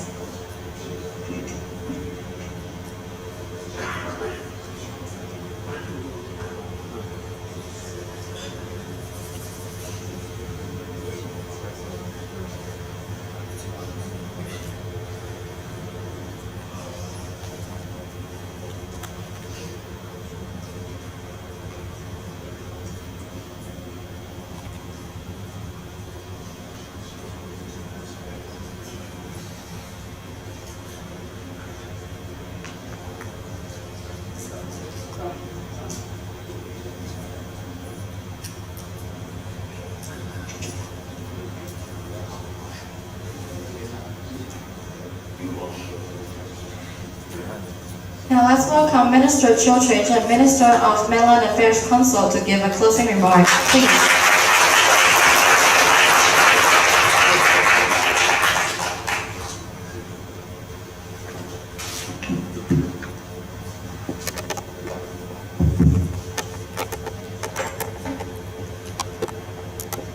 INPR Chairman Tian, distinguished scholar and expert, ladies and gentlemen, good afternoon.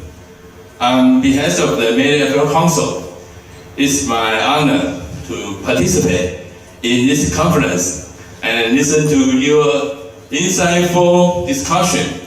I would like to express my sincere gratitude to all of you.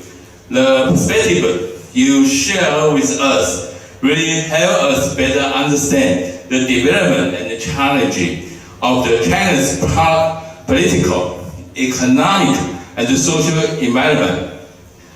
Personally, I truly feel that the cross-strait relation has always been complex, sensitive, delicate, and critical. The cross-strait relation directly affects not only the Taiwan future development and the survival of the 23 million people in Taiwan, but it also affects the peace and the stability of the Taiwan Strait, which is indispensable for the global security and the prosperity. However, the current cross-strait relations are very different from how they were before the COVID-19 pandemic. First of all, the level of the CCP military threat against Taiwan has changed drastically.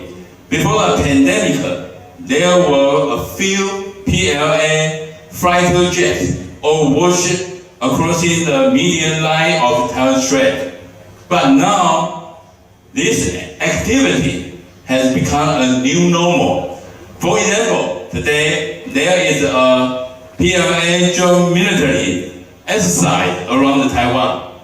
Second, on June 21 this year, the China issued the 22-point guideline to punish die-hard the Taiwan independent separatists.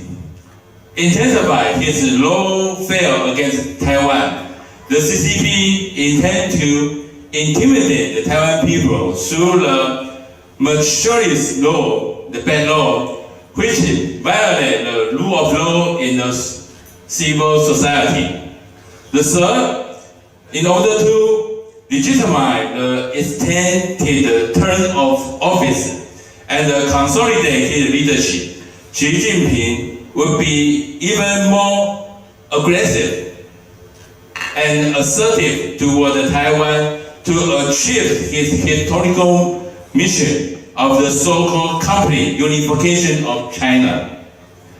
For a very long time, Taiwan has faced the threat and the pressure from the CCP regime, as well as the intensified tension across Taiwan Strait.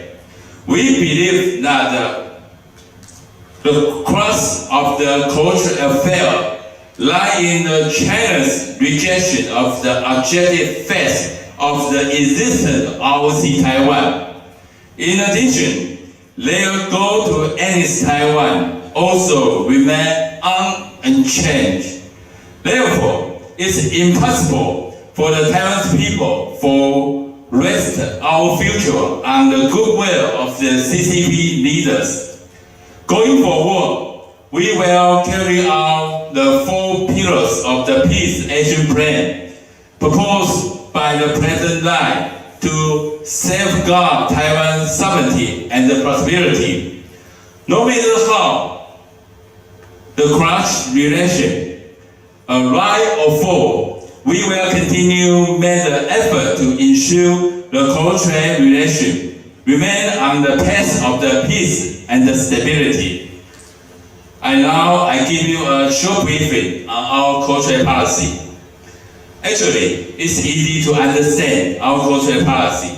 Since the former President China was elected in 2016, our government has promoted our cultural policy based on the maintaining the status quo of the peace and the stability across Taiwan Strait. Our government position is firm and consistent, and also in line with the expectation of the international community and the well-being of the people in Taiwan and China.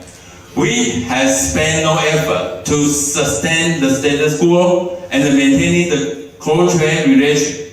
We maintain the Taiwan democracy, freedom, human rights, rule of law, universal value, and we maintain the peace and the stability in the Taiwan Strait. Next, I want to talk about the China's Taiwan policy. Simply put, China's Taiwan policy is rich, negative, without flexibility. They insist Taiwan must accept their so-called 1992 consensus, which they define as their one China principle. I want to point out, if we accept the so-called 1992 consensus by China, it means that we must accept Taiwan is part of the PRC and the Taiwan the framework and the process for the unification. That's why we have not and will not accept any political precondition due to the principle of the Taiwan sovereignty and the democracy. In addition, Xi Jinping remarked on the January 2nd, 2019, known as C5 point, are the guidelines for the China's Taiwan policy. Actually, all these 5 points only refer just one thing, which is to unify with Taiwan or annex Taiwan. Xi has sped up his political agenda to unify with Taiwan under the lawman of the one country, two system model for Taiwan. Since then, cultural relations has entered a new era of the critical moment. Furthermore, Xi redefined the 1992 consensus as two sides of the Taiwan Strait belong to one China and should work together for the national unification. Xi definition leave no room for the Taiwan interpretation of what one China means, and leave no room for the existence of ROC Taiwan. In addition, she said she would not renounce the use of the force against Taiwan. Therefore, the so-called 1992 consensus will only lead to the unification with China. Accepting the 1992 consensus will simply mean accepting unification or one country two system model which China promotes. Taiwan refused accept the CCP political precondition or his endgame of unifying with Taiwan.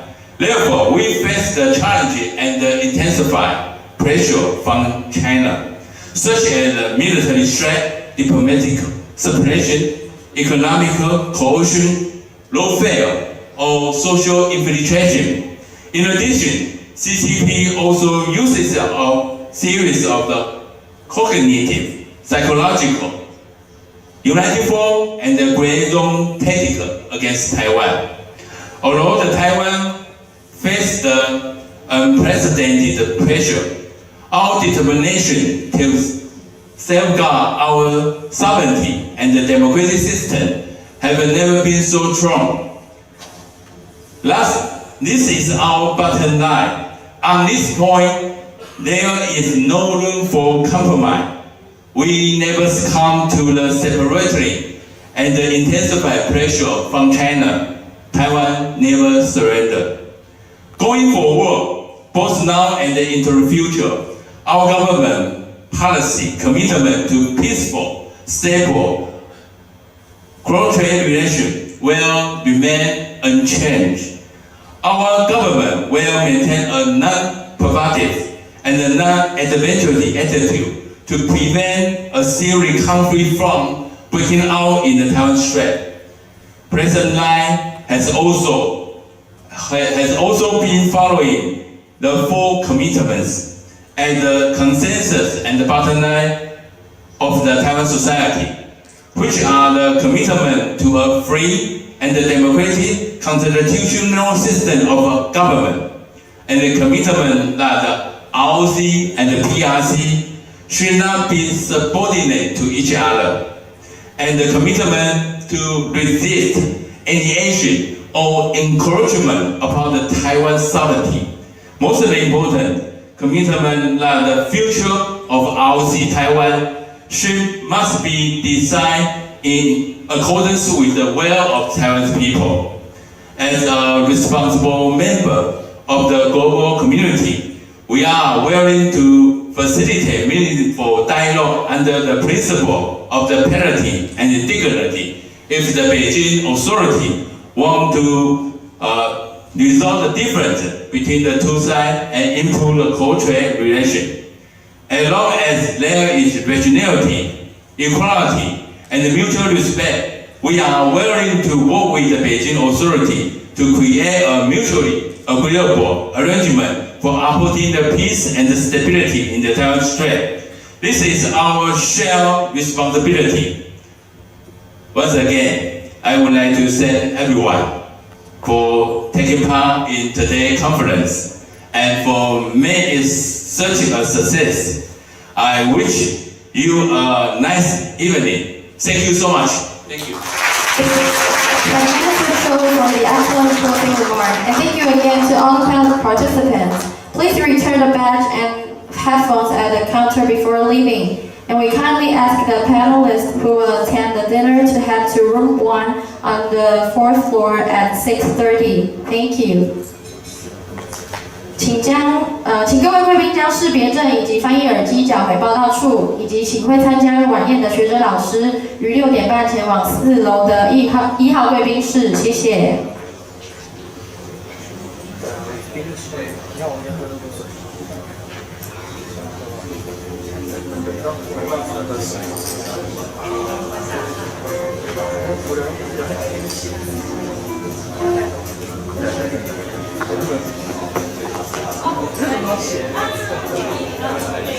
温之后，听